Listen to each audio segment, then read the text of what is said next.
Welcome to the next 24-hour stream with me and Matt. We're opening up the 24 hours period starting now. Hope everybody's well. And Matt, you want to say hi? Hi everyone, how are you? Strap in. I hope you've got your coffee, your coffee loaded up and your snacks. So it's going to be pretty epic for 24 hours.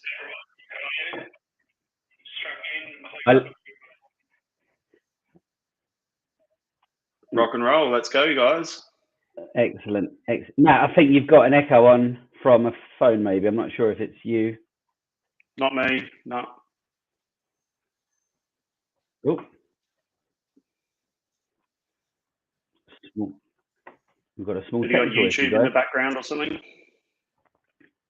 Okay. How's that? There we go. Okay, right. Hopefully everyone else is... I'm just looking at the chat real quick. Guys, can you just let us know in the chat that we're coming across clearly, please? Small technical issue just to start with there, but I think we've got it resolved. Okay, sounds okay. Brilliant. So I can see in the comments, look at that. We've got all the regulars here already. I can see, well, literally, let's get some comments up. I see Luke's there. Simon's obviously there. We've got Caroline. Look at this. Everyone's crazy. Moral, how are you, buddy? We've got some people from our Telegram group that have jumped in. You know me well is there. We've got Moleman. Who else we got? Banter Bubbly. We saw you this morning on Thales' session. So yeah, fantastic. Right, Matt, shall we kick off? Let's go. Let's go. I'm going to share screen. Let's do it. Right, okay. So I thought it'd be a good idea to start with this, guys. We are going to have a few changes to the schedule. I think that we're unfortunately going to be a bit busy with Kyle. So Kyle's unfortunately not going to be on as far as I'm aware. He might sneak up later on, of course, but for the second hour here, we've got Matt and I will overrun by another 30 minutes or so. And we've got Chris coming in as well. Chris is an absolute legend who's basically helped us organize this. And he set the one up last time, and he's obviously helped us set it up this time. So he's an absolute legend. He'll be along shortly. So for the second hour for Kyle, we're actually going to have a little bit more Lux Algo, and then we'll have Chris coming on as well. And then obviously as we go through the day, we've got the trading with the mentors. I won't be on that show today because I'm on now, but we've obviously got Dylan and the others. And then, yeah, if you want to take a screenshot of this, by all means do. I'll leave it up for a sec, and then we'll kick it off. So, okay, right. So the first thing that we want to do is, this is a Lux Algo session. So it's obviously quite important to you guys that you know how to get this. So obviously the website is luxalgo.com. There is a link, a referral link, which may or may not be in the this particular YouTube chat. If there isn't, we can send it out to you guys later on. But basically, Lux Algo, there's obviously many free versions. You can, I'll actually show you. You can go to the indicator section of TradingView. If you start typing Lux, you will see there are hundreds of indicators. A lot of them do what we do. We've actually paid for the premium ones, which I'll talk to you about in just a second, which are these three here. But a lot of these will do what they do. It's just obviously, you know what it's like with a paid product. The developers spend an awful lot more time working the paid products, continuously updating it, making new releases, and just developing it ready. So all essentially you need to do to get started with this is you visit luxalgo.com. Like I said before, we'll send out the referral link. And then the best way to do this, in my opinion, is if you buy a quarterly package, you subscribe. It's obviously cheaper monthly, but actually, not only do you save 30%, but you can also get your money back after sort of day 20, 25, 29, whatever, if you're not happy. So you do pay for it. However, they do offer a money back guarantee. So it's really essential that, you know, if you're not sure about the product, you know, there's that saying about fucking around and finding out. You're not going to find out unless you try it. So my opinion is give it a go. If you're not totally happy with it, you can get the money back. And then all you do to load it in is once you've purchased this, your section of TradingView has got this here, which is invite only scripts. And just to show you guys again, you access this by going to indicators. So you load up your indicators, you go to invite only scripts, and they will literally just appear here. You just click on them, to load them in, I'll give you a demo with that one.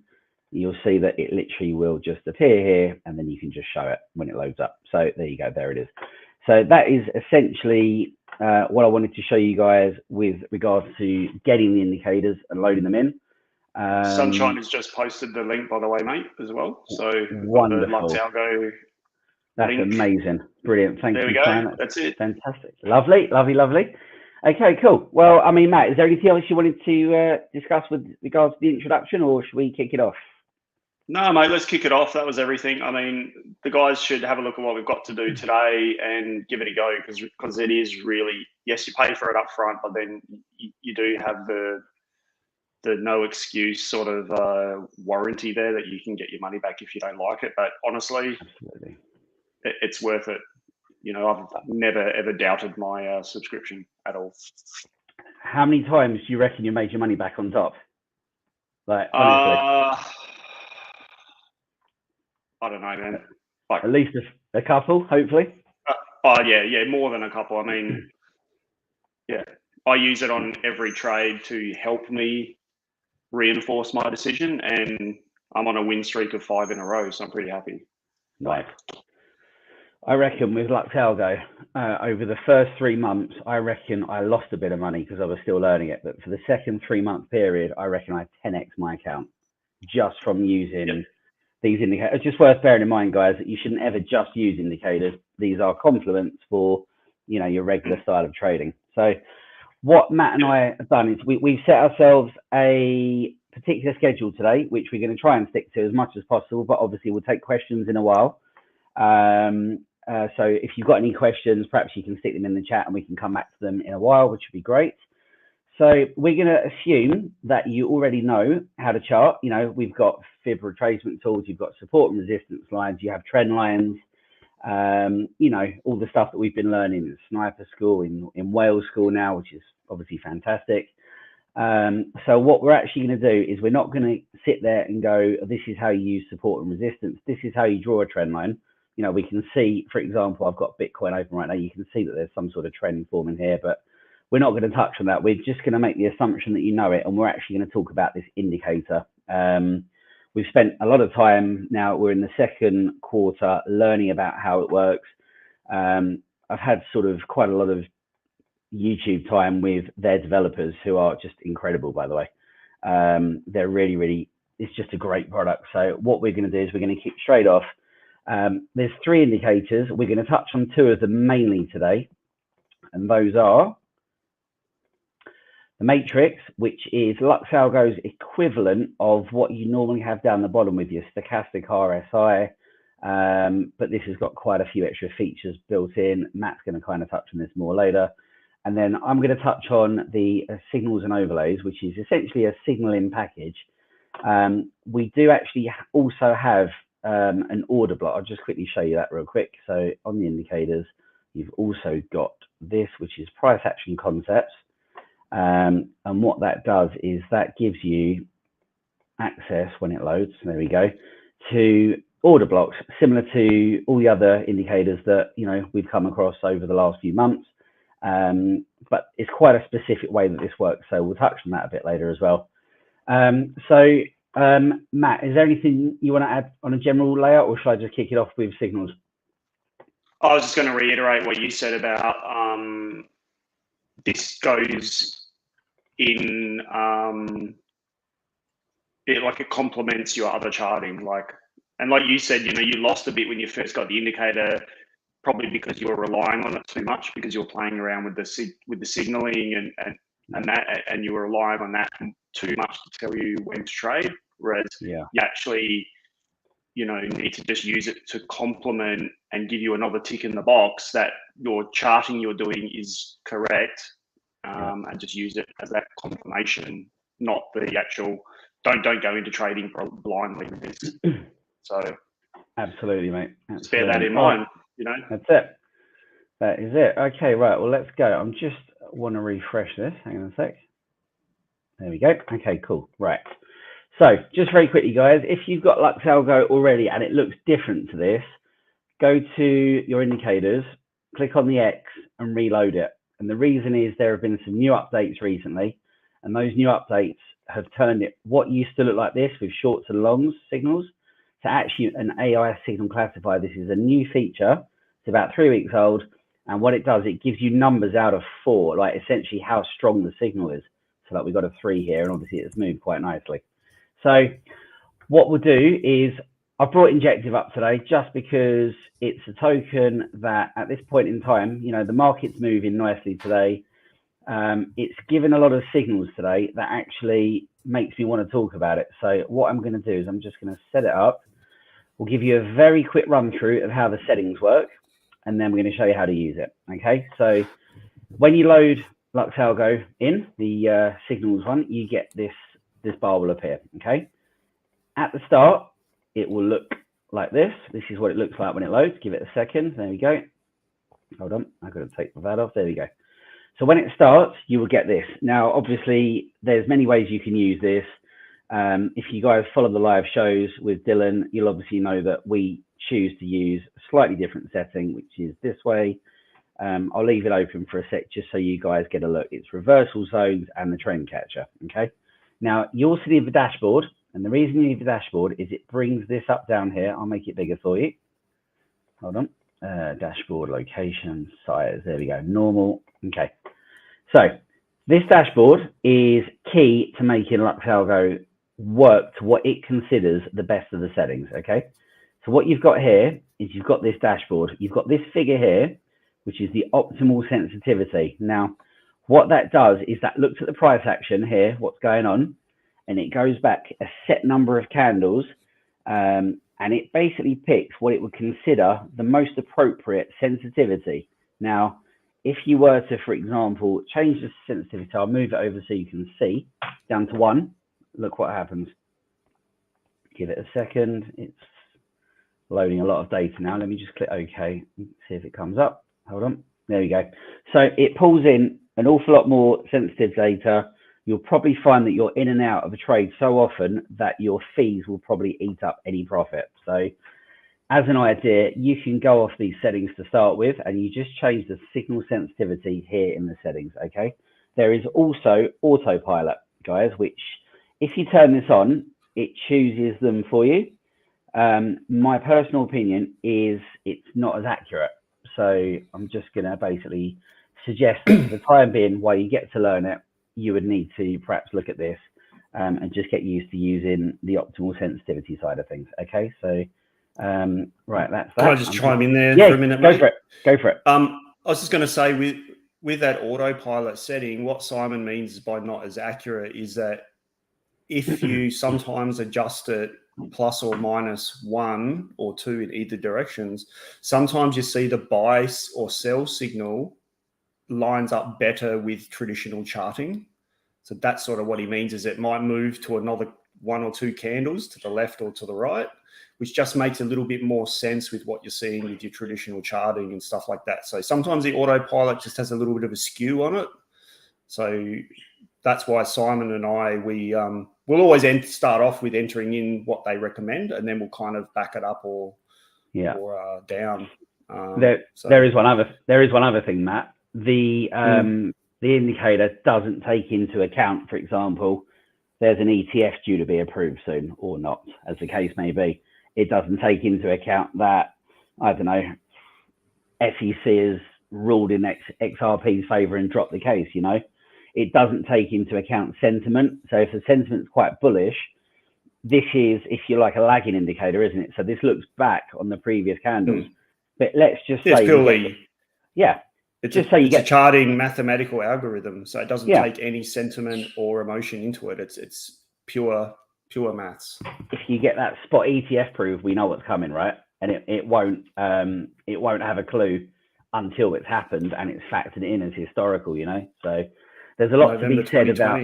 Yeah, exactly. There's a lot to be. I'll come on to that. Don't worry. There's a lot to be said here about this being a great base point, guys. But obviously, as you get to use this, you'll start to change it. Okay. So all I'm going to do is I'm going to quickly touch on the settings real quick. So we don't use filters. The filters are there to, for example, support a trend trader, a scalper, a swing trader, or a contrarian trader where they take opposite signals.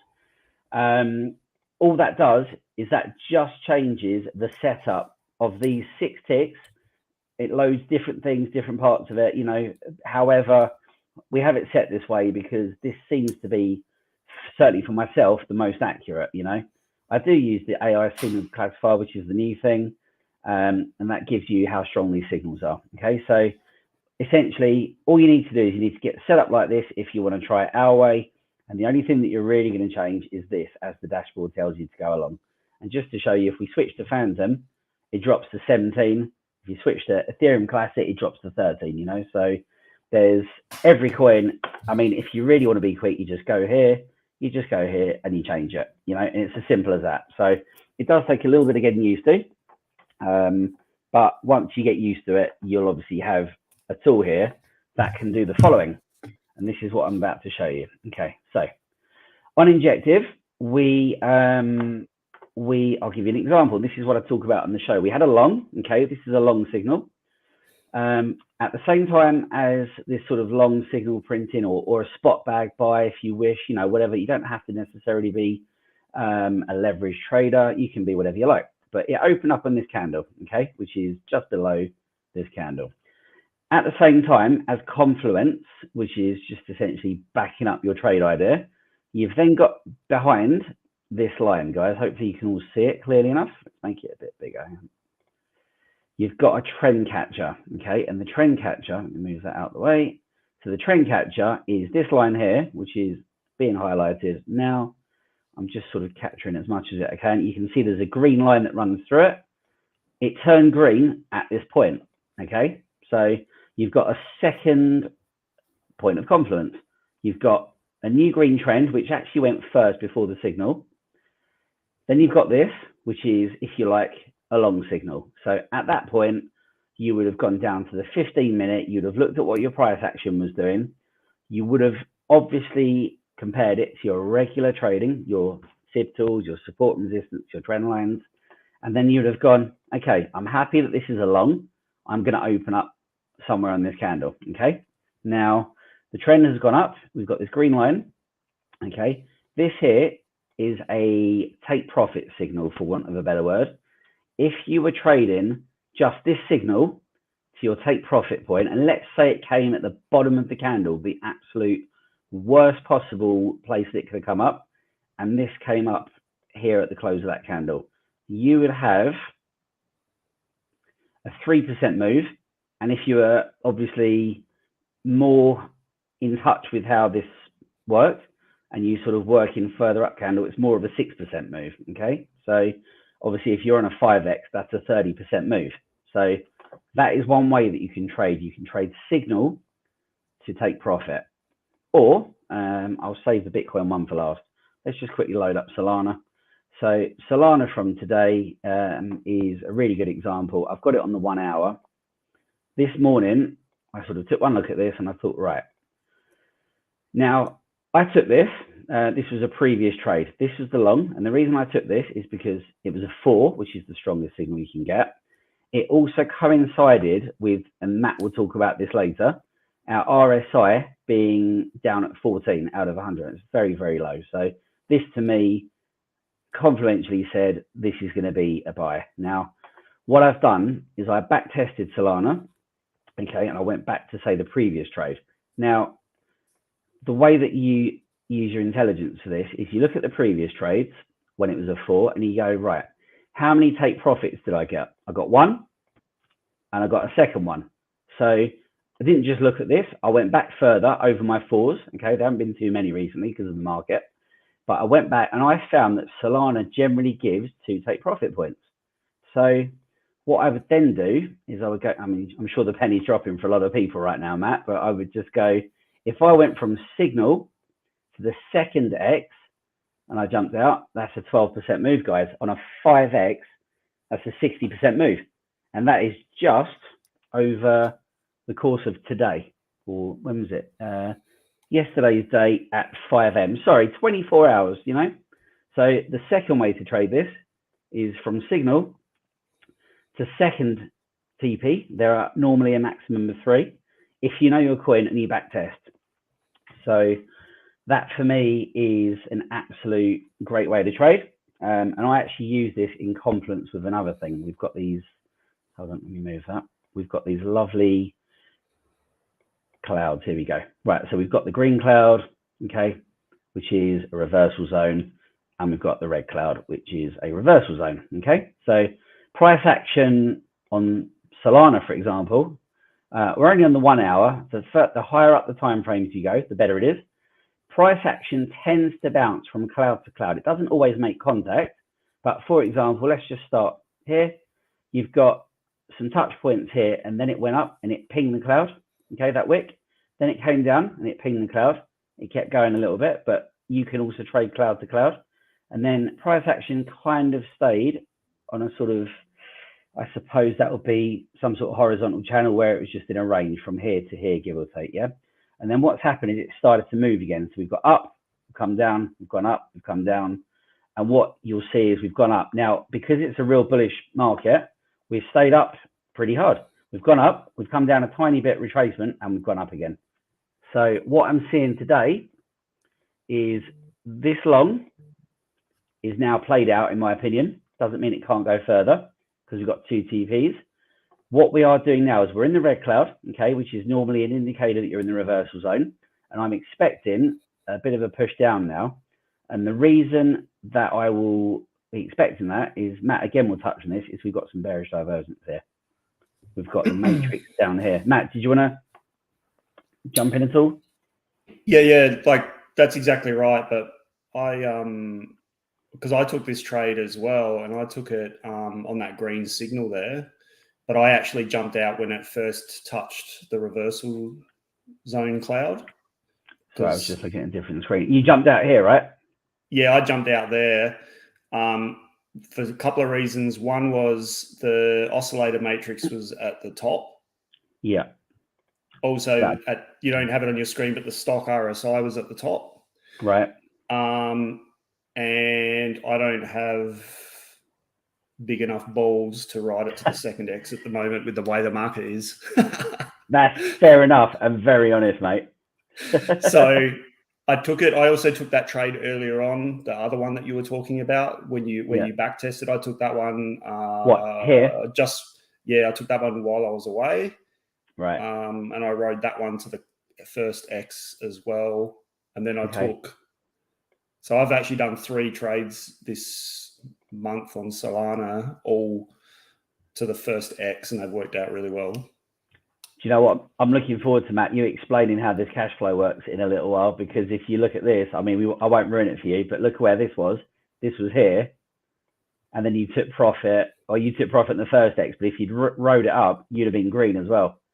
So that'll be really exciting, guys. Matt will touch on that shortly. I'll call up my Solana chart later on, and I'll just show you guys, because I think I've still got my long position tools on the chart, I think.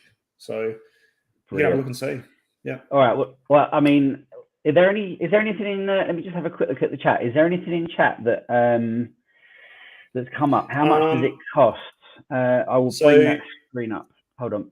Someone also, Simon was asking if we can address the optimal sensitivity on longer term trades, because, you know, obviously as we enter a trade, the sensitivity adjusts as it prints more candles. Okay. So what we do is we don't just enter a trade and then obviously walk away. We do check it often and adjust the sensitivity, because it might actually tell us something different as you enter trade. And it gives you a signal of it's time to bail. You know, correct. As you do with anything, with any other charting method, you know, you don't just enter it and walk away. You have to adjust your charting, make sure it still makes sense. Yeah. I've dropped this. I'll bring this gem out now. Shall I bring the Bitcoin gem out? Come on. Right. Okay. Go on then. Here we go. Go on, you want to. I hope everyone's paid attention to this. This is just the best bit of what we do. Okay. So the reason why we're all learning to use Lux Algo, right, on these, for want of a better word, shit coins, okay? Injective is not a shit coin. However, if I look down my list of stuff that I'm watching, I mean, I did have Luna on there. I've got Pepe on there, for goodness sake. So, you know, one of the reasons why we're learning how to do this is basically what we are waiting for is the bull run, okay? We all know that the bull run's going to come. We all know that the next bull run is going to be institutionally driven, not to the point where retail won't be able to get a sniff. We really will, and we're going to get to really ride on the back of these, and it's going to be fantastic. But what I want to show you guys is all of these little moves. Okay, this is the daily now, so these aren't quite so little. This is still a 30% move if you're trading signal to signal, okay? But all of these smaller moves, the learning points, the touch points, the reason that we go live every day, it's all leading to about 5 or 6 trades, okay? If you put Bitcoin on the daily and you go back to the bull run, okay, we're going to go back to November 2020, all right? I'm going to make it so you can see it. Is that coming through all right? It should be fine. There we go. Right. So what we've got here is we've got the start of the bull run, just to give you guys perspective. Sorry, I just want to try and get it all. There you go. That's a bit better. It shows how steep it is. Right. This is the bull run, guys. If you can master how to use Lux Algo along with your regular charting to the point when you can then start place, let's say 10x leverages, just for a round number, okay? If you're in the market here, having learnt how to use this, and you thought eventually the trades are going to come, okay? If you're in for this trade, I'm not going to zoom in any far. I want you to be able to see how amazing this looks. I'm going to assume that the candle's about there. If you trade from this signal to this signal, which is here, that's a 77, call it a 70% move, guys. That's 700%, okay? 700% on one trade. And then if you were to do it again, you don't short in a super bullish market. What's ridiculous, mate, is looking at this chart, that's barely even a movement, you know? It's like nothing. Look at this. We've got 140%, okay? That's going to be 1,400% on your leverage trade, okay? So just, this is what I want to show you guys. That's the second trade that you'd have taken. You'd have been out in the market because it was so bullish, you wouldn't short a bullish market generally. And then the next signal would have come here and you'd have gone again for another 700% move. So 700 plus, what do we say? That was 130. You're talking close to 3,000%. This is 3,000%. Yep. And now this is on the daily. So you are in the market from the 16th of September to the 21st of Feb. It's just over a quarter. It's nearly a half a year, guys. You're making 3,000%. And then what happens when you eventually get your moving averages that cross over? We're not covering that today. We know that. But when the MAs cross over, as we know how to chart now, you've got exactly the same coming down again. Now, bear in mind, 38% going down is not the same as 38% coming up. If you went the other direction, it would be, what's that, 58%. So obviously the percentages are different, but it's the same again. You're shorting, you're then going to find that your moving averages cross over again. And there's another one here, look, from this candle up to there, it's another 700%. And then you've got it again here. So you've suddenly got 1, 2, 3, 4, 5 or 6 trades, all of which are somewhere between 600% and, well, it depends how much leverage you place down. This is why I'm really keen for you guys to understand now how it works. I'm going to take a look at the comments and see if anything's come up, Matt, real quick. And then if you want to touch anything. This is insane as well, because this is on Bitcoin, a coin that takes a lot for it to move. So you got this happening on Bitcoin. Some of those other things that are labeled as shit coins, they're going to be 10 times, 20 times that. Do you know what? Well, I've not actually looked at something like Phantom. Let's have a look. Is that your dog? Yeah, but he's upstairs in a bedroom. It's crazy. Oh, wow. Wow, he's got a serious set of lungs on him, hasn't he? Hold on a sec. Let's just go back. Look how big this is. It just doesn't even show. That's crazy. Look, here we go. Hang on. Right. I assume that must be, so that's 21. Same thing applies, guys. Look at this. That's ridiculous. You're in the market, okay? You got one. Oh, my God. 600%. So on a 10x, that's 6,000%. And that's just one there. There's a second one. You might have got stops there, but there's still a second one where you'd be up here. There's a third one, and there's a fourth one, and there's a fifth one. I mean, that is limitless amounts of money, isn't it? Yeah. So exactly. So Mole Man, you've just nailed it. Could set you up for life. If you're I'm just looking at the comments real quick.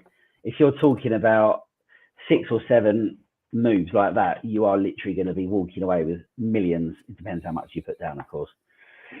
So there we go. There's one last thing that I want to add. Let's go back to Bitcoin, and then I'm going to hand over to Matt. So on Lux Algo, you can do the following. Hold on a sec. Let's get back to today. There we go. We'll put it down on a more regular time frame. Okay, cool. So if you want to, let's just make sure that we're set up right. We're going to stick with the default settings. Okay, so these different things here. Okay, you got your signals. All right, you've got your TP signals. You've got your reversal zones. Okay, you've also got a load of other signals which I don't have switched on right now, such as the trend changing color. You guys remember I spoke about that. This is the line that appears behind the chat, not behind the chat, behind the chart. There it is. It goes green there and it goes red there. All of these things, okay, you can set alarms on, but it's not as complicated as it sounds. You can literally go to the settings, you can roll down, and you see, guys, you've got this thing called any alert function, okay? And all that means is you can tick bullish and bullish plus, which is, let me just make it like this so it's easier to understand. Hold on. Okay. This is bullish. This is bullish plus. This is bearish and bearish plus. There's bearish plus. Plus just means it's more of a solid signal. It would be 3 or 4 rather than 1 or 2. And then if you're a contrarian trader, you can add these. There's the exit signals, and there's also take profit and stop loss zones. You can also have bullish and bearish confirmation turns. These are all different things you can have on. Now, just remember the name, any alert function, okay? I've turned them all on, okay? So anytime any of these happen, or any TP, or anything at all, I go to the alerts. Now we're on Bitcoin, okay? So plus, so Bitcoin. Now, what I'm going to do is I'm going to change this. No, I'm not. Hold on. Where is it? Crossing. Hold on a second. Let's try that again. I haven't been on here for about a week. Have they changed the layout of it? One second. BTC. That's weird. They must have moved it. Sorry, guys. I might need a second if I can't find it. Hang on. Okay, they've moved it. I might have seen a script. There was a script update. I think I saw an email. I'll check that later. All it will be, guys, is there. So it is when you click the plus. I've got to obviously update the script. There will be a thing here which says signals and overlays. I now can't show you because it's not loaded. Sorry about that, but I'll check that in a minute. There's a previous one. Let me see. Yeah, here you go. So I had a previous one here in Injective, and all that is I set an alert to alert me if any of these, I've just highlighted again so you can see, if anything showed up, whether it was confirmation, reversal, trend catcher, a TP, or a bullish. At any point, did any of these show up, I got an alert on my phone. And it was going through a stage where I was getting 50 alerts every hour, which was getting a bit silly, but they do literally, it works brilliantly. I'll touch back on this later on, Matt, when I can find it, all right? So, yeah, mate. Yeah, right. So there we go. In a nutshell, guys, this is the signals and indicators. So I'm going to hand over to you, Matt. Hang on a sec. Let me just come back here. If I unshare my screen, should I bring you up now? You ready? Yeah, mate. Yeah, go for it. Let's go. All right. Cool. All right. You guys see my screen here? I figured I might as well start off with that Solana trade because seeing as though Chaos was talking about it. Also, sorry about my dog. He's locked in my bedroom and he's not impressed. But that's what you get when you're... He wants to be on Lux Algo, mate. Oh, he wants to be on everything, mate. I don't blame him. All right. So as Simon talked about with his signals and overlays, you know, he looked at back testing these setups. I actually took my first trade back here on this one. and I rode it up until I got basically that sell signal just here. You guys see that okay? Yeah.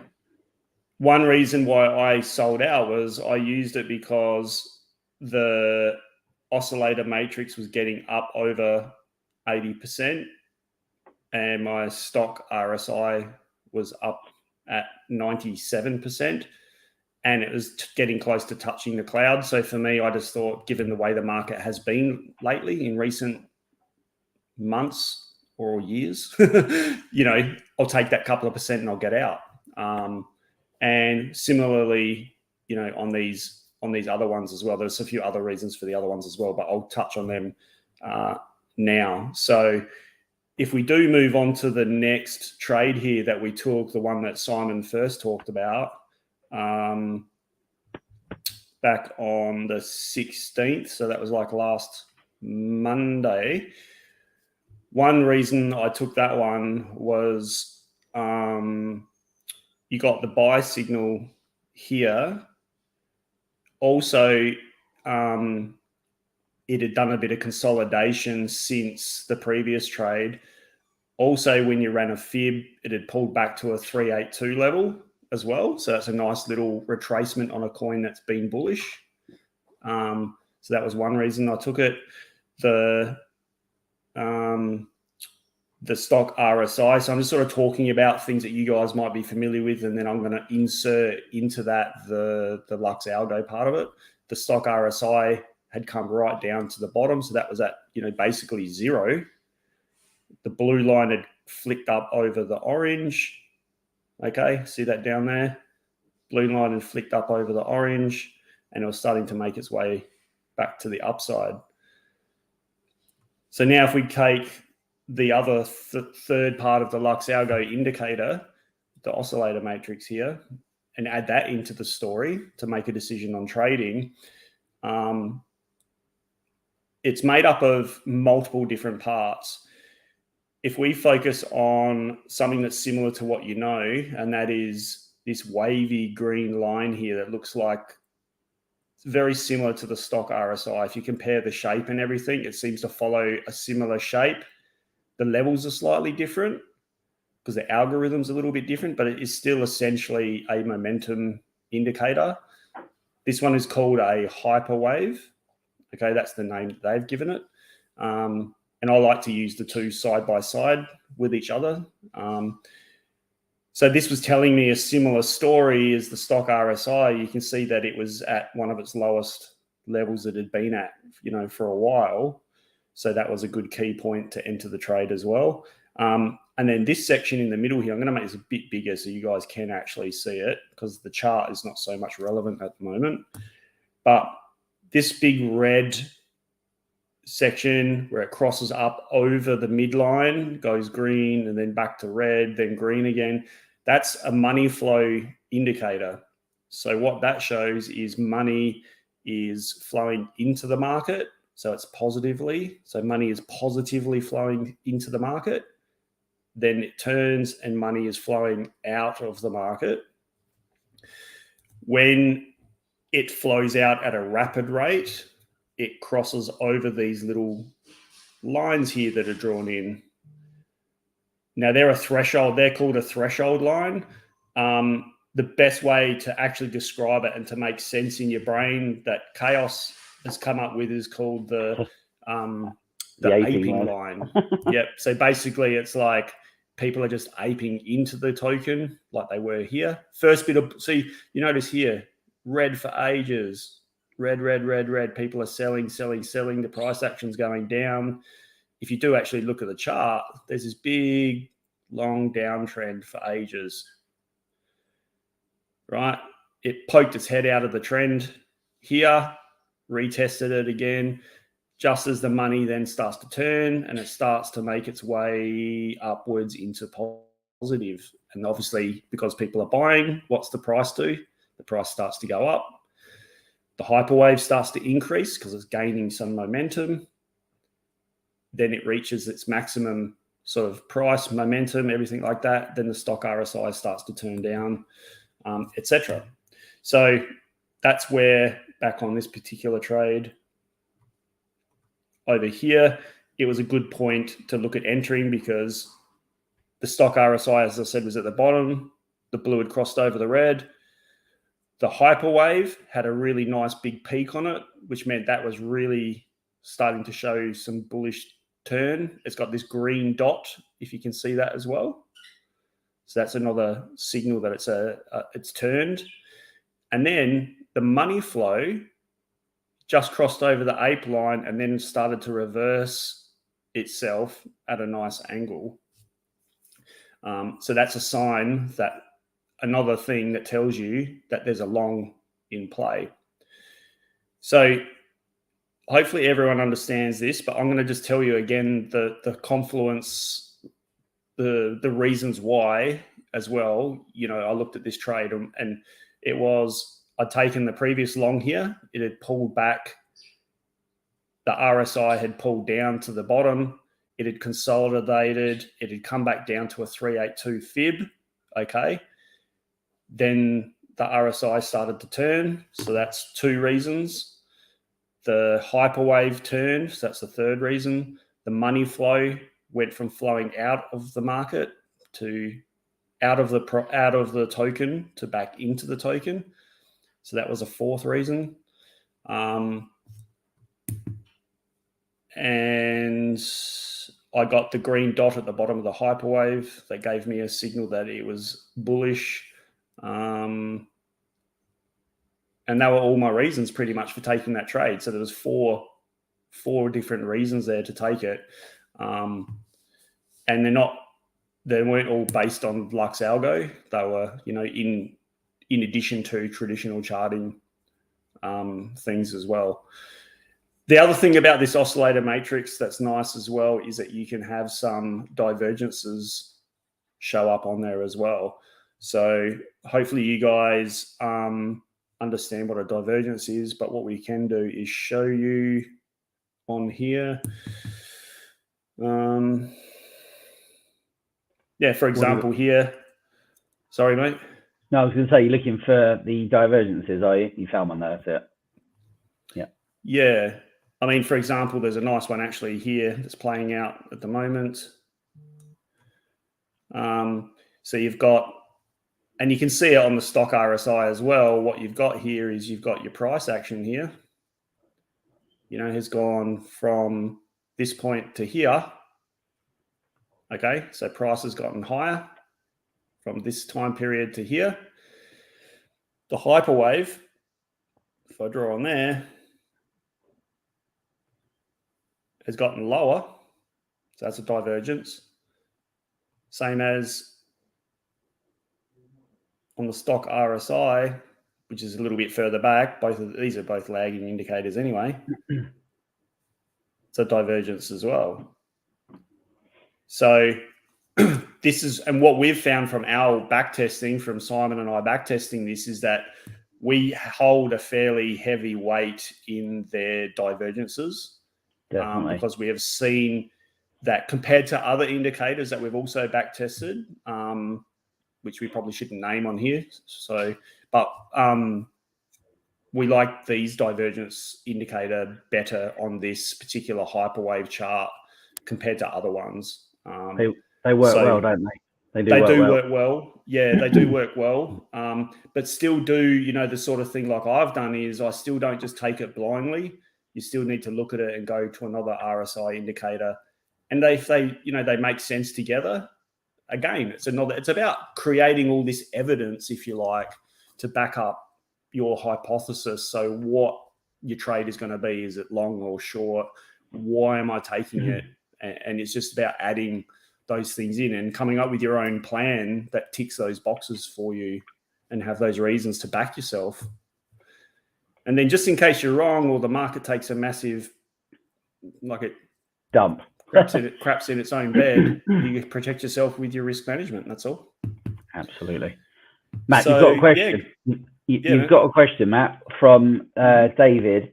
What about the red down arrows on top of the oscillator? Do you want to touch on that at all? Or, you know, yeah, you got it then. Yeah, well, they're basically like, again, those confluence indicators where it tells you that there's going to be some negative action happening. So if you notice as well, these red dots, this red triangle lines up with the blue X above. So that's a take profit point.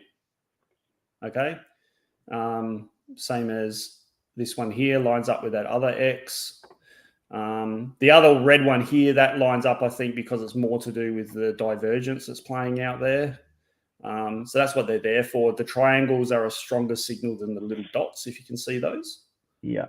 Same as the orange, it's green. I don't even know why I said orange. The green triangle at the bottom, that is the same thing with the dot on the hyperwave, and then you've got the green buy signal up at price action as well. So anything to add to that, Chaos? Yeah, you can set them differently. Let me bring my screen up real quick, and then I'll add you straight back. So on my one, I just need to go back to it. So David, I know that you asked the question in chat. On my screen, I have got, so if you look here, now this is different settings for different charts, for different coins, for different time frames. You've got to just bear in mind that this comes with experience.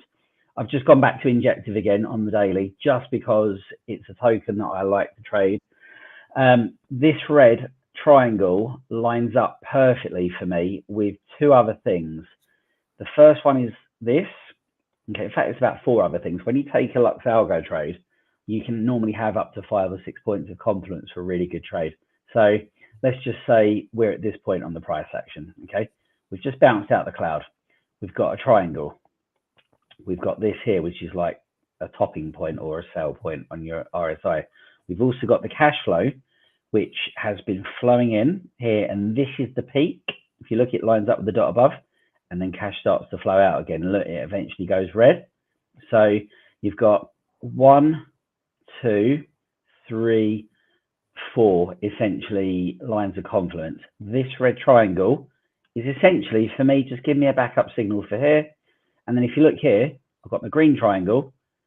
I've got some beautiful bullish divergence playing out there. I mean, it's perfect. You know, I've got a green dot, but the first one that came was the triangle. So in answer to your question, they look a bit random. They can look a bit random, but if you know how to read them and your chart set correctly, this can actually precede the move. Look where I am on this triangle. Now I'm going to move up to the price action. I'm on this candle here. One sec. I appreciate this is a tiny move. That's fine. It doesn't have to be a big move. It's just, this is the same across all time frames and all candles. This here, where are we? Excuse me. There's the triangle. Move up. I've actually got it slightly on the wrong one. It's there before this move. And it was before all of this move as well. And it's before you got the RSI pushing up real hard. And you got yourself from this triangle to there is obviously 56% move. It would be, wouldn't it? Do you see what I'm saying? So they might, it's just crazy. This is mad, isn't it, how this works? So they might look random, David, but it comes with experience, and it can prequel the move.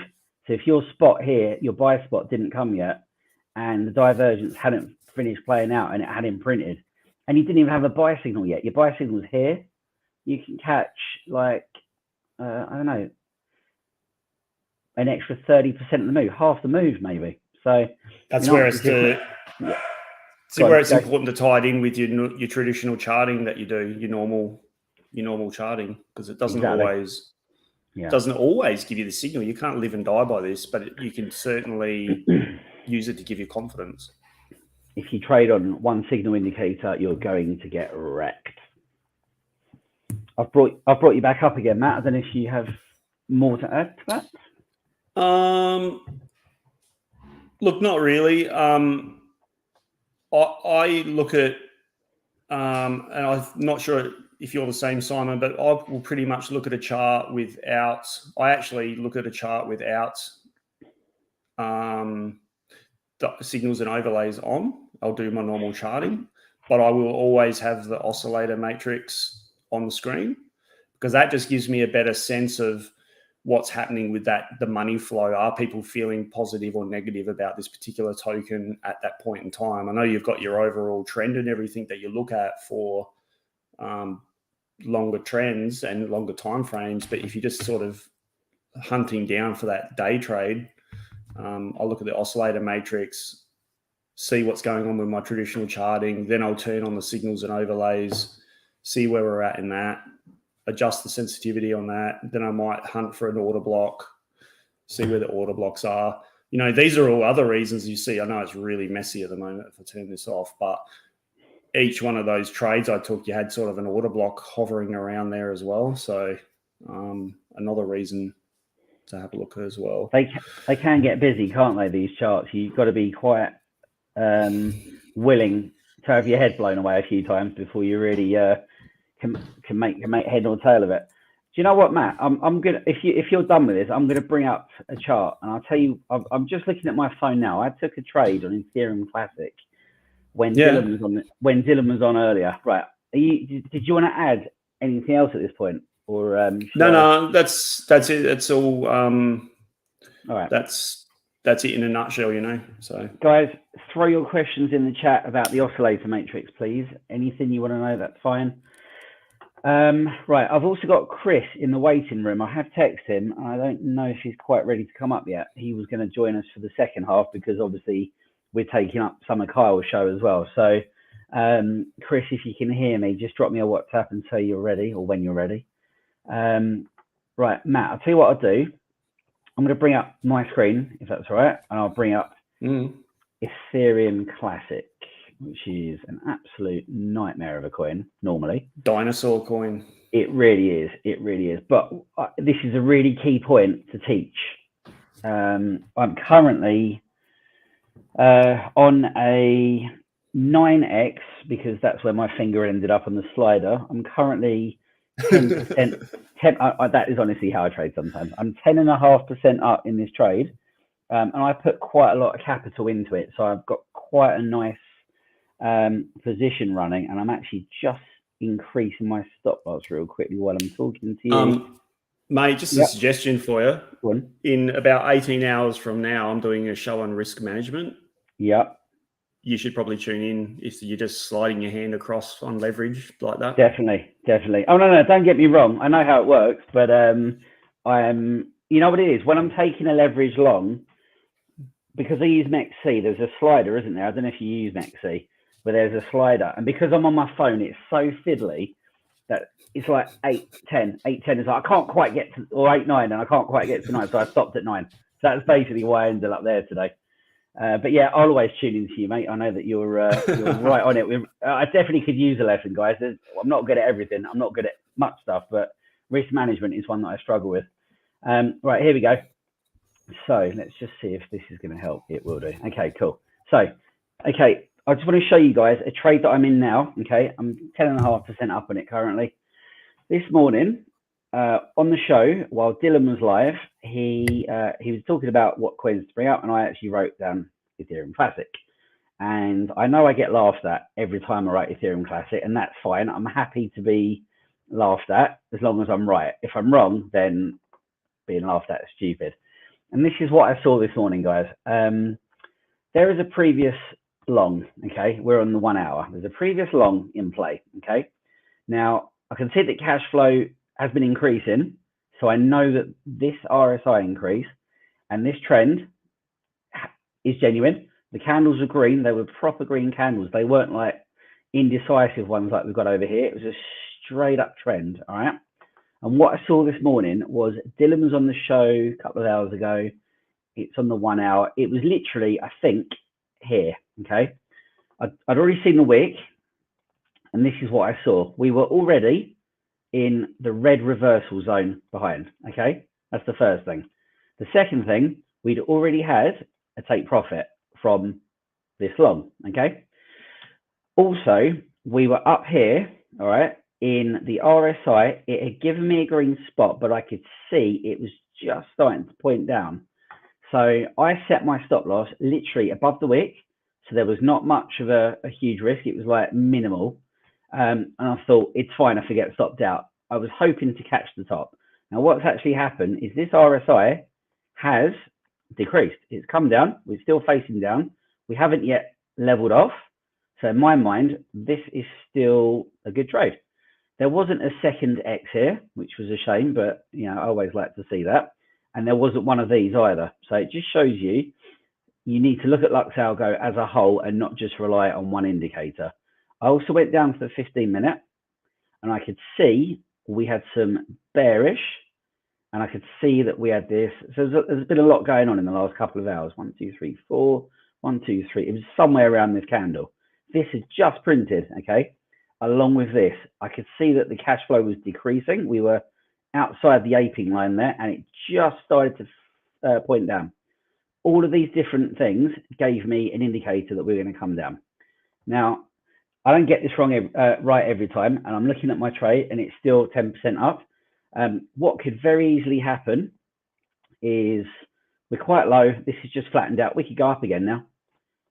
I've moved my stop loss into profit now. It's not much, but it's still going to be about a 6% trade by the time my stop loss gets hit. So it's still a win.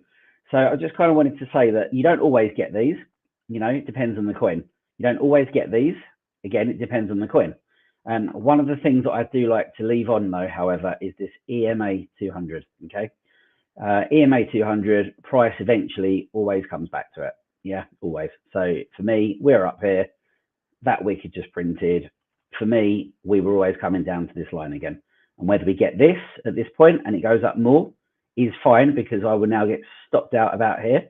And that's fine because I'm in front.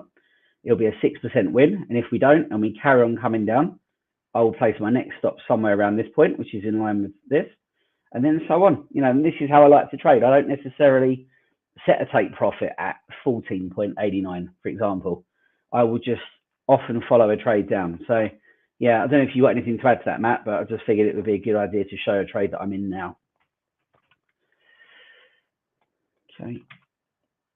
You there, Matt? Oh, muted. There we go. Sorry, I was muted. That's it. My son got home from work and he was asking me something.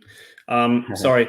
Yeah, it's a good point about how you don't always get the two crosses, and depending on the token, because every token acts through, those signals are different on each token on every different time frame as well. So you got to, again, get a feel for the actual project and how the signals and overlays and the oscillator matrix actually works with that token. And that's, you know, something we talked about, I think it was Wednesday on my AMA Chaos, was, you know, people getting a feel for different tokens and how they have their favorites, because it is a real thing. You can't just jump from token to token and get it.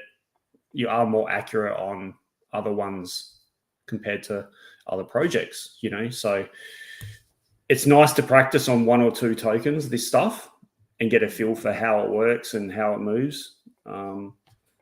Particularly like you said about moving averages as well. We talked about that on Wednesday as well, how, you know, we saw a couple of double tops and reversals come off of 50 SMA and 200 SMA and stuff like that. So these are the things you got to take into account along with this indicator, you know. Definitely. Luba's just asked in chat, am I short Solana? So check this out. This isn't a banana and this isn't a face. I've just circled an X, two X's along the reversal zone, the triangle, bearish divergence, a signal here, and cash flow decreasing, Luba, as to why we might be at the top. So in answer to your question, yes, I am shorting, because there are 7 different things there telling me that we're going to come down for a bounce. So I hope that helps, just drawing those up. I mean, it's quite a crazy thing. I just want to see if Chris is here. Hang on a sec, see if his message. Oh, Chris is. He said he wasn't quite ready yet. Okay, fine, no worries. So I mean, that's Solana. So the way that I've played this, Luba, is very simple. We had some wicks up to the 27.52, right? That is about currently 2.6% away from current price action. Now, I hopped in somewhere there, and I reckon my it's about 1.5%, give or take 1.5% is where my stop loss in. So the answer is yes, I am in a trade. If it wicks up, I'll be stopped out. It's very simple. We're in a bullish market today, just like my Ethereum trade, my Ethereum Classic trade, which I was just showing you before. We're still making our way down. This wick is now retracing, so it might stop out any second. But I've done exactly the same thing with Sol. I'm fairly confident that if it's not on this part of the wave, it will be the next part that will get a retracement. So the 4 hours looking a little bit similar as well. have a look. Let's have a look real quick. Divergences aren't there, but the money flow is starting to turn. You've got the red triangle. Yeah. Yeah, exactly, guys. Exactly. So, you just got to use your brain, Matt, haven't you, with these? You've got to just learn how it works. There's nothing to say we don't get another one of these. Up here, there isn't. We had two here. We had two here, and we've only got one. So it might dictate that we get that. And the second one's there, in which case I'll be stopped out. That's fine. The whole point of getting stopped out is so you can stay in the market for your 1,000, 1,600% moves that we spoke about before. It's really, really important that you manage your risk. Yep. And I'm the worst one in the world at this. However, Matt will be informing everyone later of the best way of doing this. So, I've been stopped out of trades before. You get a bit frustrated with it, but then what I actually was trying to achieve played out 5 or 6 hours later, and I wrote it to where my original take profit was going to be anyway. So I actually got a much bigger trade. Absolutely. So, if you manage your risk and you're only risking 1% to 2% of your account, it really doesn't matter, because on the way up, you're going to make that back easily, So, yeah. Don't be afraid to, if you've got those 6 or 7 indications telling you that it's the right trade to take and you still get stopped out, it just wasn't meant to be. Just have a reassess. You know what? Sheldon always said that if you get stopped out of a trade but it carries on, your next move is going to be a lot bigger. And he's right. Mm-hmm. These 1,000% moves, what's to say that you didn't get stopped out of a 70% move first, So, right. Okay. Well, we've come to an hour. So I'm just checking on to see where Chris is. He's due soon. I think Deal's coming on early. Yeah. We've got Dylan in about half an hour, which is fantastic. So we've got half an hour left to fill. Chris, if you can hear me, just give us a message and let me know if you're ready to come on. In the meantime, let's have another look at these comments. 200, it's a 200 EMA that I use, Neurin. Let's have a look. What else have we got? Squadron. Yeah, there are a number of free. If anyone wants to ask any questions, by the way, we have assigned 10 minutes for a Q&A. So by all means. So Chaos, do you want to have a look at Rune? Yeah, sure. Do you want to do it? Do you want me to bring your screen up, or do you want me to do it? Yeah. Go for it. Yeah, cool. I'm just gonna have a look at the questions real quick, and I'm gonna start typing on my phone and answer a few of them while you're doing that. So guys, just straight off looking at Rune, this is a Rune 1 hour. Exactly what Chaos was talking about with price action pushing towards some of these major moving averages. This red line through here, this is actually the 50-day moving average. And look at how the price, once it dropped below it, put in a big bearish candle. Then it bounced around a fib line here, and then it came up and touched it multiple times again. Dipped down, lost the fib line as well, dipped down, came back up, touched the 50-day average again, broke a long downtrend here, went up, touched, the 50-day moving average again, rejected it again, So these 50-day moving averages, 200-day moving averages, they're important, because the longer the time frame on the average, the more it's respected when it comes to the price action. So it's a harder resistance to get over. It's a better support level for bounces, stuff like that. So they're the only two averages I keep on my screen, actually, to be honest, is the 50 SMA and the 200 SMA. They're the only two that I keep on my screen. Anyway, so with Rune's been pretty bullish today. As you can see there, it's printed a whole series of green candles in a row. And if we go through the process that I normally go through when we're looking at this, you can see I've had this long-term downtrend drawn in there, and it's broken it, kind of mucked around a little bit at the same price, retested that line. If I was to just extend that down a little bit, roughly, you can see it's basically done a retest and then it's shot off there. We then look at the oscillator matrix. What story is that telling us? That's telling us that the hyperwave's getting quite high. It has actually started to turn. We've got a red triangle. I don't know what's going on with my brain and colors today. Colors are hard, Simon J. They are really hard. And then the stock RSI, that started to turn down as well. So if we sort of zoom in on that as well. So we're starting to get a few little things that maybe this bullish move on Rune is coming to an end on the 1 hour. All right. So bearing in mind, we're talking the 1 hour. Let's not get too carried away that it's a full bearish sign. So let's just go and turn on the signals and overlays to see what juice that gives us. And look at that. It's at the top of the cloud. It's given us one red X, and it's given us a fairly decent candle. Sorry for the extreme close-up. But yeah, it's a pretty decent red candle there. It's not a fully engulfing candle, but it's pretty solid. So I don't know about you, Chaos, but that gives you the tinglies for a bit of a short. Absolutely. I'm just, do you know what? We've got Chris on stage, by the way. Just while Chris is saying hi, I'm going to go and get Rune myself and have a look. I'll just leave you for 1 sec while I bring it up. Chris, how you doing, bro? Hey, Sai, how you doing, man? Can you guys hear me okay? Perfectly. Yeah, amazing. mate. How are you? Okay. Yeah, great, man. Just been handling a couple of things on the back end, but glad to be here with you. Let's jump into it, man. I've been listening in the back end to this Lux Algo Alpha. I mean, there's just so much that you can do with this tool that I wasn't ever aware of. Like all I've ever used it for is order blocks, and this is almost a complete trading strategy. It's crazy. It is literally just that. Matt, do you want me to like bring my screen up? I feel like I'm gonna have to watch it like another three. I'm gonna have to watch the recording another 3 or 4 times though before I get it all. Mate, there's a lot. I mean, I'm going to bring up the order blocks one. Just out of interest, do you use Lux order blocks, the price action? You do, don't you? Yeah. But only the order blocks is the one I've played with. The rest of it is all new to me. So do you know what? Honestly, Chris, I watched the YouTube videos probably. I don't know how many times. I've watched them multiple times before I was comfortable using it because there's just so much to take in, and so many settings to play with. And you got to really get it to work in with your style. You can't just turn it on and start using it. You got to get it to work with what you like to do. So, definitely. Yeah. I reckon I had 3 months of failure with it, Chris, until I really got to grips with that. Failure on your way to success, brother.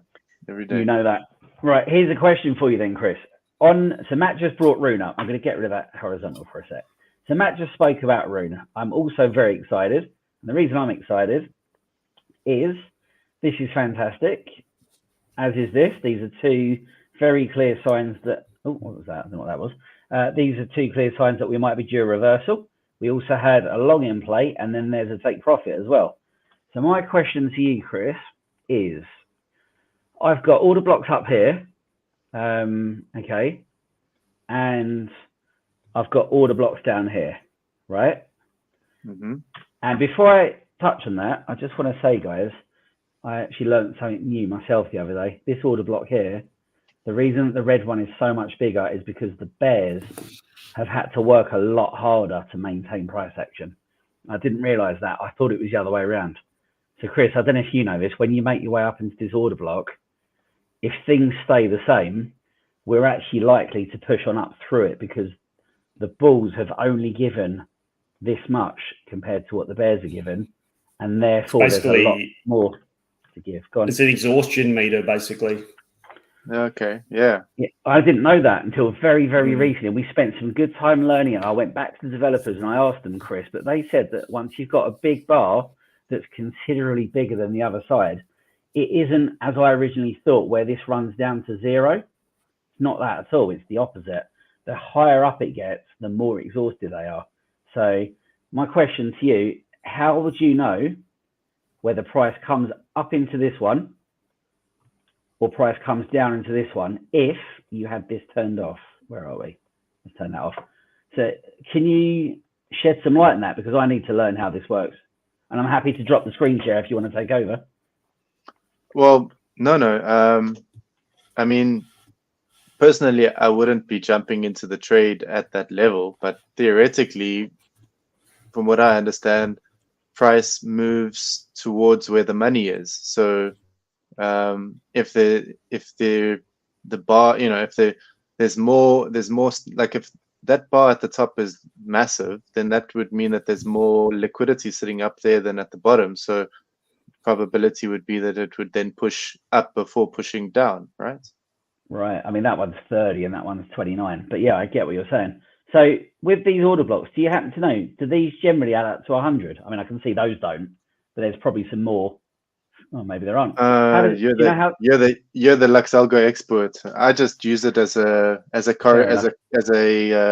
correlation to try and like give it as an additional indicator, not as a full strategy. Fine. Yeah. I can see that up to 90. All right, no problem. I'm going to have to spend some more time looking into this. But yeah, I mean, fantastic. So did you want to add some stuff, Chris? Do you want to, I don't know if you want to take the screen or if you've got... Well, I think I'd love to. We've got about 20 minutes before Dylan comes on with the other mentors. And then after that, from about 3:30, we've got Kyle. So we're just changing things around a little bit. Okay. And they for half an hour, and then we've got Bruce after that. So I guess we've got 20 minutes. Why don't we open it up to the audience and anyone listening? You guys got questions about Lux Algo, or you've got questions about trades that you're in? Pop them in the chat, and let's try and answer that. That's a great idea. Is there anything you're trading right now, Chris, while we wait for the guys? Look, I've closed my Solana long. Because we came into the top of my range. Whether or not that means it's a short yet, I don't know. And then I'm sitting in a XRP long, but it doesn't seem to be doing anything. So we'll see what happens there. Other than that, I'm waiting for some candles to print before I get into anything. I always walk away from the charts once there's been a big pump, because I find it difficult to determine whether or not it's going to continue or whether or not it's going to retrace. Of course.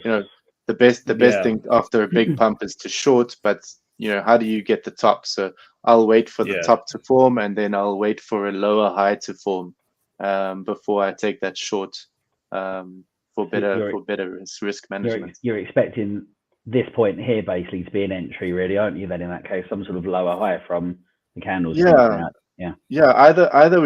Either we retrace and we create a new high, but at least on that high or low I can get some risk management in place, and I've got a disqualification zone for my trade where the trade is disqualified if the price then retraces and breaks the previous high. I know that my short was wrong, but if I short now, it might just pop up another 2%. And then start retracing, in which case I'm just, it's gambling until you get some kind of That's sort of the exact strategy I used on those 3 Solana trades that I've taken. Was I got in and I got out at my TP, then I waited for it to consolidate a little bit to see what it was doing, then it dipped back down, rose back up and broke the structure, then I went back in again a second time, and so on. So I like to just take a trade, step away, see what happens, and then make a decision from there. Am I going long again, or am I moving on to something else, or am I going short? So fair enough. Definitely. And I'm a bit of I love the 618, and I love ranges. So when those two things line up, then that's golden for me. If I can get a range and a fib kind of coming together, and a good disqualification. There was this. I think they speak about it a lot in trading the zone, and it's so important to be able to have adequate risk management in place, and then utilize that risk management. That you need to know, where's my trade going to disqualify? Where do I, if price moves to at what level am I wrong in this trade, and then manage your risk accordingly, so that you if price does go there, you're not driven by emotion because you're risking too much money. You know what I mean? And build accordingly. Like otherwise, what happens? I don't know if this has happened to you guys, but before you start putting risk management in place correctly, then you end up let's say you take a short now, right? Yeah. On this, like, let's say you enter that short right now, and then Mhm. price kind of like ticks up like 1%, 2%, and all of a sudden that's like 10% of your capital. Then Yeah. you're gonna be screaming at blue murder at yourself, and then you'll get that retracement back to entry. And when you get the retracement back to entry, you exit the position because you're like, You get up. like, and that's almost like you're like trying to like punish the market for putting you through that emotional state, and then and then price dumps, and moves Yeah. to where your TP was, so Yeah. And then you miss like, the trade completely. Yeah. you missed the trade because you risked too much money in your stop loss. You just put too much risk on the table. You start becoming reactive instead of proactive with your trades because you're Exactly. nervous and scared all the time. So exactly, and then if you don't have a top formed, like, so if we get a retracement now, then we've formed a top, and Yes. once we've formed a top, then we can treat that top as a disqualification zone for a reversal. But if you don't let the top form before you look for the short, then how do you? Then I don't know. Like, maybe you can teach me, because this is a new indicator for me. Like, how do I know that this is the top, Sai? Well, listen, because this is something that I'm gonna have to watch this video 5 more times to. do watch it. I just covered this. I think it's really important to say it again. I think you're absolutely right. So I'm going to very quickly paint these 7 things out again. Now you've got to bear in mind that all indicators can and are wrong. That's the first thing. There's nothing to stop this happening, guys. Nothing. Yeah, the market owes you nothing. It doesn't take Elon Musk to come out and say he's going to accept Bitcoin for his Teslas again to push this up to another 50%. Do you know what I mean? The market owes you nothing. However, we work with what we've got. So, Chris, I had a previous long here. Okay. What price level? What price point is that long? Give or take 23.47. So it's just, what's that? Let's have a look as a percentage. That is, where are we? 10%, 12. Call it 12% below where we are. Okay.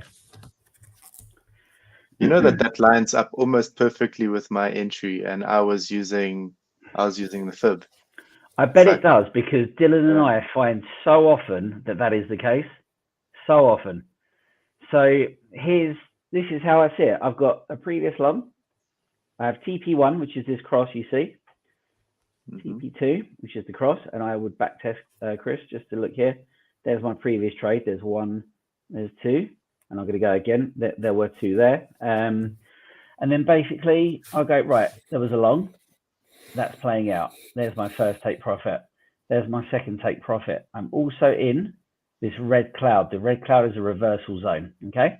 So I'm in the reversal zone. Probably what's going to happen is it's going to bounce from the top one to the bottom one, to the top one, to the bottom one. Do you see what I mean? It bounces, generally speaking, but not always, from cloud to cloud. So my next point of confluence is I'm in the cloud. Then if we look down here, I'm looking at this point to see if it's a top. We had a signal here. We have bearish divergence here. We've got a short signal on the RSI, and I'm going to zoom in for this one so I can really get to like nitty gritty. On here, this is, see this green line, Chris, this horizontal line. It's the worst drawing ever, but you can see what I'm talking about. It starts there, yeah? That green line is the aping line, for want of a better word. When price comes outside of it, people are aping hard into the coin. What's happened is it's pushed out and money flow has come in. Can you see how it's now coming down again? Yeah. What I anticipate is we get a repeat of this. Up, down, up. So in theory, if it's the top, you should get some of this. It'll make its way down and then it'll make its way up again. So this is going to be so badly zoomed in now. I apologize, everybody. Let's try and make it more normal looking. There are 1, 2, 3, 4, 5, 6, roughly 7 things, Chris, that are telling me that if this isn't the top, then the top will be on the next one and there'll be another X. Do you see what I mean? So I'm short here. My stop is above this wick. okay, just above there. If it's stopped out and we go there, that's fine. There'll be another X that will appear here, and I'll just rinse and repeat. I would imagine eventually I'll find the top. If I don't ever find the top, I'll run out of money. But with good risk management, they are, I mean, this is quite a nice trade for me. There's a lot of different complementary points. So does that help at all with sort of explaining what's going on in my head? Yeah, man. This is epic. It's such a powerful tool for anybody's arsenal. And if you're trading any level of volume, I mean, it's actually quite affordable to add to your ad. You know. Absolutely. As far as I know, the school's got a 30% discount at the moment. Am I right? Yes, you are right, and it does. Yeah, of course. There is one other. All of our links are actually in the YouTube description as well now. So nice. Yeah. We've one other thing, Chris. Do you notice the candle colors? Let me put it up to daily. Hang on a second. Let's go with 4 hours so it's not as skewed. Can you see the candle colors? So yeah. Obviously red is bearish, as you'd imagine. Mm-hmm. Green is bullish, and then you've actually got a really cool feature, indecision. I love that. When the candles go purple, don't trade. This was actually a question. This was a question I was just reading in the chat. Is these candle colors part of the? They are. They're part of it, and all it is you click on the settings for the indicator, and if you look here, candle coloring is it's confirmation simple. They do also do something called gradient. Give it a sec. Gradient to me really muddies the waters. I can't see it as clearly, so I'll just go back to. If you look around here, see that? It just shows. It just shows me that whilst the candles are green, we long in, and when things change, we short in. When it's purple, I wouldn't be in a trade. I don't think you need to be. I mean, Matt see me do this. If I wake up in the morning, I'll click on Arve, 2 seconds, I go, no, I'm not happy with that. Next one. 2 seconds again. I can just scroll down this list very rapidly, and I'm looking for a set of things which might be my price action is up here in the cloud, or I've just had one of these print, or the RSI is high, and I can literally just click on my watch list, and I'll just tap the down button. There you go again. So that to me is no good. And then I'll just make my way down through the various coins, and inevitably, like there's perfect. Look, so what's this? Bitcoin Cash up in the cloud. We've just had a TP, and RSI is high. Do you see what I mean? It takes no time at all to go with your mouse. With your arrow button down. That's one that's middle of the road. I'll go again. Bitcoin. Look at that. Perfect. The daddy of all coins is showing me on the 4 hour. I haven't changed the sensitivity yet. I'll do that real quick. It's only one. It's not going to make a huge difference. Straight away, long, TP, we're in the cloud. This is already printed. RSI super high at 94. I mean, all right, we might go up a bit, but we're going to go down. Yeah, I mean, it's as simple as that. This is how I find a trade first thing in the morning. I'll wake up, I look at the previous move, and I go, right, what's in the cloud ready to come down again? And if I find one, such as Bitcoin, then I'll move on to my 618s, my Fibonacci retracements, and I'll spend some time looking at the traditional way. I'll draw some trend lines. I'll look at this and go, right, there's a channel there. There's a channel there. What's going to happen next? Do you see what I mean? And that's generally how, I'll just draw those very quickly. I mean, it's not even going to line up because I'm not zoomed in or anything, but I'll see what price action is doing. I'll draw one there, and then I'll just use it as, again, confluence to kind of go, right, I'm happy with that. There's a trade coming. Yeah. So I don't know if that helps at all. It's powerful, really powerful. Like the more indicators we can have, or the more like confirmation we can have towards a specific trade without overcomplicating and confusing ourselves, it just gives us that edge. We become the casino instead of trading in the casino. If you can take that and align that with the correct risk management, then even if you get it wrong, it doesn't matter if you get it wrong, because essentially you get it wrong, you hit your stop loss, you lose 1% of capital, 2% of capital. The next one, you can lose and lose and lose, and then you get it right. You know, so we use these things to find the we use this thing to find our trades and get things in order. You know what? One thing, you know how I said don't trade the purple candles, right? Just to show people, don't trade this either. Look at that. Down, up, down, up, down, up, down. Oh, come on. Just don't trade it. And this is on the 4 hours. This was a long period of time. So when you guys are looking for a trade, don't trade this. That's ridiculous. What you want to trade is that. Look at that. Straight up, straight down, or straight down, eventually straight up. Do not trade that the same way as do not trade this. I mean, look, it's just purple everywhere, isn't there? So just another point of view for you guys. When you've got so many coins, you can't trade this because RSI is in the middle, price action's in the middle. It's just had a TP. It might go long, it might go short. We're blessed that we've got so many tokens that we can look at. There you go. Up high. It's been a take profit right at the top of the cloud. It's going to come down. May not be straight away, but I've just put this on. I haven't looked at XRP for weeks, probably. Oh, not weeks, days. 1, 2, 3. This is coming to an end. There is a short coming. So, it's just, it takes time, it takes effort, and it takes you to then go back to your traditional charting and go, right, if I draw a fib tool from here to here, where's my 618? Do you know? And it just takes time, you move it on to the next point, and then you go, right, there's my 618. Let's just drop that in. There's my 618. Look at that. We're at that level nearly now. So, it does marry up, and it's just what Chris was saying. It does marry up quite well. So, anyway, there we go, guys. Hope that's helpful a little bit. We're coming right to the end now, aren't we? Is there anything else you guys want me to add? I think I'll just I wanted to share the schedule with everybody who's here so that you guys can kind of tune in and know what sessions you want to be in. So for everybody who's here, perfect. All right, so there we go. So for everyone who's here, okay, so we've just gone into the Lux Algo session now with Sai and with the Matt. Carl has now been swapped. So next up we've got Dylan and the mentors. You know them well from the live trading sessions every day.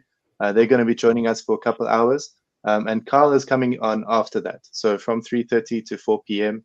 I will have Carl streaming into this with us. Then we move into taking trades to the next level. That's going to be our mentor Bruce taking over. Then we've got Fefe and Maison coming on to do some smart money trading setups, and then into market sentiments. So you can see here we've got a jam-packed session for you guys for the next 24 hours. Literally, don't miss it. All right, set your alarms, get your coffee ready, get your popcorn ready. We're about to jump in there with the master Dill in the house for the next 2 hours. Where's that? I haven't got the applause button, Dill. How do I get that? So when you come in, give yourself some applause. Yeah, there we go. Is that a soundboard? Do I have to buy a soundboard? I've got a soundboard. Yeah. I'm gonna get. Is that Matt? What's happening? Yeah, mate. What's going on? You? I'm good. I'm good. Where's our music? Is it started playing? It's jamming. There we go. Your music is playing. There we go. Okay, cool. Well, look, I need to learn how to do this. Simon, we need that next time. I will sort that for next time. Dill, just really quickly, I'm not going to be on with you today. I don't know if Bruce is on or Dave. It would be nice if somebody hung out with me. Yeah, I can hang around for a while. Yeah, there we go. There we go. It sounds like you teamed me up for 2 hours. Yeah, I mean, we will do it. I'll go through every chart on the list if they want. Yeah. There's 20,000 coins, eh? Yeah, well, let's do it, guys. We're going to start here. Okay, cool. So who's joining? Is it Simon? You not joining? Okay. I'm going to jump off in about 2 minutes. So Bruce. Okay. Bruce should be coming on, and David should be coming on with you, and I think that's about it. Yeah. David's just Are you messaged. hanging with us, Chris? I can stick around for a bit. Okay, David's cool. just messaged real quick. He's running a little bit late, so if no one else has got any questions, I'm going to jump off and hand over to you guys. Thank you very much. Shot. See you later. Thank you, buddy. See you in a bit, guys. Let me Cheers, just... son. Luba's Yeah, dancing real quick. already. Beth says, go Dylan. What's happening? Luba's hanging out with us. Okay, guys, so I don't have control of the chat. So I will try and read everything I can out of the sides here. I want this to be sort of as engaged as possible with you guys. I'm not sure how big our audience is today, but we'll try and get to questions. We want to do some educational stuff if you want. We've got a lot of time here. So yeah, just drop questions in. We'll try and get through these questions in the chat. Whatever you guys want to know, let's see if we can help you. Yes, Peter, we are in a nightclub. It's a trading nightclub. And we are ready to go. You must know. It's black shirts and it's some disco music. I'm pulling up. Yeah, our we got screen a. here. So, Dill, we've currently got about 200 people in the chat. If everybody who's here who has not yet smashed that like button so that more people can get notified of the live, please smash that like button, guys, and share it to your channels. I mean, we've got 24 hours of alpha coming through, yeah. So let's get it out to the students as well. Are you able to share there, Dill? My screen is ready, so you just got to pull my screen up. Whoever's admin can just bring my screen up, and then yeah, let's get cracking. All right. So guys, I'm just going to carry on here. We're going to talk through some altcoins and things like that. I'm going to show you what I've been doing today. I've just actually updated the Banter Discord, so you guys are welcome to log in there and check. Some of the charts we're going to go through here are the ones I've just done. And then any specific charts you want to look at, if you guys are stuck somewhere or whatever your issue is, drop it in the chat. Let's look at that chart. Let's see, if you are short something and you are worried, let me know where you're short, what you're shorting, what time frame. We can look at it for you. And yeah, whatever, guys. So just let me know. I'm going to start going through my charts. Anyone jump in, Matt, Chris, whatever. Jump in when you're ready, and I'll show you what's up. Bajan, already I see your question on gold. Let's do gold as well today. Okay, so there is a short on gold brewing potentially that I can take you guys through. Right, so one of the first things I do every day, guys, banter bubbles. I just try and see what's going on for the day, try and see where the attention is. You can see this BSV, BTC buddies, BSV, BCH, what's the other one, Stax. They all love bullish Bitcoin and they tend to move with it. So it took us a long time to get Stax onto our watch list and that sort of thing because we kept forgetting about it, but Craig has been drilling it into us and finally it's worked. I mean, we've had BCH blow up, Stax blow up, BSV blow up, and all on the back of BTC strength. So, what you got to do, guys, when BTC shows strength like that, you got to look at things that run with BTC. These alts are still running. They will get their full chance when dominance turns over. But, when you want to take advantage of a big BTC move, you want to grab these alts that run with it. So let's just go through some of these. I did cover them earlier on Sheldon's show, but let's just run through and see where we are now because we were looking at a few reaction zones and rejection areas. So let's just let's see what's going on here. Okay, so this is BCH, and look where they rejected us at the high. Okay, and we also had a monster. We had a monster Bitcoin rejection there too, I think. Okay, let's just finish BCH, and then I want to take you through this BTC situation. Okay, so classic vibes here. Look at this. Look at that first rejection. They gave us a massive sell here. They pumped in again. They rejected us there again. So this for me. To stay bullish here, guys, this is support for me. This 236 region, we want to see this area hold. This is a 618 for me. It's horizontal. It was the top of our range. It was my TP zone for the original move, which we actually waited a very long time for. It kept coming down here, banging, banging, banging, and we waited and we waited and we waited, and they finally gave it to us. Today, broke through, retested. So you'll zoom in, you'll see on the 1 hour, 15 minutes, we've got support there, and then it kicked on from there. So right now, I'm looking for this to hold if this move is going to continue. If we zoom out, you can see why this is interesting. We've got a big trend break here. So this is the daily. Okay, so big daily trend break. So we want this area to hold. We want to push up We want to see the support hold for us. Targets again, guys. We're going to visit this 250 again, and then I'm looking at this 257. We'll deal with the rest when we get up there, but right now, this is the big area, this 257, 258 region. But for now, the bulls, we want this 235 region-ish. We want that area to hold now for us. Let's just go back to BTC and see what they did here. Okay, so we were looking at this range yesterday. We had this 28,800 as a range high. We had 28,000 at the range low, bounced up and down, up and down, up and down a couple of days, and they took us through there earlier today. Okay, so this is now our big support area that we need to look out for. This 28,800, this region here for me is support that I want to see hold to see this move continue.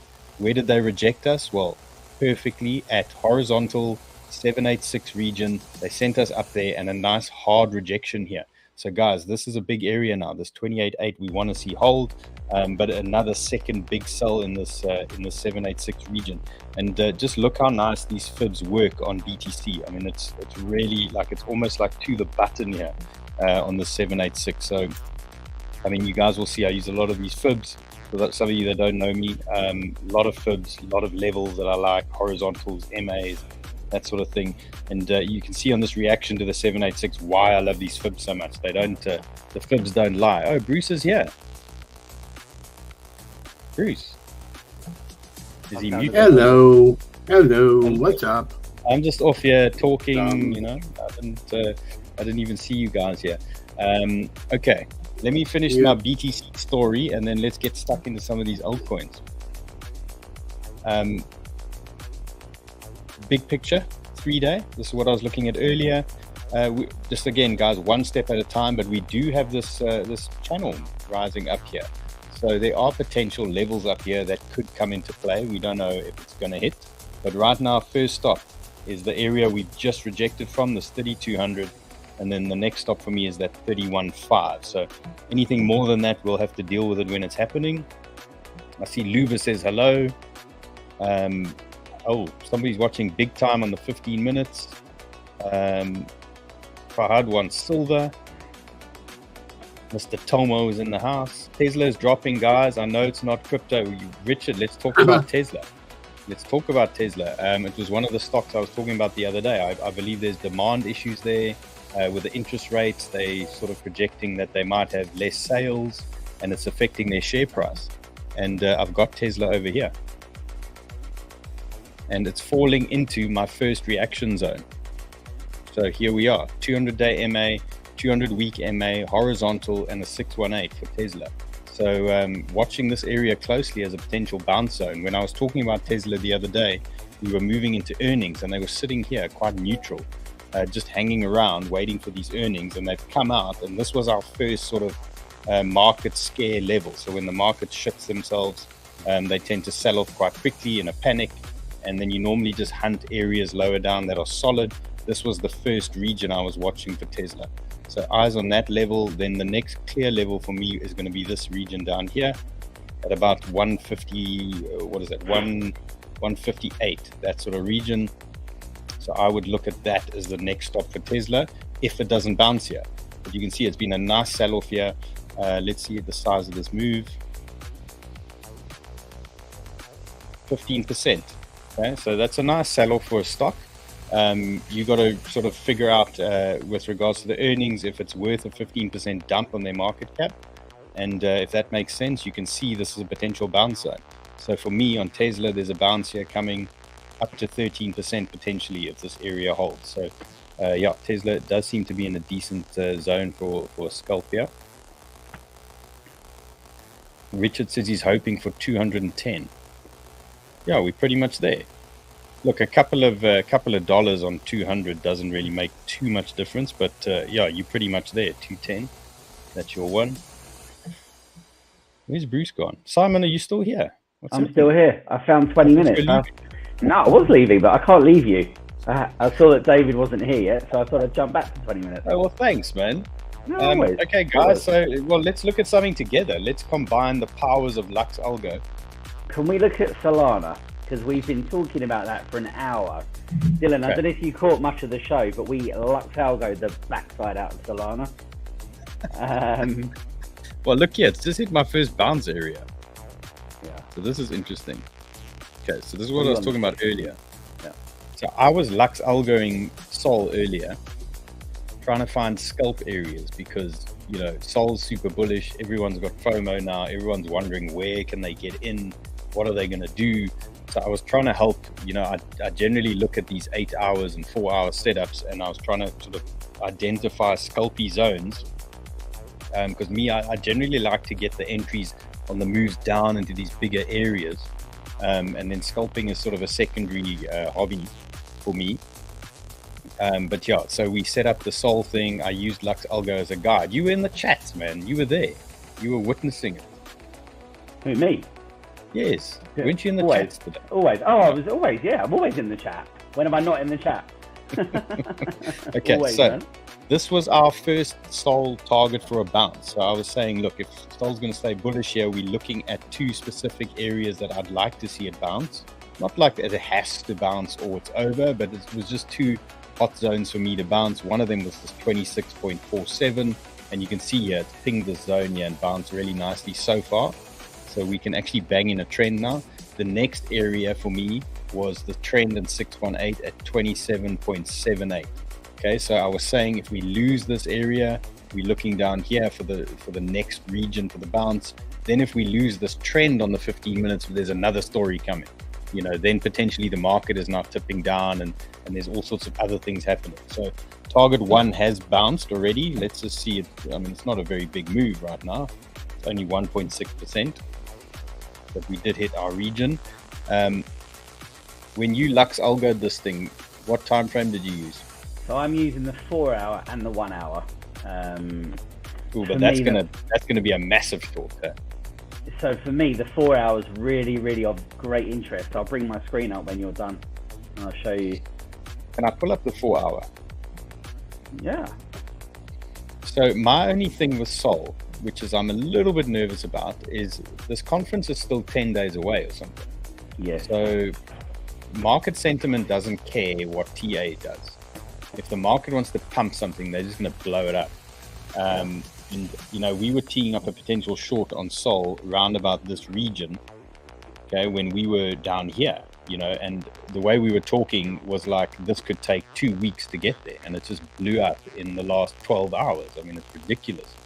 So we need to just be aware of that there might be some sentiment and momentum behind this thing now, and they might want to blow through some levels. So from this 8 hour, I'm watching 29, Wow. the 76 region, and I'm watching 31. Okay, I'm not saying we're going up in a straight line, but what I'm saying is if there's sentiment here and we have a green weekend and BTC's pumping, like a lot of the stuff goes out of the window. You know, they don't care if it's pumped 10%, they'll pump it another 10. I mean, you saw what happened last time Sol squeezed up like that. I mean, I remember we closed our longs at like 24. We thought we were super clever, and it still went to there, 32. Yeah, I know. So yeah, that's my only caution about Sol. So let's, with that in mind, let's look at. Can you show me yours? Show me your. Of course. Let me bring my screen up. Hold on. Short on the 4 hour. Present 1 second. Let's present the screen real quick. Window. There we go. Oh, hello. What's going on? Someone else. An admin needs to. I think an admin needs to share your. I think I am. I was an admin. Oh, there we go. Does that work? Okay. Yeah, it looks like it's working. Okay, cool. Yeah. All right, cool. So what I'm seeing, and we actually ran through this with Luba. You know, obviously Luba is one of our regulars. She asked the question, "Am I in a short?" Now I said I was, and this is why. We have this wick here, okay. So immediately I had sort of an idea for a stop loss there. What I've got, Dill, is I've got a long which is playing out. Let me just check I'm on the right time frame. Hang on a second. Yeah, I didn't see it look right. There we go. That's better. God, you get so used to how these charts look that you recognise it. Hey, okay, cool. So let's start again. So we had a long playing out. This still doesn't look right. Sorry, give me a second, mate. Sorry. No, it was the 1 hour. Right, it was the 1 hour. That's why. You just switch back down. I love this music, man. I love this music. Okay, so We had a long in play, and it was a really strong signal. It was a 4. Now it's out of 4. The last time we got a good 4 was here, and we got 2 TP points. So we've got our 4, and we've got our 2 TP points, which is cool. We're in the cloud nicely, really nicely. We've got bearish divergence there. We've got a short here. We've got a short signal here. And the cash flow, I know that people will have seen this already because I've gone on about this for the last couple of hours. And if you can just about make out, Dill, actually it's turning up slightly. Before this, it was just coming down. Now we've got a slight turn up. So we'll have to watch this and see if it does increase. But when I was drawing it out before, there were 7 points of confluence as to why this was a nice place to take a short.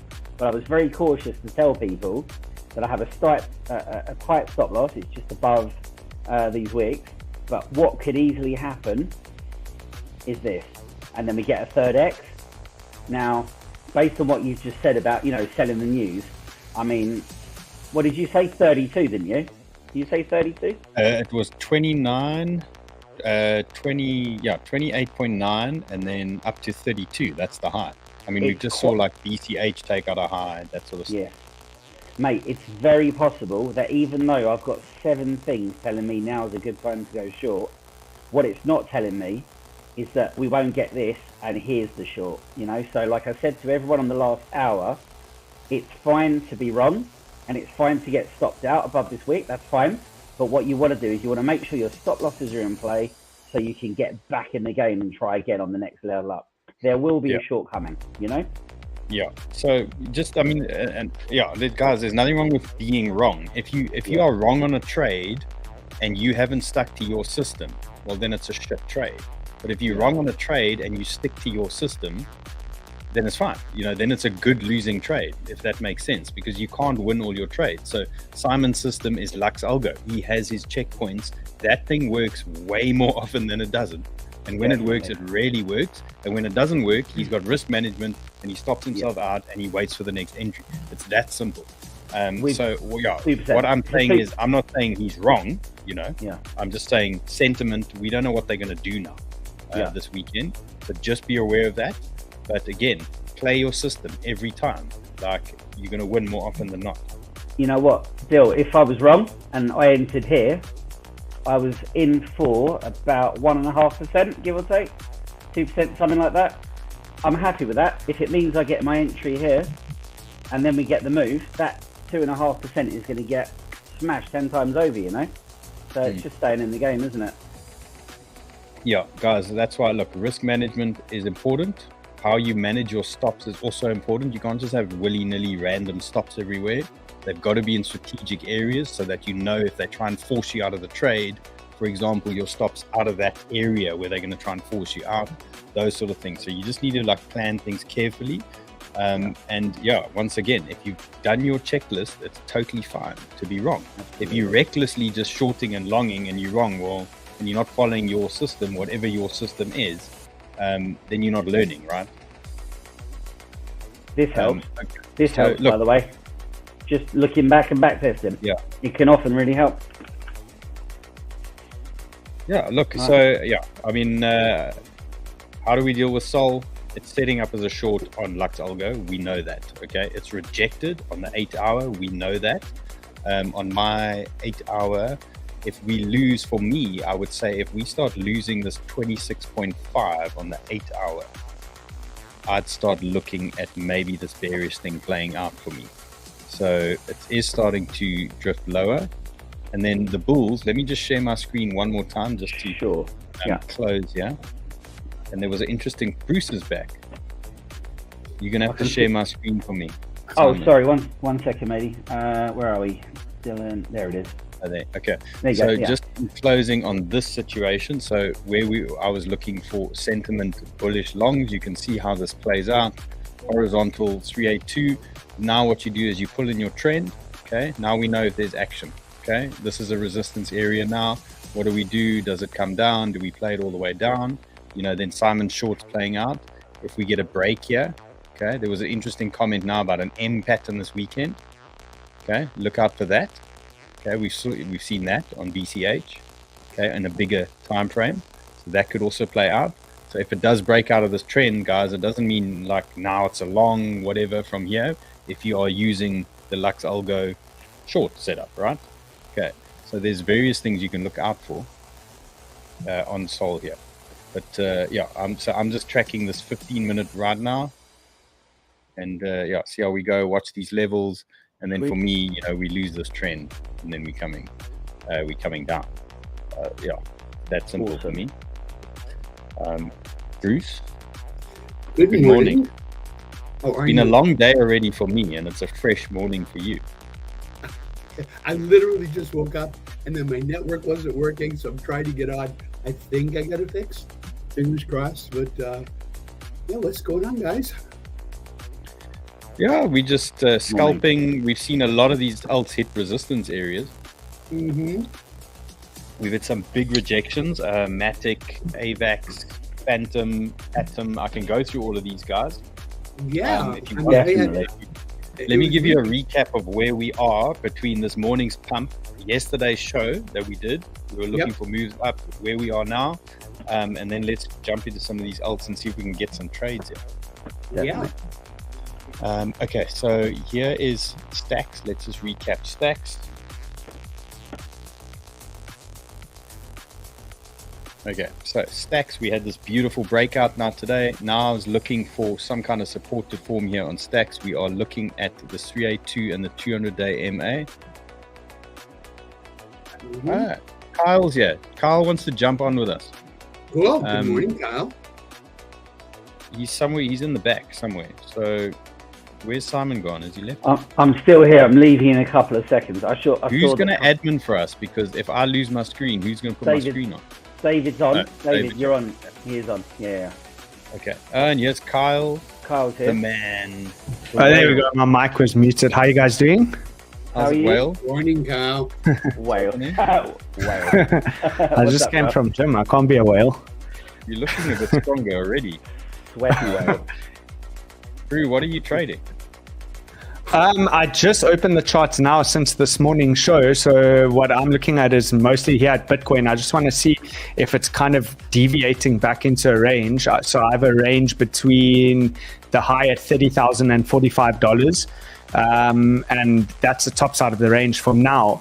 So I want to see if there's going to be a break of structure back inside, in which case I would then look for a short, but I would need to wait now for a lower high. So currently we have the rejection off the top side.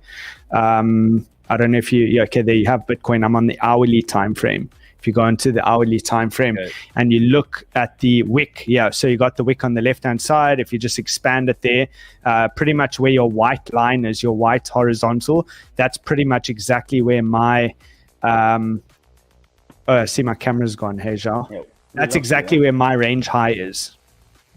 We'll just get the camera back.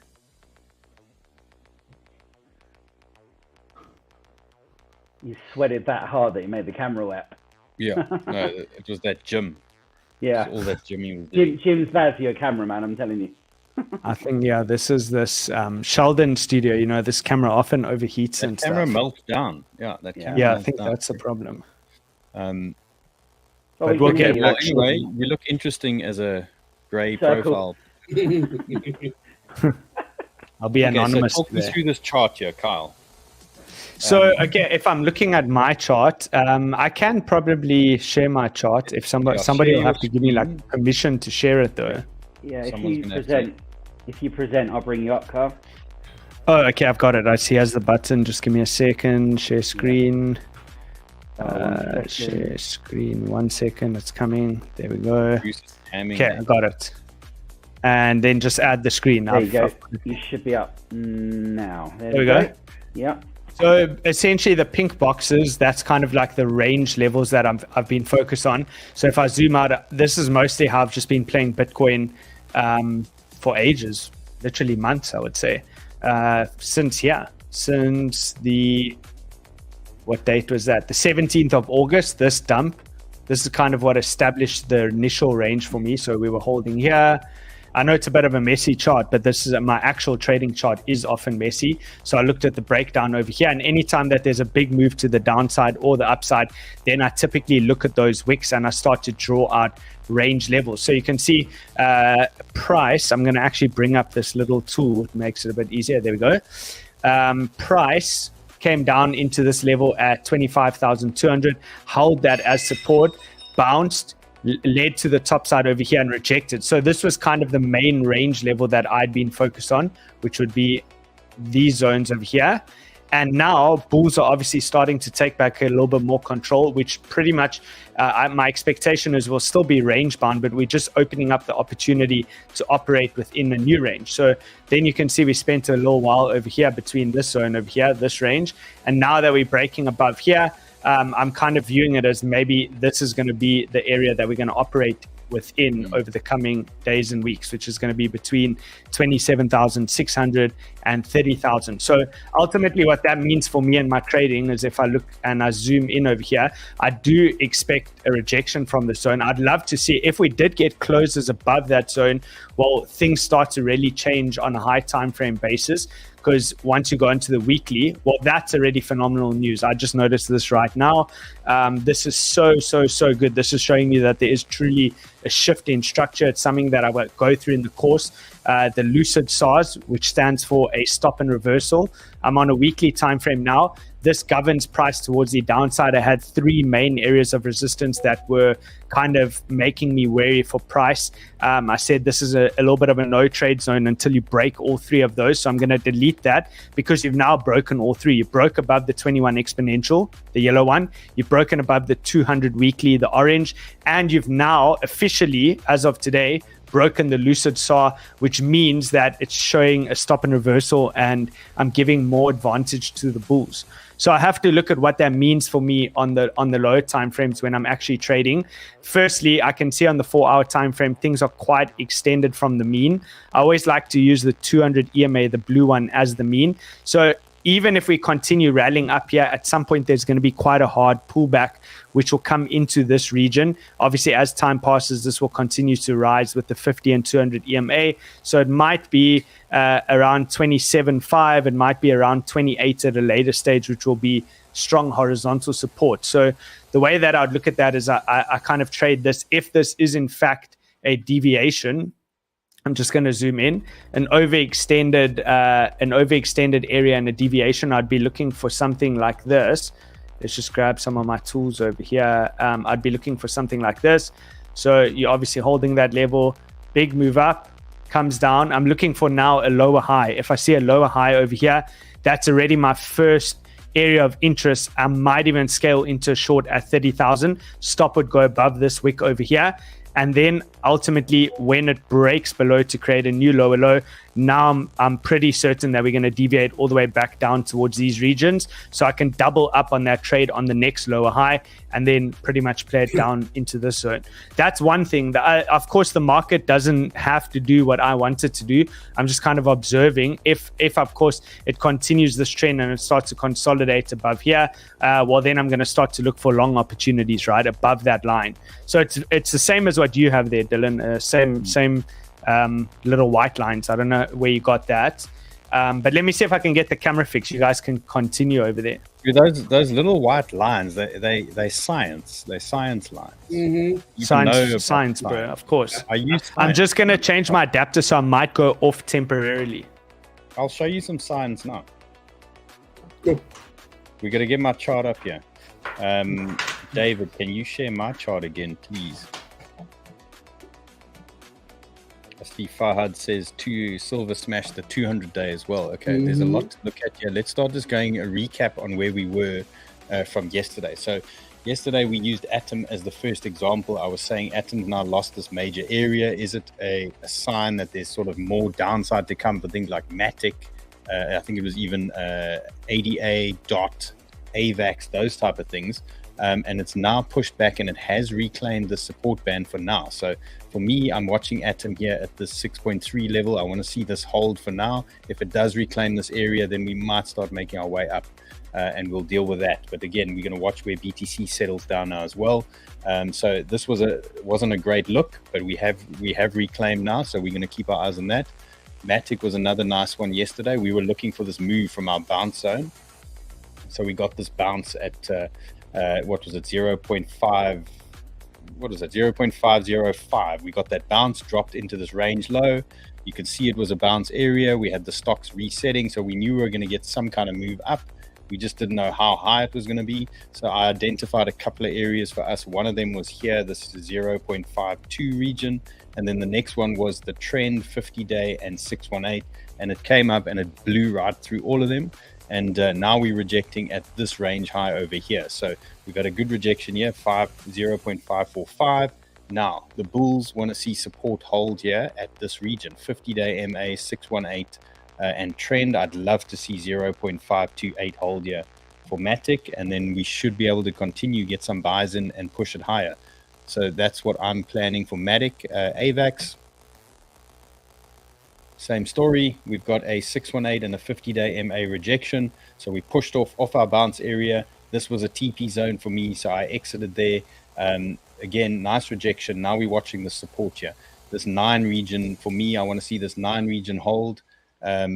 For AVAX, but all is not lost. You know, we still have this range low down here. If it does reverse, we might still get another look down here. We're just going to watch BTC.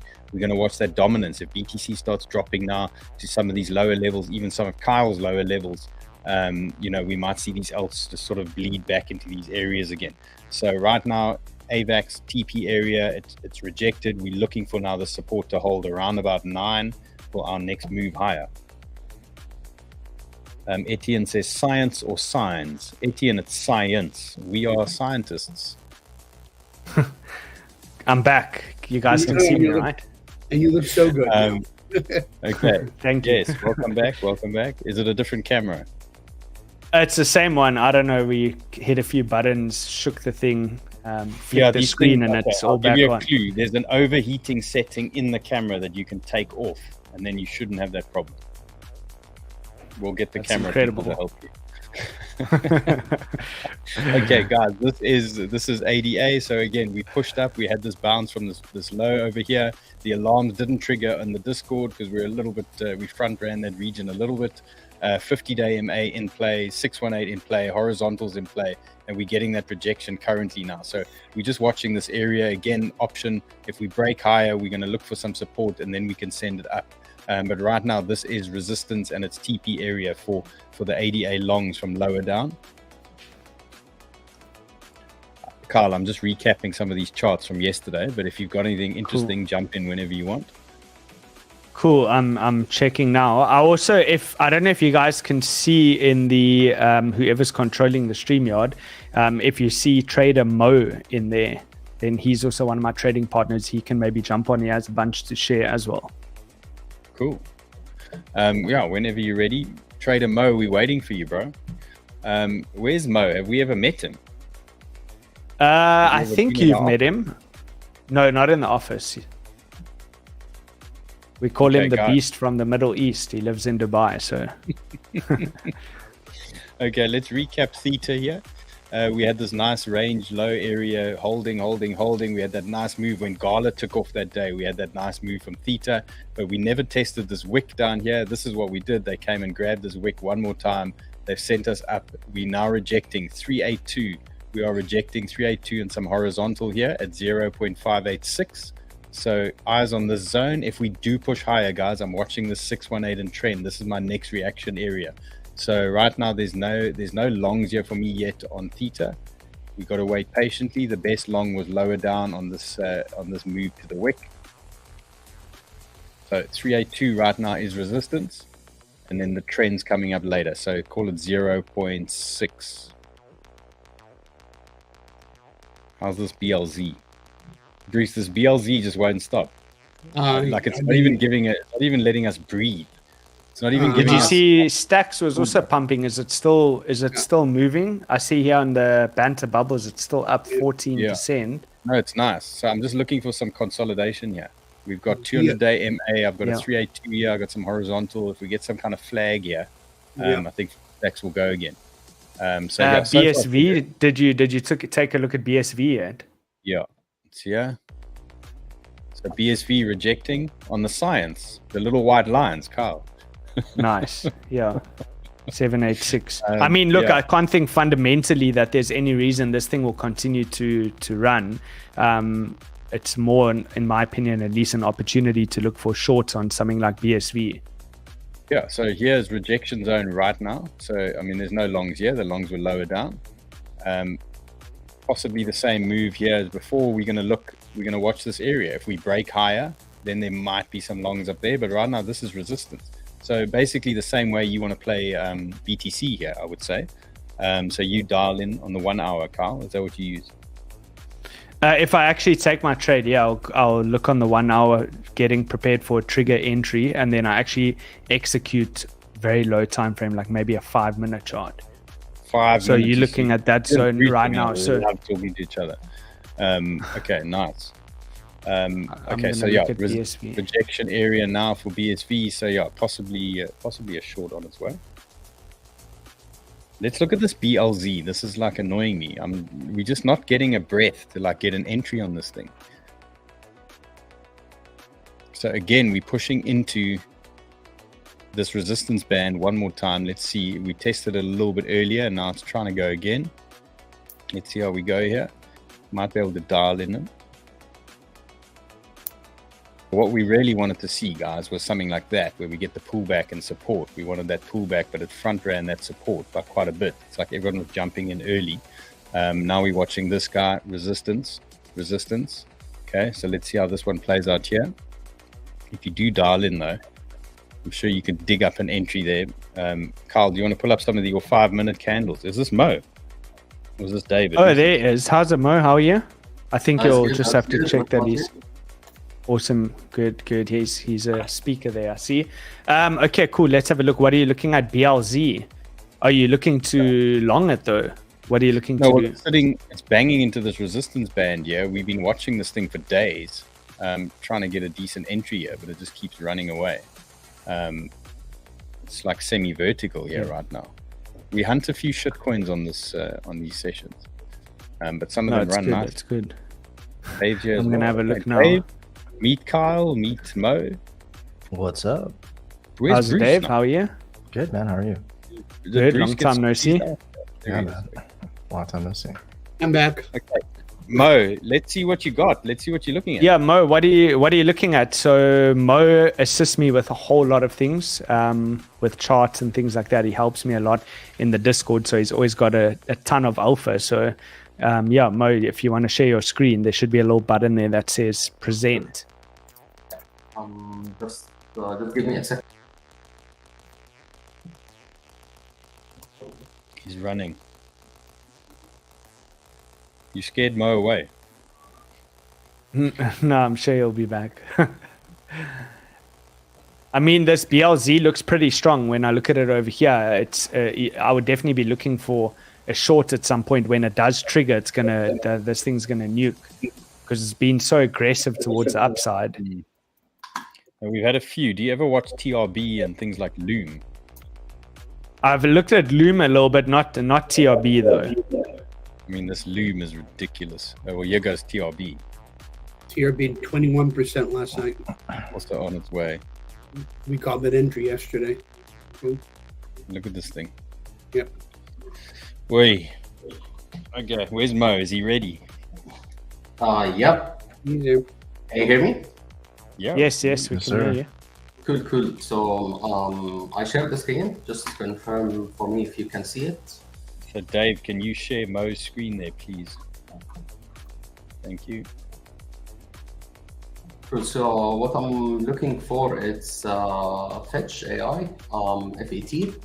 I'm just waiting for a break of actually every line. It's the monthly open, and also it's a trend line just to get acceptance above the 50 EMA. On the daily time frame, and I do believe it's somehow a good trade just to target somewhere around 36 cents to 40 cents. That's the first one. The second one, it's ETH. I'm just waiting a little bit to get somehow to levels, which is the monthly open. It's around 1,670. If I'm gonna see a clear rejection from this level, and it's also, you can see like it's a parallel channel where it's the middle of the channel, and I'm gonna be targeting just like shorting it back to the lower channels. For BTC, I'm short from 30,000. It's simply for multiple confluences. First of all, we filled the whole wick. The second thing, it's the monthly high, the Monday high, sorry.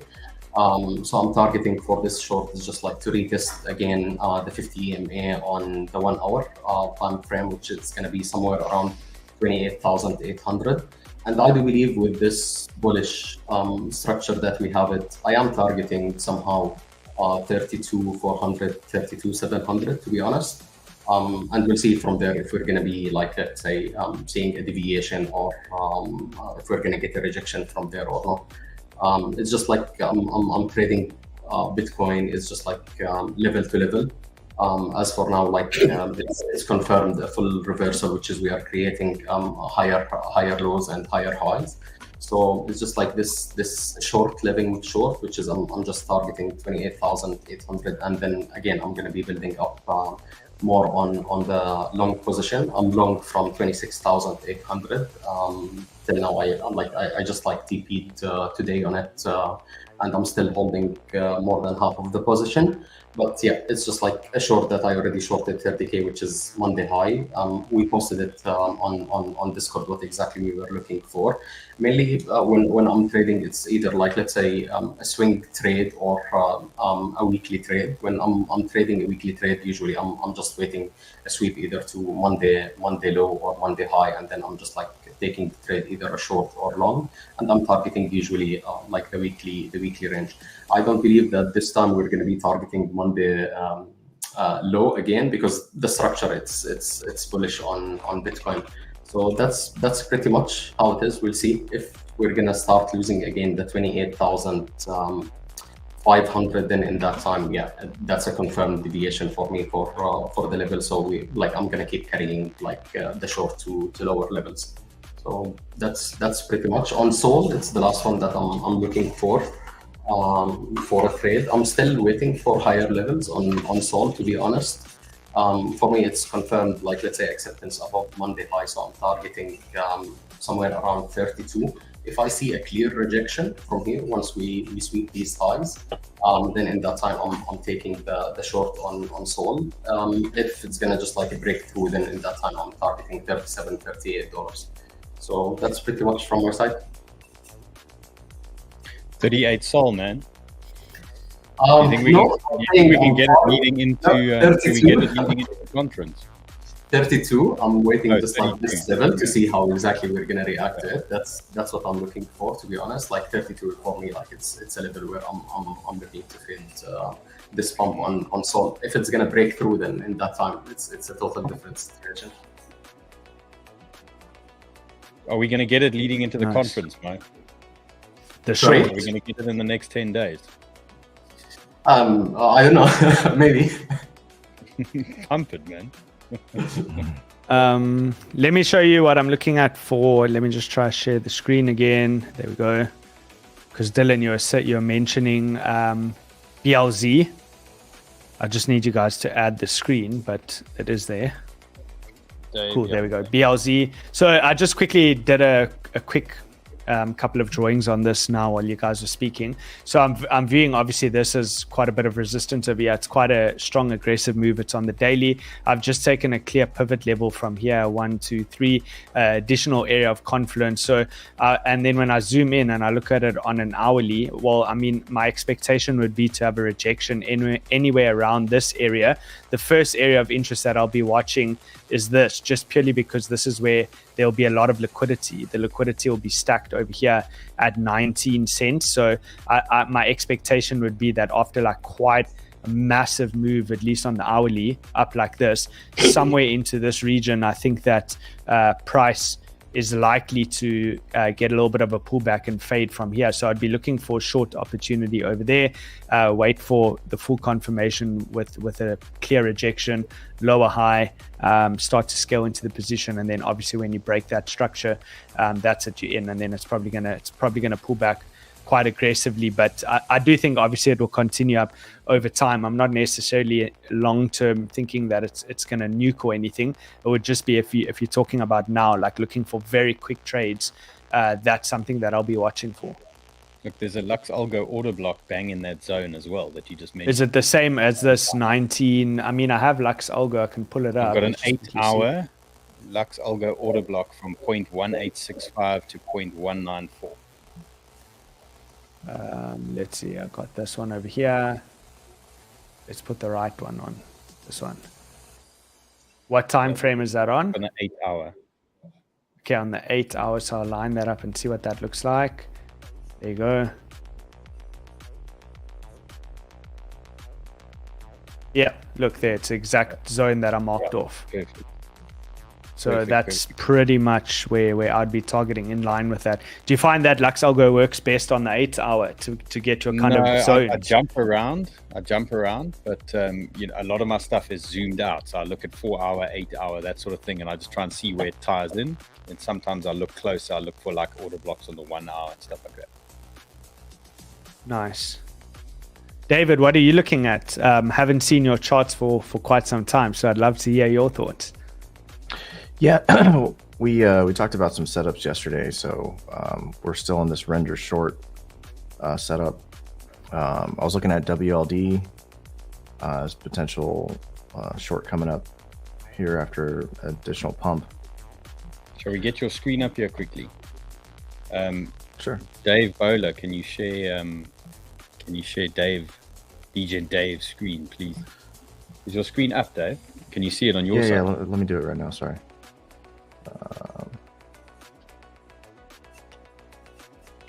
Kyle, do you like our music, bro?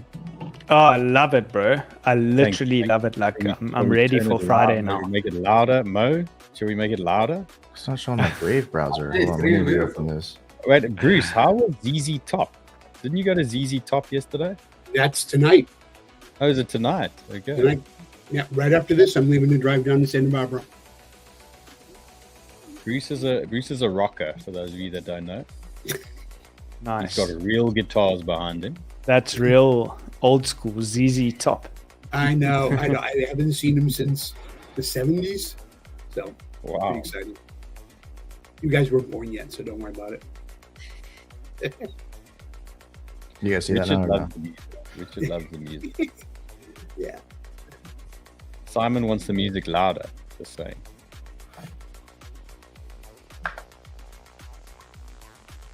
Oh, cool. You guys can see it now. Awesome. When Dave's done, I'll share one more thing that I'm looking at as well, which is much more of a swing trade, but I'll bring it up as well.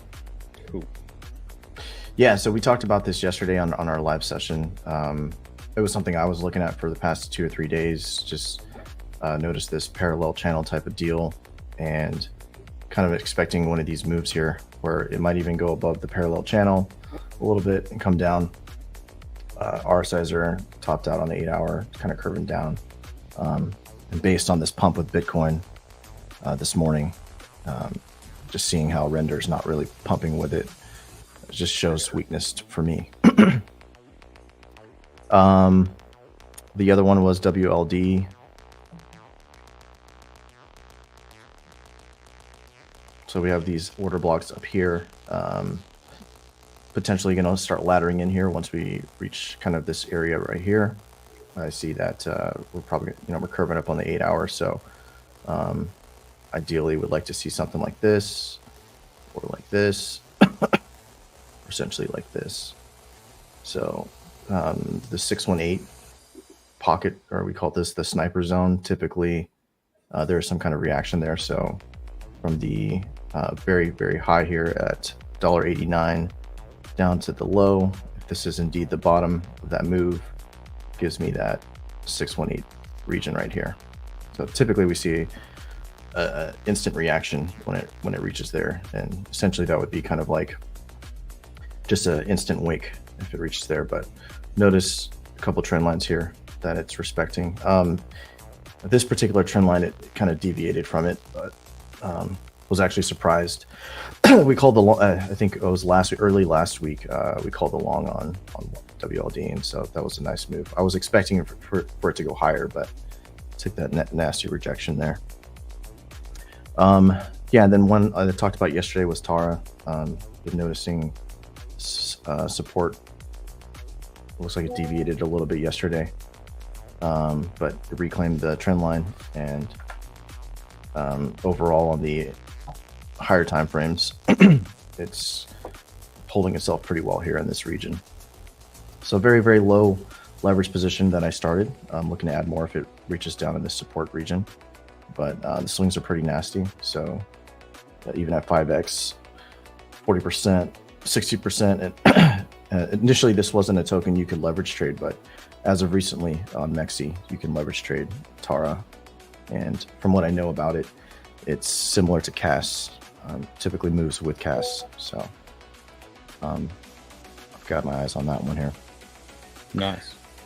I see Oyati says he wants a track list. Well, Dave's the DJ. Dave made this track, so I'm waiting for more. We'll play them all day long. Dave must just send. Yeah, I mean, if you guys like this one, I'll just make some more that are similar. I mean, this is not the normal track that I make, but I try to replicate the one that Dylan had playing in the background there for a while, and it's good vibes. So make some, bro. We'll get some more going. Yeah, we'll get it going. But yeah, same thing. Okay. I know you guys are talking about Solana. It's interesting here that we actually just hit the sniper zone region, and where I'm pulling that from is from the high here at 32 all the way down to the low here. Right, so it's kind of interesting. You missed Simon earlier. They actually calling a Solana short on the 4-hour Lux Algo. Interesting. So they teeing up a short. Yeah, I'm saying there might be some bullish sentiment still, especially this weekend if things are green. Because we're in a conference, right? More. Yeah, conference is end of the month, so it's coming up. Yeah, it's in a week or so. So yeah, a little bit of we're not quite sure how to deal with this one right now because Lux Algo is like spitting short. It's like Jesus! Really look at that. Love the red cloud. That is definitely. But that's how Lux Algo reacts when there's a pump that's going on. It goes into the red, and it'll then settle back down into a new range, or it'll revert back into the old one. And that's the question, isn't it? Like it's been this range for like forever and a day. It might is it going to go to this upper range like it tried before and failed, or is it actually going to stay up there now? Yeah. Well, Mo likes that 32. So I like that, and I appreciate him saying that. So I 32 because I don't know, like it's been a while that we're trading just like range to range. So if you're gonna like start from the monthly range, then in that time, like you get acceptance above. For me, so like above 25.5 means that I'm just looking higher. Other than this, like let it just like lose 25.5, 25.6, and then that time you're gonna pay the deviation. But other than this, I do believe like we will be sweeping like that high. The thing that we are approaching the last week of the month. Usually, like when Bitcoin is gonna start ranging, and I do believe like still we're gonna be seeing more ranging for Bitcoin at these levels. Then in that time, it's gonna gain more. Well, I definitely appreciate that. I set one of my alerts after hearing your idea there at 31.92, so I'll be watching that with y'all. If I can just quickly share my screen as well, I'll show you guys this something that you can kind of put on your watch list. There we go. So I'm looking at Ethereum as well. Let's just clear up the drawings. I had the drawings earlier from the show. But this is kind of essentially the trade idea. I notice there's a couple of levels of confluence. So first you have your typical diagonal that's coming in as a major pivot level. But I think a lot of retailers will be looking at this. If you remove everything else off the screen, they'll be looking at this, which leads me to believe it'll probably be front run on Ethereum. This is more swing trade on the daily, especially if Bitcoin plays ball and starts breaking all this resistance and closing above 31,500. Then my anticipation is that I'll bring up now the dominance and ETH BTC chart. There will be a little bit of a reaction in the coming days or weeks, and I think it will front run through this level. You also have a key level of support that's been or key level that's been tested, both as support and resistance. 1, 2, 3, this would be the fourth time. Time typically reinforces those levels as well. So it's been quite a while since it's been retested. You also have the wick over here, which is an area of interest. This is from the USDCD peg, where Bitcoin went down to $19,200-ish and bounced. So a very, very confident level that will probably be stacked with liquidity at around 1,400. So the kind of idea is that price is going to move into that area. It's also in a falling wedge, which I like. So 3 things that I'm looking at. But I wouldn't just take it on this. Like, forget the stop level. The stop has not been established. Neither is the entry. I just want to simply observe as price comes into the zone.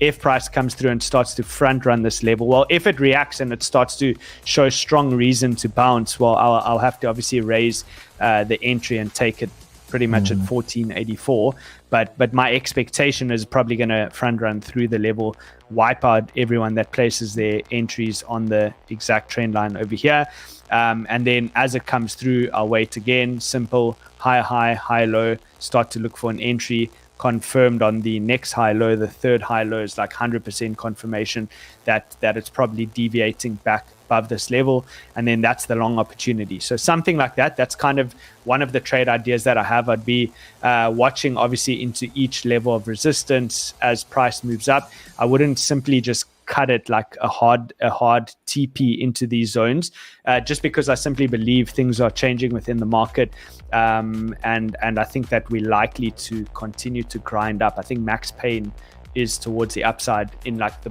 broader spectrum. I think that BTC probably continues to climb, as I've shown over here on this chart. Okay, well, I did on today's show.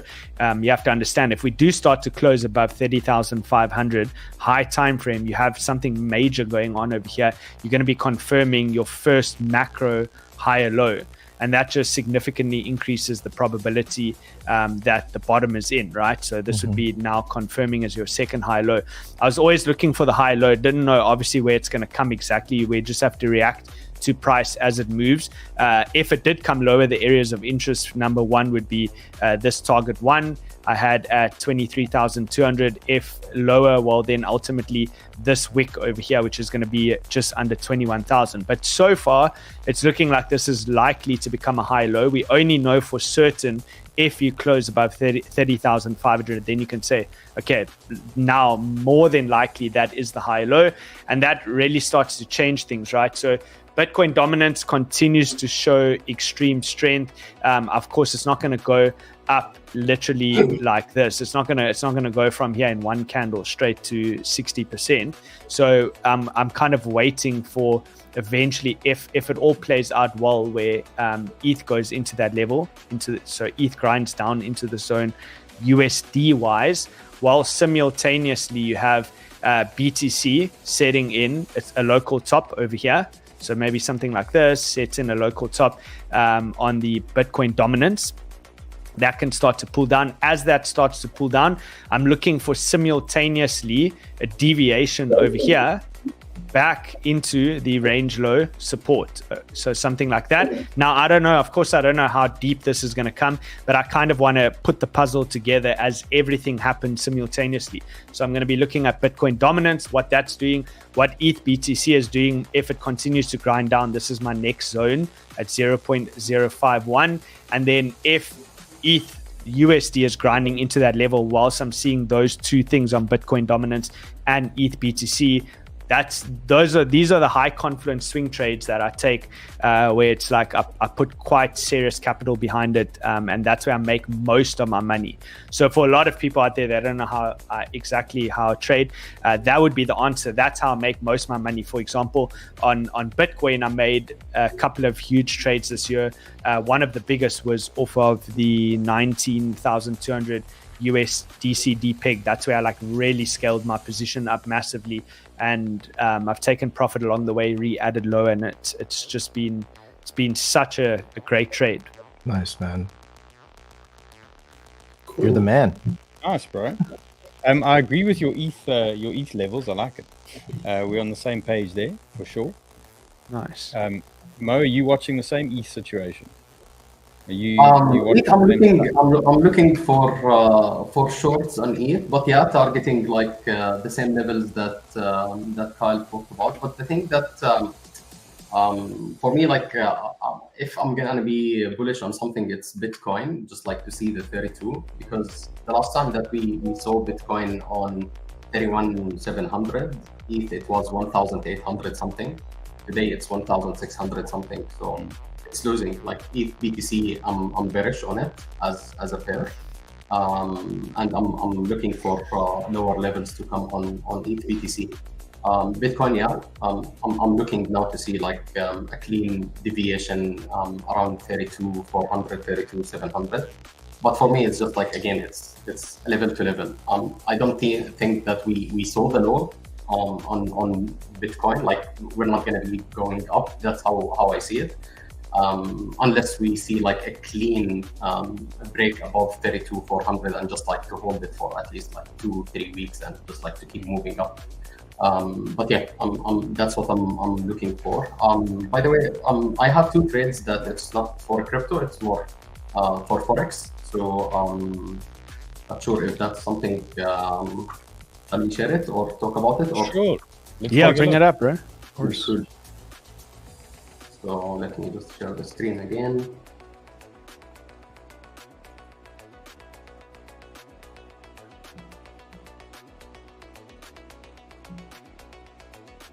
There you go. Yeah, it's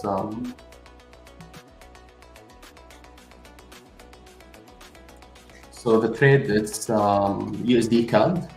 Actually, we are still holding a swing trade. It's from 1.35, but for anyone who's looking to like long, for me, it's like I'm bullish on USD CAD. Easily, you can target somewhere around 1.385 or a little bit higher, just to sweep all these highs from here.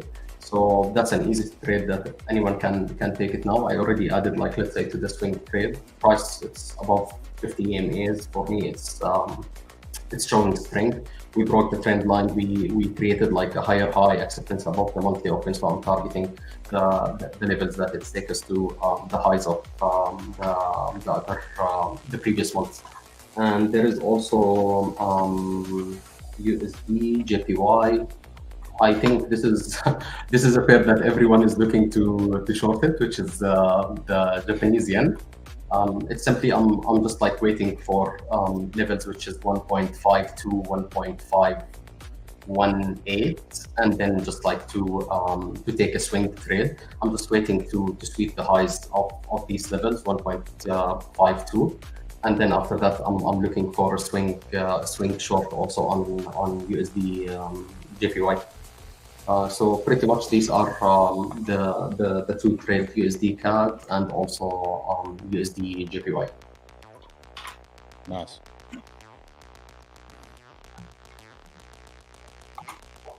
Cool, nice, bro. I want the Bruce, Forex yeah. pairs, just for the audience, we usually drop that in the Discord as well. There, at least on my section, we have a Prime XBT trade section. That's where that stuff's dropped. Are you dropping Forex and stuff in the Discord? Nice. Yeah, we do. Yes.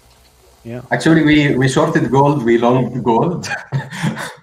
we had a beautiful swing short on gold. Like, man, that was. Yeah, and we longed it after that. Yeah, that was an insane trade. That was. I mean, I definitely didn't let it run out its full course, but if I did, that was an insane trade. I see gold's ripping through this resistance area now as well, so we might get one more push here. Yeah, I think still we're gonna push a little bit higher on gold. Yeah, I think we're gonna get a nice little pullback short very soon though. It has to. Yeah, but I think we're gonna get it. It's coming. It's brewing. It's in the pot. Where's Bruce? I want to see what Bruce is up to here. Bruce. Okay, Bruce. When you are back, please jump in here. Okay. Okay, there he is. It was pretty funny. I was like going like, there's an awful lot of cooks up here. I'll get up the stage, let you guys do your thing. Hey, where's Bruce? That's funny. Bruce, we want to see. What are you up to? What have you been trading the last 12 hours? Well, it's been interesting. First is I'm very excited about Sol because Sol is my biggest bag. I started DCAing into it. If you want to bring my chart up, I can show you. For long term, I started DCAing back in January. So I did my first Sol buy at 12.11 and then again at 13.62. So officially, as of last night, I doubled my money on it. So I'm really happy. So you're a whale, basically. Well, not a whale, but I'm feeling whale-ish today, just because that went really well. Dave, can you share Bruce's chart there for him, please? David B. That poor guy. We usually do Where's this David ourselves. B? Is he sharing your chart for you? Are we waiting for it? Well, hopefully. I don't see your There it is. chart No, there, Bruce. no. I need you to share your screen. Oh, Bruce, share your screen. That's right. Hold on. Thank you. Oh, good grief. You're making me look bad, bro. Yeah, I know. User problem. Hang on. There we go. So, right. Yeah, that's it. Tried that for whatever. So big perspective. And this is back to what Kyle was talking about earlier. I want your thoughts on this. So I started from long-term perspective, my purpose for trading is to make money for long-term, because my goal is to be sitting on a beach, drinking a drink with an umbrella in it, when my money makes more money than I could doing something active. So that's why I actively trade, is to basically feed the beast. So started DCAing into Solana back here in December. It was December 4th at 12.11, I think it was. And then I picked up again after this dump at 13.62. My criteria for, you're gonna love this. My criteria for when do I DCA into things is when everybody else is screaming and running and leaving. Big dump, buy in, it's cheap. When it gets expensive, I'll sell it. The thing, Kyle, that I was actually looking about when you were talking is that I have that same marker and Motu at 32.24ish or so. But my question is, price has been operating in this range right here for quite a while, and it deviated up and came back down to the range back in July. So the question that I've got is, are we now going to be in this range over here, or is this just going to end up being a deviation? That's what I'm watching really closely, because that will totally change our perspective on Solana, and actually probably quite a few of the alts, because we've had a low, we had a higher low, we have a higher low, and if we pump up and stick up here, that's a pretty darn bullish long-term chart, isn't it? So yeah, from my side, I would say that that I think it is more likely to continue as a range than not. So I would be watching for a higher probability, that it's going to break back into that zone. Yeah. Of course, if it does start closing above, then great, you can start to look for new opportunities. Right. But really, if you look on the left-hand side, now I'm just looking at I value, I think it's there around that $36 mark where the initial major breakdown was. Right if you there, go, there. So that's going to be a big level to clear, like that general area. You need to get back above there for things to really start to shift. The only thing is, with I'm not saying this will necessarily be the case with Solana, but what I've found is that if you go and you look back, the coins from the prior cycle almost never do as well as new things that will come out. So let's say if you look at optimism, arbitrism, these are arbitrum. Sorry, I can't talk English. Optimism and arbitrum. These are some new coins. I don't know if those are going to be the ones. I don't know. If I did know, I would just go all in on them. But usually this is like the trend that you would see. So you have to be very, very careful and methodical if you are looking to build like a big bag of Solana, because obviously they sold a good story over there. So you just make sure that it's in an uptrend against ETH and against BTC, and then it's worth holding. If it is, it has to be an uptrend against those. Yeah, I mean, I've got a pretty diverse portfolio of old and new, and et cetera, et cetera. But this is just one that for a long time, and you know, as an example of why I think this has got you know, real strong future legs is I went to transfer a lot of tokens from one place to another, from one wallet to another, and got BTC across, got Ethereum across, got a bunch over, and then a lot of them were on Ethereum, right? And they could only transfer them on the Ethereum chain, and it was going to cost me about $400 in gas fees to transfer everything over. So what I literally did is I sold everything off, turned it into USDC and USDT, and in one transfer on Solana, I transferred over to the new place for $1. It took 18 seconds for the transaction finalized and $1 to transfer it all over. And it was like, yeah, this is usable versus a lot of the other ones that are still kind of a pain in the backside. So yeah, I'm with you. What I'm looking at is I've been trading TRB quite a bit. Very, very happy with how it basically stair steps up, stair step, consolidate, stair step. We talked about this yesterday when you come down to the shorter time frame, how it seems to take 2 steps before it jumps.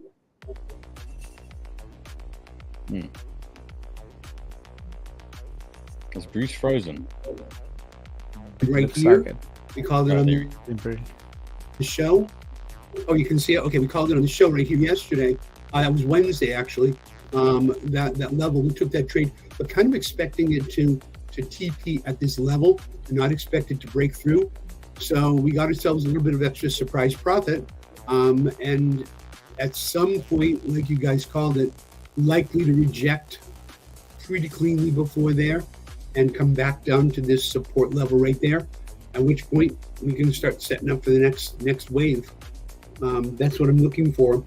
The other thing that we did yesterday, I just want to make a shout out to all the students, because yesterday, one of the big, Kyle, you know this because you've got your new program that's up that's really exciting, and the students are really excited about it in school.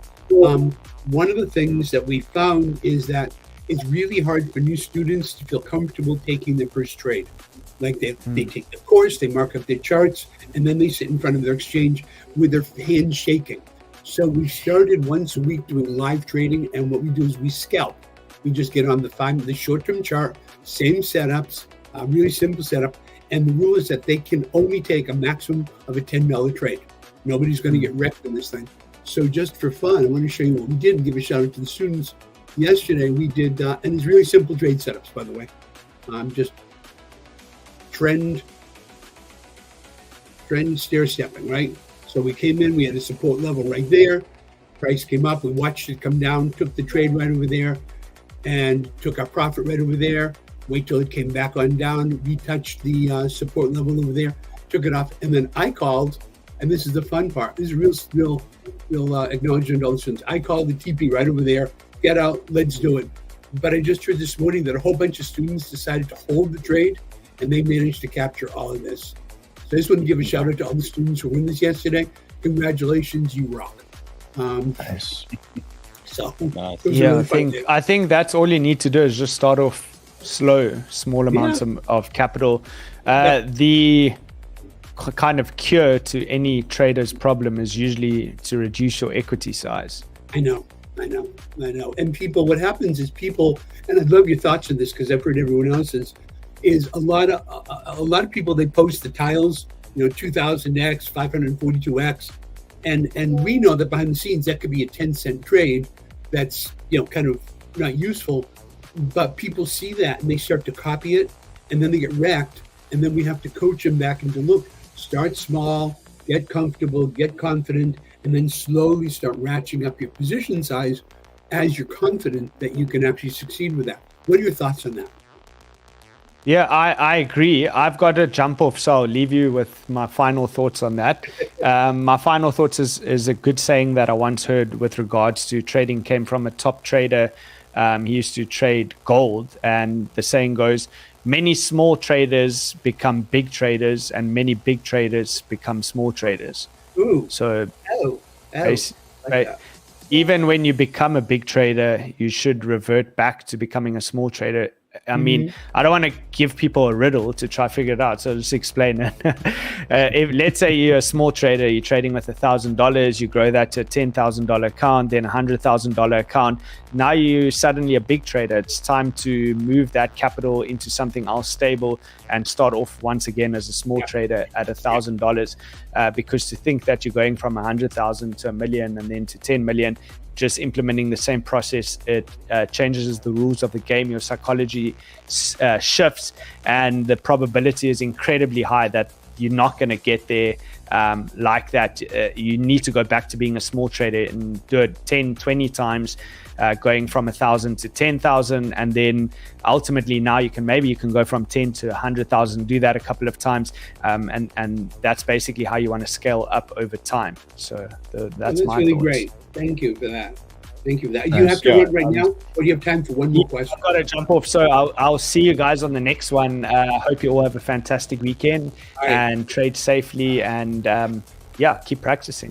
Thank you. Later, All right, bro. Kyle. Thanks for coming, man.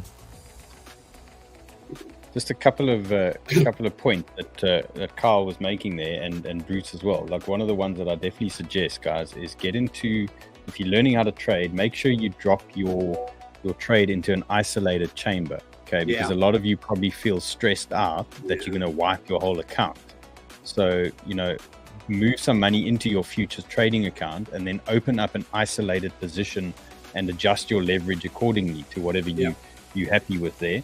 And then you know that whatever sits in that container is what your risk is and what you could potentially lose. Then on top of that, you can build in stops and all those sort of things. But if you're worried about safety and you're getting scared to push buttons, the first thing you can do is create an isolated chamber, put a little bit of money in that position, and then your risk is at least it's in a bubble. It's not going to affect anything else. Absolutely.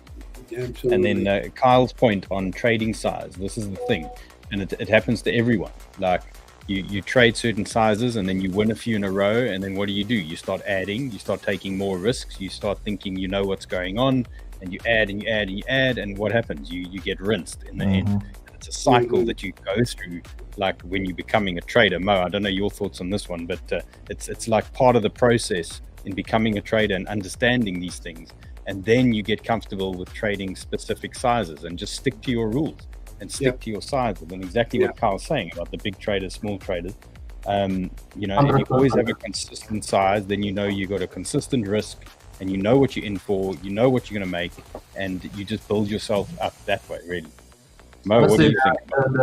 The two rules that I have them, that like I never broke them, to be honest, that I'm just risking like 1 to 1.5% maximum on trades when I'm trading altcoins. That's the max that I'm risking. If it's going to be a swing trade that I'm trading, like let's say Bitcoin or ETH, and mainly Bitcoin, if it's going to be a swing trade, and when I'm talking about swing trade, it might go like literally to 3, 4 weeks, sometimes like 1 to 2 months even. I'm risking up to 2.5 or 3% max. That's the max that I'm risking on the leverage trades. Spot is totally different when you are buying spot, so we're not going to be like, let's say, talking about it, but these are absolutely the rules that I remember when I started trading. The moment that I was breaking these rules, the moment that I was failing in the trade, that will be the trade that I'm losing it. And when you are losing like literally 10% from the wallet or 15% from the wallet, it's gonna take you way longer to recover this amount. So it's just a simple rule, like risk like let's say 1%, 1.5%, look for 3%, and that's more than enough. And to be honest, like one thing that I noticed like in the last 3 years, scalping, or like let's say daily scalping, it's way more difficult than like let's say I don't know, weekly trades or swing trades. That's honestly what I noticed.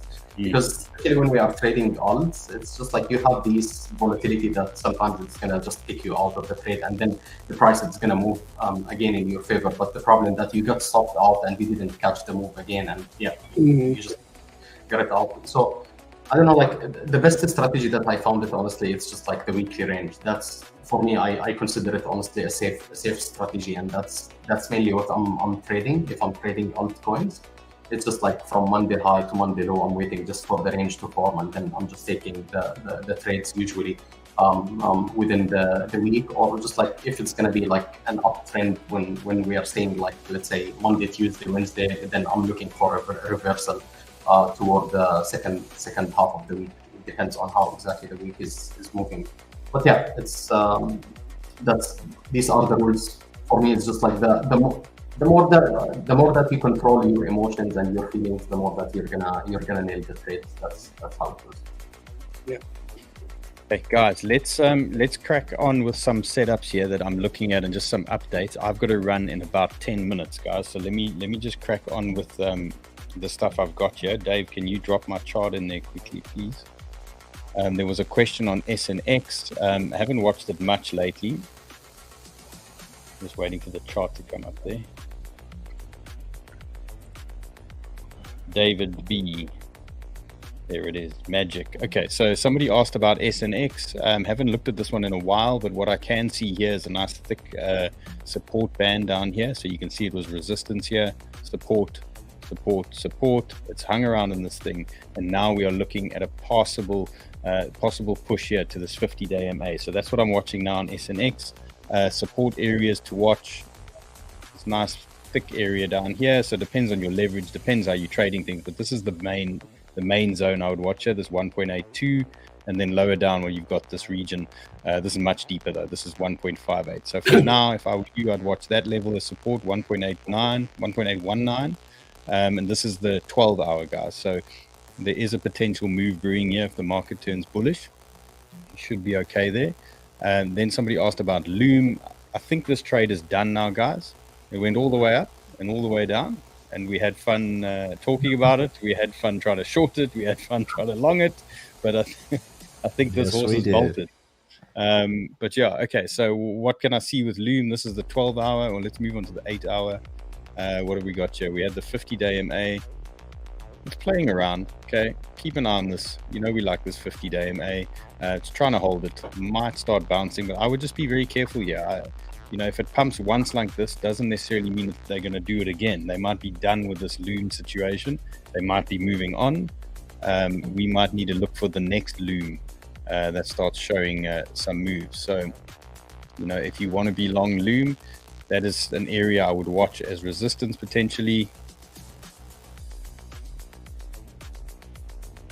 Let's look at this band over here. Okay, and then yeah, we've got a little bit of support here that you can play around with. So this is the 8-hour. So guys, obviously you can zoom in a lot and get stuck into how you like to see things. I mean, Kyle was saying he sometimes likes a 5-minute chart. Mo, do you look at 5-minute charts? Are you trading Forex on 5 minutes?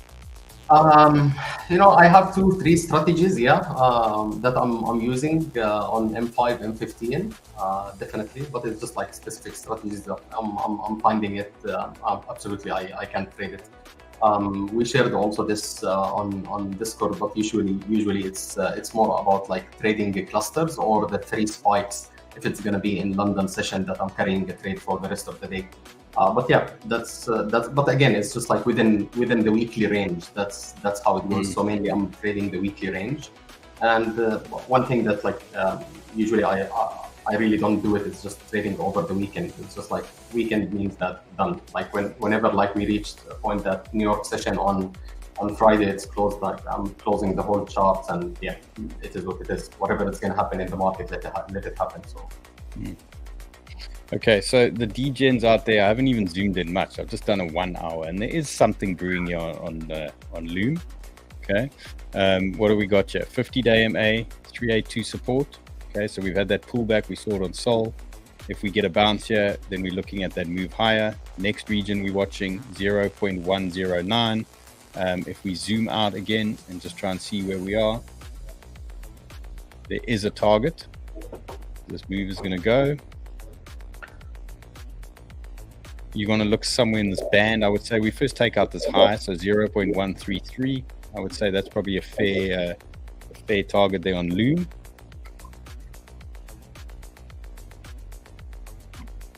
Where are we?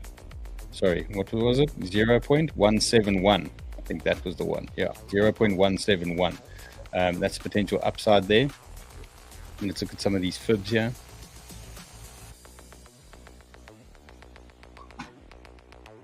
$171, $142. Watch that. Okay, so there's a potential move here. There is a potential move. Okay, then we had a question on FTM, Phantom. So what I'm waiting for is, well, we might be getting this move now, this little pullback. We want this 382 pullback here. We want this support to hold. So 0.18.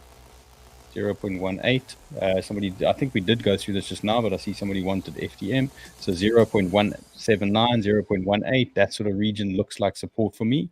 And then you push it to trend, and then we figure it out from there. So let's just get up to that trend.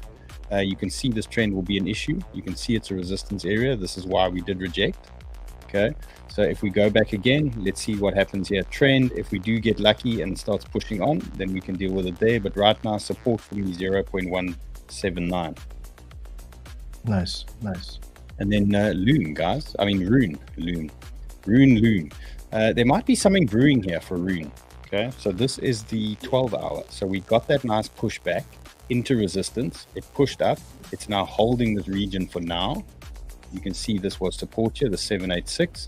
So here we are right now. So 1.616 I'm watching as a possible support area. You can see over here why it makes sense to me. Okay, this region here. So we might get something going here. Look out for this 50-day MA coming through here. We got horizontals as well. So see what happens there. Might get a little rejection over there. But yeah, Rune's looking all right. If this thing turns bullish this weekend, guys, things like Rune should go. What else would go on a weekend? What do they love on a weekend? Injective, Render, Soul. They love moving those things. TRB, Bluesell, and weekends. Yeah. So, yeah, I mean, Rune has pumped on a weekend before, many times. So it could be one to watch. So just keep your eyes on this guy. Might have a move. Okay, I need to step out. I've got to fetch things and do things. Bruce and Dave, I'm going to leave everyone in your hands. Okay. Yeah, some banger setups. If there's anything I'm missing, like an awesome setup, please text me. Well, we'll wait. Yes, We'll wait sir. till you're Like off. the Then weekend we'll give the secret trades to everybody, and then after they pumped it, we'll let you know. Okay. Okay, sweet. Okay, guys, I'm going to jump. It's been fun. It's been a pleasure as usual. Yep. I have updated the Discord, so there is stuff in there to look at this weekend, guys. Excellent. And yeah, just be safe out there. Mo, nice to meet you officially. Yes, nice to meet you, Mo. Have a great weekend. Thanks, Mo. Okay, Dave, Bruce, see you later. fun. Cheers, everyone. We got it. Thanks, Dylan. All right, David, you got anything you want to share with the world, or? No, I figured we could take some chart requests. I mean, All right. we're rolling into the weekend. I think that's good. I've got this is normally my normals. This is supposed to be my slot. I was going to talk about some other stuff, but I think it'd be fun to take a couple requests, and then like in half an hour or so, I'll go into the little shtick I was going to do. Is that Yeah, something I've got about like 15, 20, and then I gotta take care of some work appointments here. Perfect. But That's perfect. I'll stick Let's do around that. So, for a little bit. Dylan Mo, hey buddy, where are you located? You in Dubai? Is that what I heard? Yeah, I'm based in Dubai. I've been here for 10 years. I Nice. love Dubai. I spent a month there, back and forth between there and Sharjah, back quite a while ago. But I absolutely loved it there. Such a cool place. Yeah, it is. Crypto friendly. Very crypto friendly. And my favorite thing are the parking lot, parking lot for garages in the airports. Oh, that's yeah. And unless you're in Dubai, you won't know why that's really funny. They're just filled with Ferraris and fancy cars. It's really fun. But That's right. Yeah. Cool. Yeah, go for it, David. What do we got? Yeah, somebody asked for Unfi, so I'm just like, unless you have that already charted, No, go for it. I'm Go having for to do it from scratch. it. And Mo, feel free to jump in if we get a request in the chat. Love to catch your stuff. Near is another one. Mo, do you want to take a look at Near first? Thanks, bro. And now, David, we got to bring up David's chart. Yeah, I'll kind of show you guys how I chart stuff from scratch. Just can get an idea, but we've got potential trend line here on the bottom that it's following. I need you to turn on your screen, David. Oh shit. Calling somebody else David is weird. There you go. Only if everybody's name was David. Yeah, Yeah, that's the problem. My name's David as well, bro. Anytime somebody calls you, I always look. I'm like, what? Yeah, I gotcha. Yeah. So, I mean, we're kind of in this triangle. Go either way. We've got, let's look at the higher time frame order blocks. Quite a bit up here.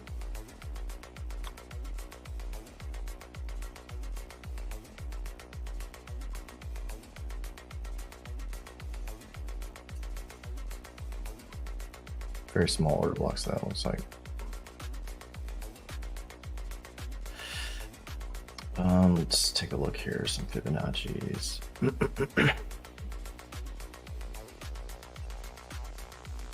kind of lines up with the 6182.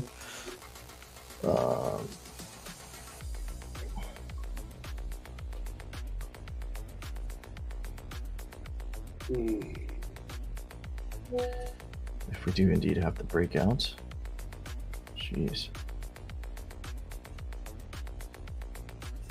Support down here. There it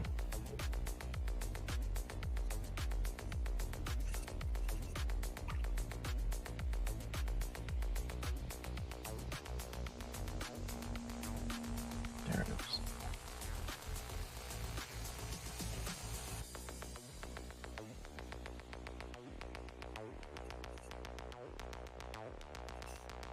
Yeah, I mean, this is kind of in if it's going to hold this little trend line here, this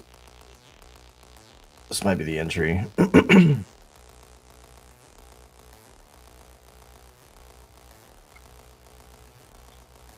of a deep stop though. I mean, 5x, 4x leverage. Potential upside though is pretty nice.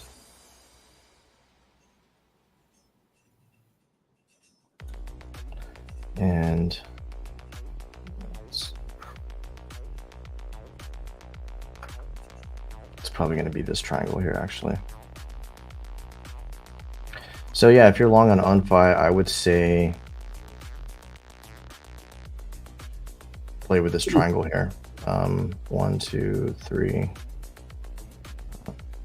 If we break the triangle, then look for the 618 to hit. Which could be a pretty nice swing there. 35% move. Mm-hmm. So 4x leverage, which is safe. So whatever your position size is, at 4x entering now, you know, that's going to be a small loss, but the upside potential is a pretty nice high risk to reward. And that, yeah, I would set an alert right here at these order blocks for rejection, which you could then take a short if you want to scalp it up and down.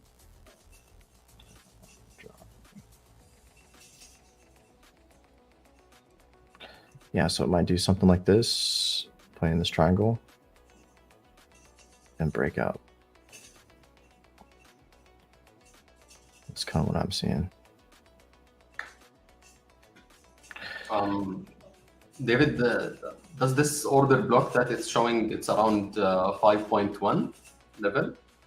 Yes. Yeah. Yeah, I think, yeah, it's the order block that's showing on the 8-hour on Lux Algo is between 4.77 and 5.01.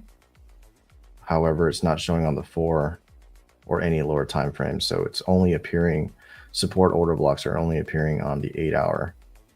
So if you are not in an entry, because again, this thing could go lower, you might want to snag an entry right here, which ties in with the moving average. So moving average, order block could be a nice bounce region. I think it's a good level to watch. Absolutely. Yeah. So if you guys are not in this trade, let's set. I just set an alert here with you guys at 5.01. Because again, this trend line here is just a potential. Doesn't mean it's actually a trend line, right? Because we only have a couple of touches right here whenever the bears were trying to sell it, right? So seeing the reaction here and how high it went, it'd be nice to see it touch here and then go. And if it did, is there a potential trend line that forms there?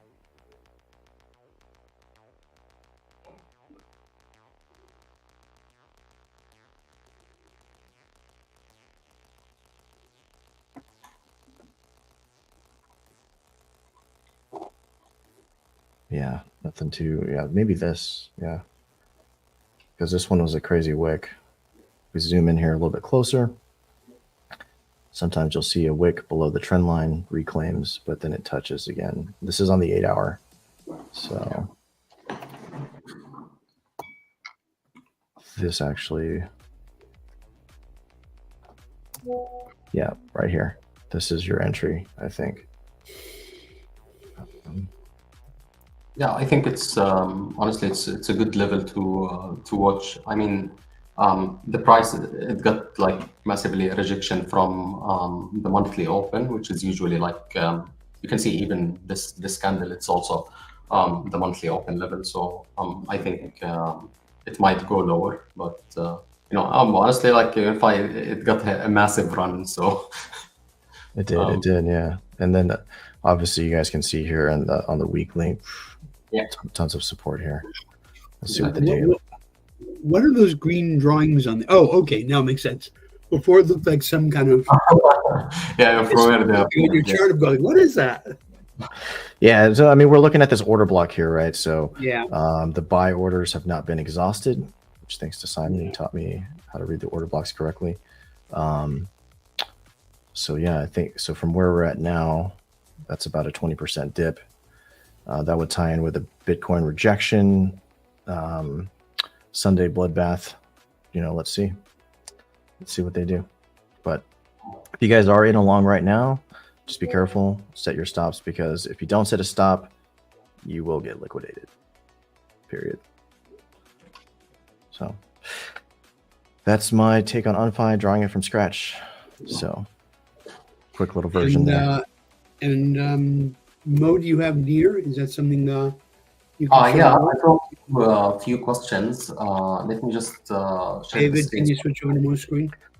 So I can answer all of them before dropping out. Mo, you need to turn on your screen share.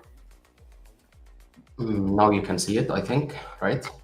Yeah. Yep, there you go. Thank you. Nice. So a few things just to talk about, like the weekly range. So usually what exactly we are looking for is just like Monday to form a range, and this is where exactly you wait for Monday range to form. I'm just gonna put it on VRA just like to talk about like the trade setups that you can see it. So the moment that you are forming a range, preferably like this range, like to have like a move of like 6 to 7%. Usually that's what I'm looking for. If it's gonna be on altcoins, it's gonna be worth it absolutely to look at these ranges. So as an example, VRA, because one of the people they mentioned it here.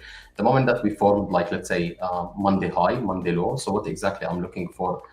It's mainly a deviation under Monday low. It might be like, let's say, deep. It might be just like sweeping the lows and then getting acceptance. But what I'm relying on more is just like the moment that I'm getting an acceptance above the 50 EMA on the 1 hour, and this is the moment that I'm taking a trade targeting like monthly open or the weekly high. That's the first thing. For the who asked about near, for me it is bearish as long as we are not getting acceptance above this level. If we're gonna get acceptance above this level, then yeah, you might consider like this is a deviation. But for me, like it's more bearish. I do believe like we're gonna either like let's say range a little bit here more in order for the EMAs on higher time frame to catch up more. And then after that, you might see a move up. If you're gonna start seeing, like, let's say, an acceptance again above 1.01, 1.02, and to hold above it, then in that time you might start thinking about like maybe building along, and you're going to be targeting somewhere around like 1.08. That's how I see it. There is also a question for someone who asked about gold, which I believe I have it ready. So yeah, here you go. That's gold chart. What I'm looking for mainly is 2000 to be tapped. We had like a massive run on gold, so I'm waiting like literally to just like have a clean deviation and to visit this imbalance or to fill this imbalance. And then after that, the moment that the price is gonna get rejection here, I need to see how exactly the volume is reacting toward this level.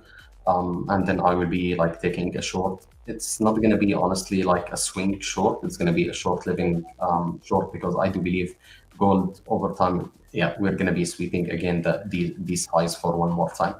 One thing again is just like you're going to see how exactly these levels where people they can use this indicator Spaceman BTC, which you're going to be finding like, let's say, Monday low, Monday high, and then the monthly open. Usually when the price like you're going to find that like we deviated under the monthly open and then getting acceptance. This is a strength point, especially when it's coming like, let's say, with other major levels that it's coming on the chart, which is, you can see like this is a major like, let's say, bottom where we visited here, we double bottom, and we had on this run that it came here, and this is exactly the long that we get it on gold.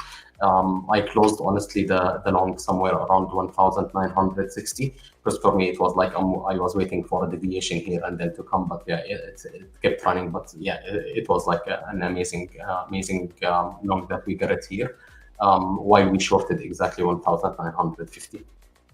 So that's pretty much on these levels. Honestly, the weekly range, it's again something I would advise people just to keep an eye on it, because it's really important, and it's like it's respected by the price. That's how I saw it. The monthly open, monthly close, these are important levels, and also the weekly level.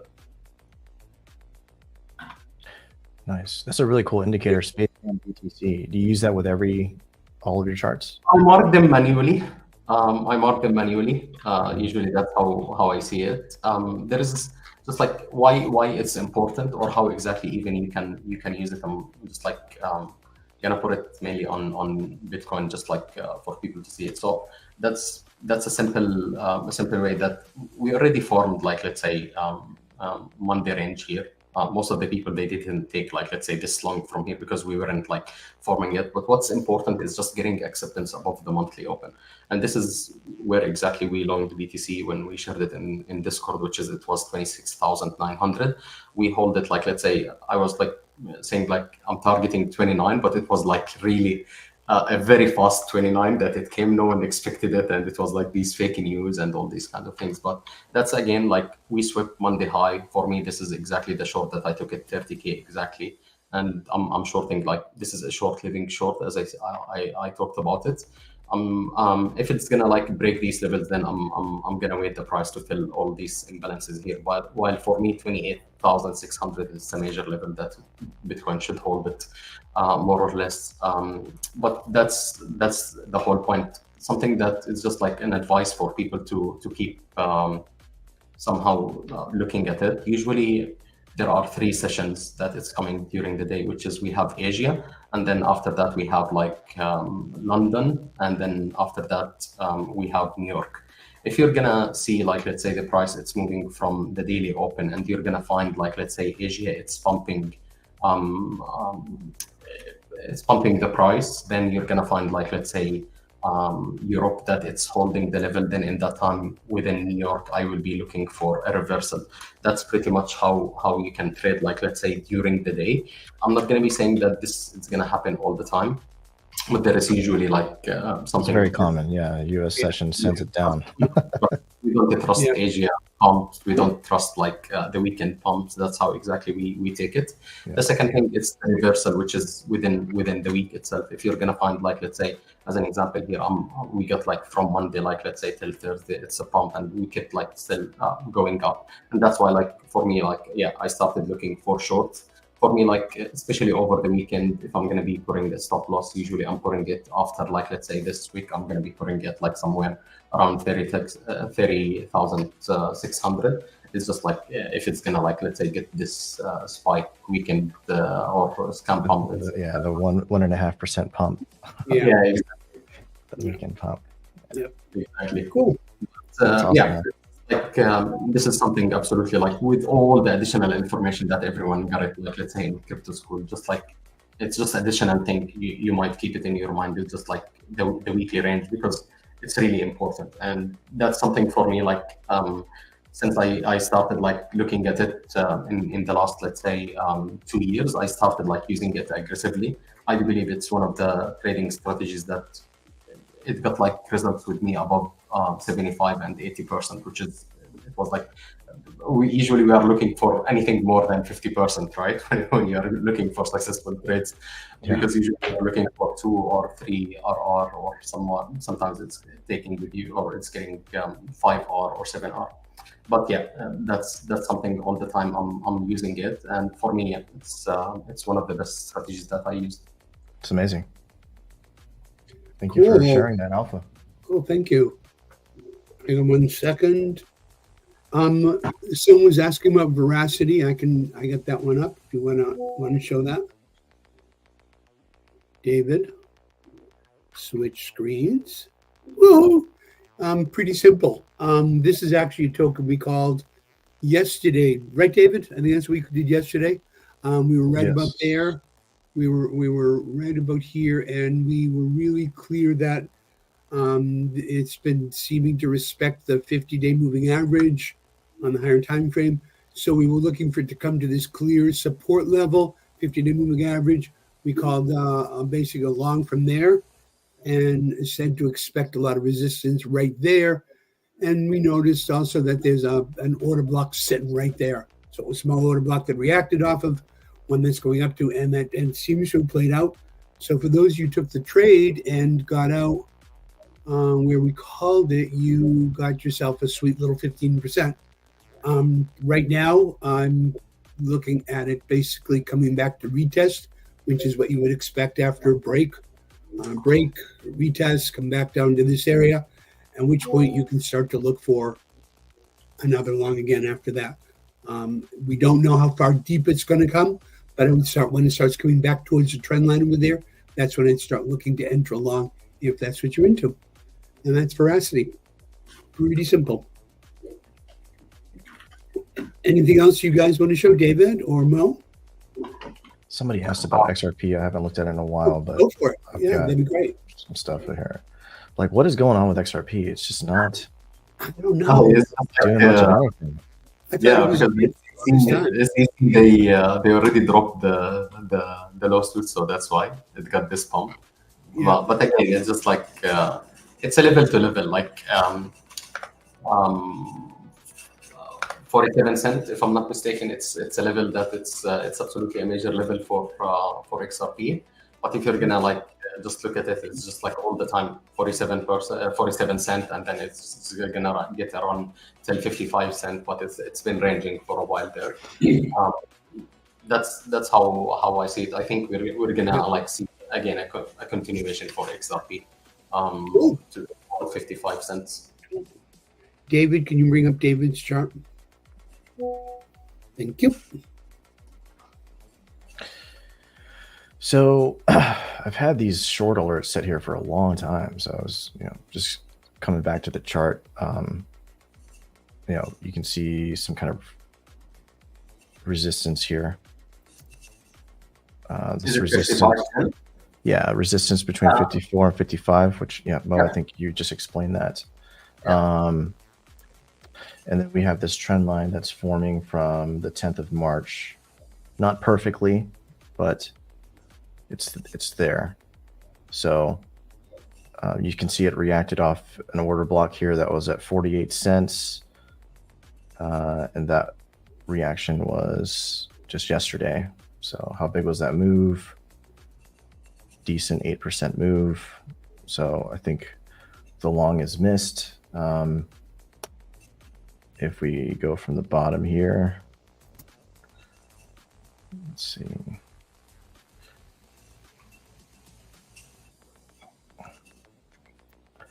So it's ping-ponging between the 236 and the 382.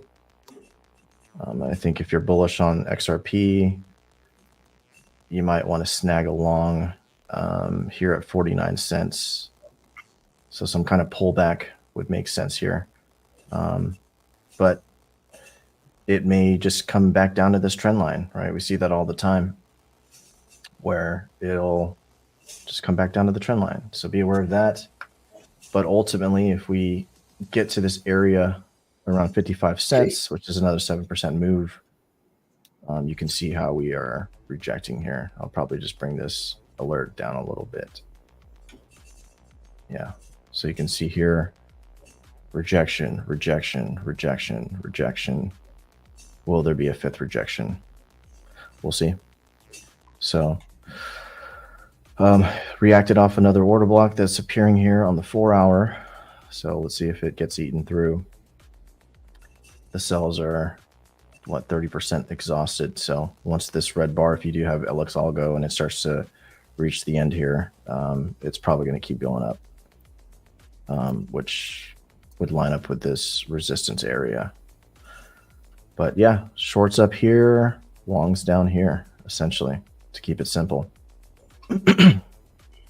So if you are looking to potentially long it, I would say, man, even the 786 is like a perfect tie-in with this trend line at 0.4888. I think that would be the bottom there if this trend line is true and it holds itself, which it's been holding since March, 7 months. So 61865.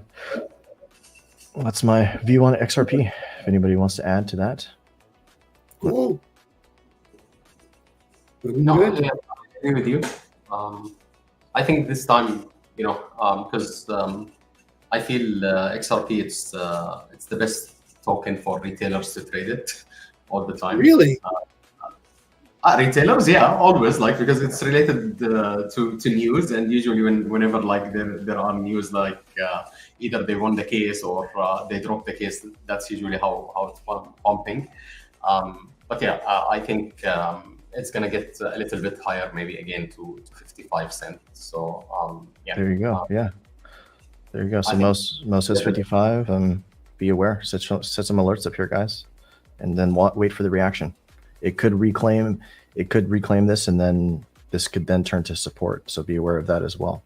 Yep. I mean, basically since March, it's been with that one exception. It's just been in this range for March, April, May, June, July, August, from the 6 months. Mm-hmm. So yeah. Yeah, it had like a huge pump, almost to $1. So yeah, that was so weird. I remember that. That was in July 14th. That was crazy. Yeah. But other than that, guys, I gotta head out of here. Okay. Enjoyed the time in the session there. Me Great too. to meet you, Mo. I need to jump also. I wish you guys an amazing weekend. And Yes, I'd like to see you as well.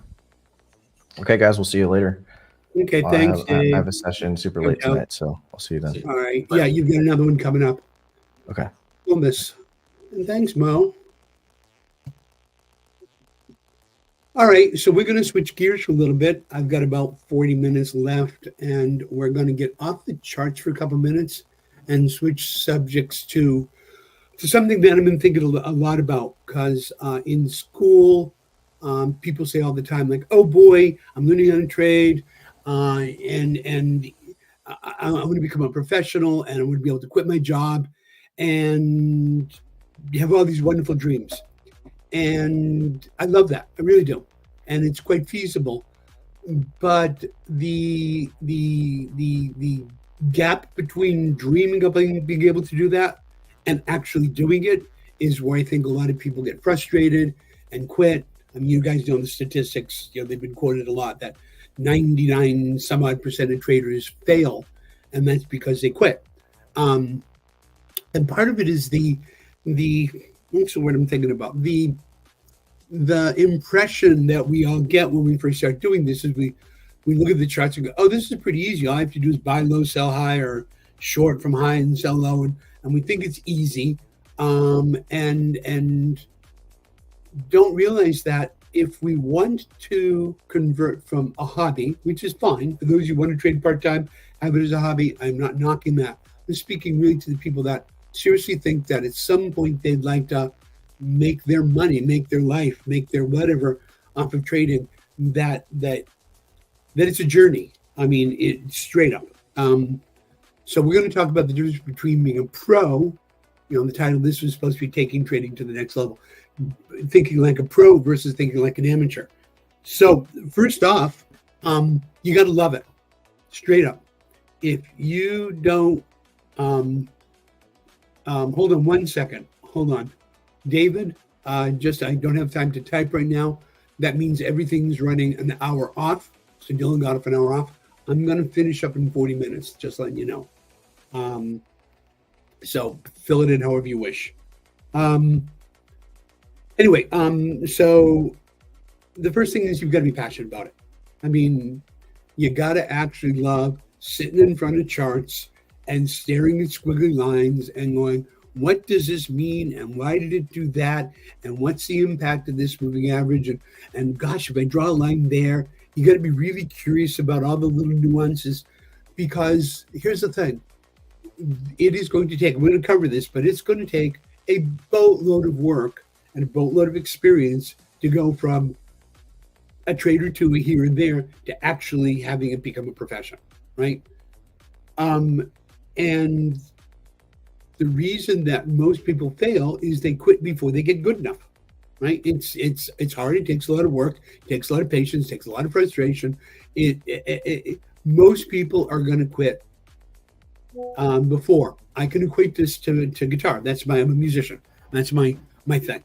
And to learn your basic guitar chords, your basic cowboy chords, your C and your G and your D and all that, that's easy. And you strum a little bit.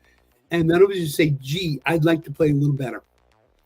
And all of a sudden, now the work cuts in. The bloody fingers from practicing your scales all day, the building up the calluses, the sitting in front of your guitar when everybody else is going, hey, you want to go out to dinner? Hey, you want to get a drink?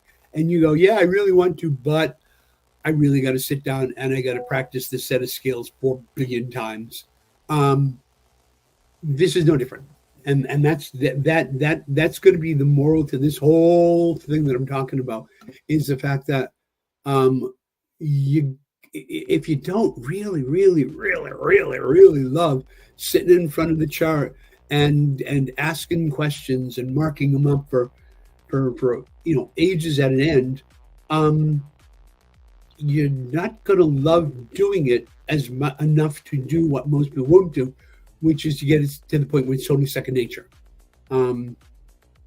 Last time I did a presentation on the AMA, I did it on the 4 stages of learning, which is conscious incompetence, unconscious incompetence, which you don't know what you don't know, conscious incompetence, which you finally realize you suck at something, but you want to learn it, conscious competence, which is where you know the steps, but you got to think about them to go through them. And the fourth one, after 10,000 repetitions and hours, was unconscious competence, which is you don't even have to think about it. It's literally second nature. And to get to that point in anything, again, it's got to be passion. You got to be willing to do it when all the distractions are there. You got to be willing to do it when everybody's saying, come out with us. You got to be willing to do it when you don't want to do it. Like when you're sitting there going, I suck, I can't do this, this is frustrating, oh my God, I'll never learn it, and all these dialogues going on in your head. That's when you got to go, yeah, I'm going to just shut up and get back to work and pull up XRP. I'm going to pull up Perp. I'm going to pull up Lena. I'm going to pull up and just keep grinding. Because that, if you got that passion about it, you will then start doing things differently. And that leads me to expectations. Somehow the expectation, I don't know how this gets out there, is that I take my beginner class, I take Kyle's class, I take whale school, I take sniper school, and boom, all of a sudden I'm a trader, rock and roll, I'm off. And you might get lucky and have good trades, but a professional's not looking for a couple good trades, they're looking for consistency, consistent profit loss that's growing over time. and improving on that P&L. And straight up, there are no professions that I know of where it'll happen overnight. How long does it take to become a doctor? How long does it take to get to go to school and become a nurse? How about a superb guitarist, right? How about a baseball player? How about a carpenter? How about a plumber? Pick any profession where you develop enough skill and analysis to be able to do that well. An auto repair person, right? None of that stuff happens overnight. You don't take a class and be an expert. You now have to put in the hours in order to do it. And you have to be open to learning, because like with any of these things, you take a class, you learn a concept, you apply that concept, you move on to the next one. The next concept is based on the last concept, and you're building up this knowledge. And you've got to set that expectation, right? If you just took whale school, or you're in cohort 3 from sniper school or whatever, you're in the early days of your journey, right? When you graduated from that cohort, congratulations, you graduated from first grade. You know your alphabet, and you know 1 through 10 in your numbers, and you can write your name, right? I mean, straight up, you graduated nursery school, kindergarten, first grade, something like that. Now comes second grade, which was 2 things. It adds new knowledge to it, but more importantly is now you get experience. You can start to read better. You can start to understand and comprehend what it's saying. You can look at a chart without even any lines on it and begin to see the patterns that are there without all these fancy indicators and Fibonacci's and Wagyu beef, as my old mentor used to call it. You get to see that these things move in patterns, move in certain ways. So it's both your perceptions and your knowledge will increase, but expect it to take time. I mean, some of these guys that we talk to that are the OGs, they've been trading for, 8, 9, 10, 11, 12, 15 years. They stuck through the good days. They stuck through the bear markets. They stuck through all the crap we go through. They stuck through having days or weeks of losing trades and improved. And on that, there's 2, Malcolm Gladwell has a book, oh my God, I can't remember what it's called.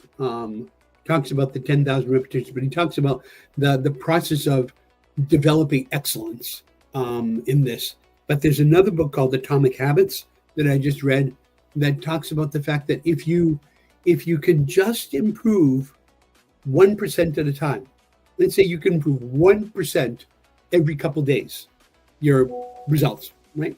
No, not doubling your money in a week, not tripling your money in a week. If you can get 1% in a day or a couple days, and then you do that again and again and again, you will see that after a year, you're a couple 100% better than you were before. And theoretically, your P&L statement should match that. So coming back to expectations, don't go for glory yet. Go for doing, like Kyle said, take that small account and turn it into a slightly bigger account, and then do it again. Like Kyle really alluded to that. Don't risk a lot of money in the beginning. You're gonna lose it if you do. You might get lucky or you might not, but let's throw luck out the window. This is not about luck. We have enough to deal with in terms of variables. That's the fact that we can't control the market, but your ability to analyze it and react to it is not luck. That should become skill and perception and discipline, and that comes from habit. 1% better tomorrow. I'm actually in a trading group where we've got what's called the 3% goal. Our goal in this trading group is to make 3% on account per day. Not double our account, not triple account, not go from 100 to 1 million. One day, my job today is to make 3%. And if you compound that over a year, you will notice how that, without it being a big deal, you've gone from a small account to a much bigger account. But what it does is it takes that pressure of having to be someone that you're not yet. You'll notice that one day you're a little better than yesterday. You'll notice that when Dylan is talking about a chart and you're going, what the hell is he talking about? I don't understand. Oh my God, he's on to the next one already. Oh my God, he's on to the next one already. And you got to go to Discord and you got to look at the charts and go, what did he mean? You will find if you're consistent every day on live shows, keep on doing your lessons, doing all the things that you're supposed to do, you will find that over the next, a little bit every day, over the next month, you'll go, oh, I got it. Oh, I got it. Oh, I got it. It's like this. For those of you who have kids, little kids, you day in and out, you never see them grow, right? And you're like, your little kids, you see kids, they grow up. You never notice how much they're growing until someone who hasn't seen them in a couple months says, holy cow, what happened? Like I have my son, he's 16. So he was a little kid. I used to hold him in the palm of my hand. As I swear, when I look at him, this kid who's now 3 inches taller than me, to me, I see him as someone I'm holding in my hands. But to people that haven't seen him in months, they go like this. Oh, Joe, he's a little, oh my gosh, what happened? That's what's going to happen to you. You will not notice the changes. Other people will notice the changes. Your journal, your trading journal will notice the changes. And more importantly, your P&L statement will notice the changes. It's about personal growth, a little step at a time, practicing every day. And that's about developing solid habits and treating it like a profession. Here's the thing. The good news is that we have a report card, right? And the report card isn't the trades you made today, but the report card is your journal / P&L statement for the month or the week. I do it on a weekly basis, but I kind of do an evaluation at the end of the month. If you're taking this seriously as a profession, you should start noticing that little by little, your P&L goes from here to there to there, little at a time. You might have some big trades, you might have some little losses if you're setting the trades up correctly, but you should start noticing that your P&L is starting to improve consistently. Here's the problem, all right? And I notice this because I hang with traders all day, both in the school and in my trading groups, is that we tend to get emotionally reactive. I guess that's the word I'm thinking of. I had a bad day. I don't know. And we get all depressed and we go sulk into a corner and we after we've had a couple bad trades. We get a great trade and we're all elation. Oh my God, I'm a genius or whatever. One of the first habits that you want to develop is to calm. I'm gonna quote my original teacher Nick here because it'll get through. Calm the fuck down, right? That's the way he would tell me to do it, and he has told me that, right? If you have a bad trade, whatever. We all have bad trades. I had a sucky week last week. All right, whatever, right? I missed 4 or 5 trades in a row. Oops, right? If you have set your what's the word I'm trying to? If you've set your stop losses, thank you. I just got a brain fart there for a second. If you set your stop losses small, then the losses should be small, or at least to a level for you personally where you're not going to get emotional. But you may lose a bunch of them in a row, right? That's the market, right? How much you can manage your emotions and not get reactive to that is in direct relationship to how you will grow as a trader. I'm going to say it again. I just thought about that, and it struck me as I said it. How you grow as a trader is in direct proportion to how little your wins and losses affect you emotionally on a daily basis. Just think about that one for a second, okay? Because in order to take a trade, we need our head together, right? We need our perception to be accurate. We need to not be manipulated by our own internal FOMO and fear, or as Craig called it during the last marathon, pain and pleasure, right? The dopamine and the serotonin and the adrenaline being released in your brain based on these experiences. Learning to breathe, calm down. I highly suggest meditation to the point where you can almost be very zen about it, right? Okay, that's just fact. That trade hit the stop loss. Mark it in my journal. Okay, next. Because the problem is that your next trade is impacted by your last trade unless you can clear your mind. Hold on a sec. Brooks, the technician's here. Okay, Alexa, cancel. All right. Cancel. All right, guys. What's going to happen is I'm going to have to take a quick. Are any of the other mods here for a sec? That can help me for a second. I got to do something. You can jump on, Chris, I love you.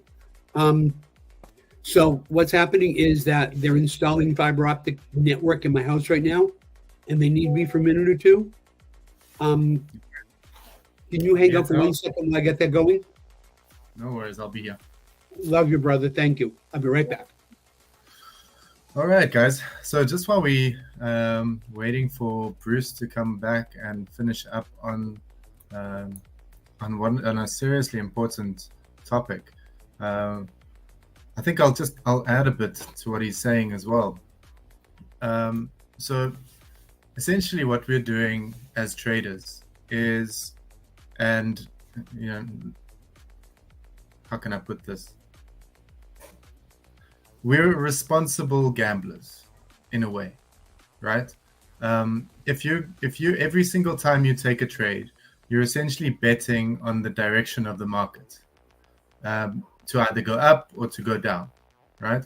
And there is no amount of TA that's going to make sure that you are 100% accurate every single time, right? Sure, you can become more in tune with the market. You can become more sort of accurate with your calls, better at identifying support and resistance zones, better at identifying patterns in the price action. But also bear in mind that every single piece of historic data on the chart was determined due to people buying and people selling, right? So if you've got 1 million people in the market historically, and they caused a specific trend to play out, and now you've got a 2 million people in the market, that doesn't mean that historically what happened historically is going to happen again now. So you always need to be managing your risk effectively, so that if you're wrong, you're then kind of you're mitigating your losses, and at the same time, when you're right, you're able to build on those wins, and that's where you start to become more effective as a trader. It's about ensuring that you've got good risk management in place, so that essentially you're able to lose 5-10 trades and still have enough capital left over by your risk management being in place and your capital management being in place, so that when you get a winning trade, you're then back at break even or into profits. So how you work out that risk management ratio is with your trading journals. You take your trading journal and look at what percentage of your trades are you winning, what percentage of your trades are you losing. If you're winning 1 in 10 trades, then you need to keep your stop loss under 1% of your capital, so that you can lose 1%, 2%, 3%, 4%, 5%. You can still get down to 91% of your capital, get a winning trade, and then you're back over break even and you're into the profits. Give you an analogy that goes very well with this. Okay, the casinos, right? Now you've got Vegas, you've got casinos all over the world, and there's people constantly pumping money into the casino game, right? Billions and billions and billions of dollars go into casinos, which is essentially a 100% risk environment, right? All the casino has to do is make sure that the casino is able to have the edge, right? The edge in their trading, in their trading style, so that they know that over $100 million that goes through on those books, that people come in and gamble 100 million. 95 million of that can go straight back out to the gamblers, but they know that they've got a 4.55% ratio on every cent that goes through that casino that will be held as profit. So for every $100 million that goes through, they know they've got 5 million. That builds a business case that they can then take to investors and say, look, I want to build this new casino. It's going to cost $1 billion. And then people put the money in, right? Because they have that edge. And our edge as traders is our risk management. That's it, right? Correct. If you got the right risk management in place, you're setting yourself up to succeed as a trader. Because when we FOMO into trades, when we jump in on the green wicks instead of waiting for the retests, when we short in the middle of a zone, when we, when you're not applying your strategy and your systems effectively to 1, manage your emotions, 2, manage your risk, and 3, systematically remove profits from the table when you get them, then you're going to put yourself in a state of mind where you're allowing emotions to influence your trading strategy.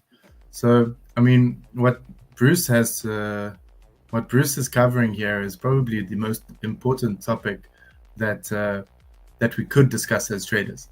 We could sit here for 24 hours and we could talk about trading setups, and we could look for live trades, and it's all exciting, But then at the end of the day, you can either teach a man to fish or give a man a fish, And with the school and the community, we're teaching everyone here how to fish, so that you guys can go away and find your own trades. You're not waiting for us to go live and find them for you, Yeah. Coffee. Amazing. I'm gonna need that. All right. Thank you. Sorry, guys. It's my brother. So yeah, put some questions in the chat. What do you guys? How do you guys trade? Any questions? Any questions around risk management, psychology? I'll also be covering a lot about this topic in my session in about 3 hours' time, from 7 to 8 p.m. GMT. We'll be going a lot more in depth on this topic. So if you guys want to tune in for that.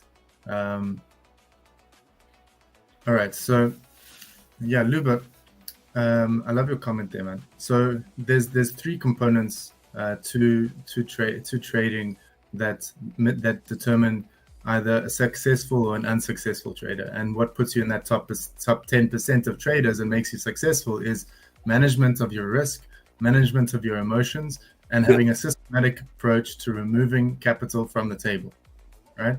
Like if you grow an account from $100 to $1,000, right?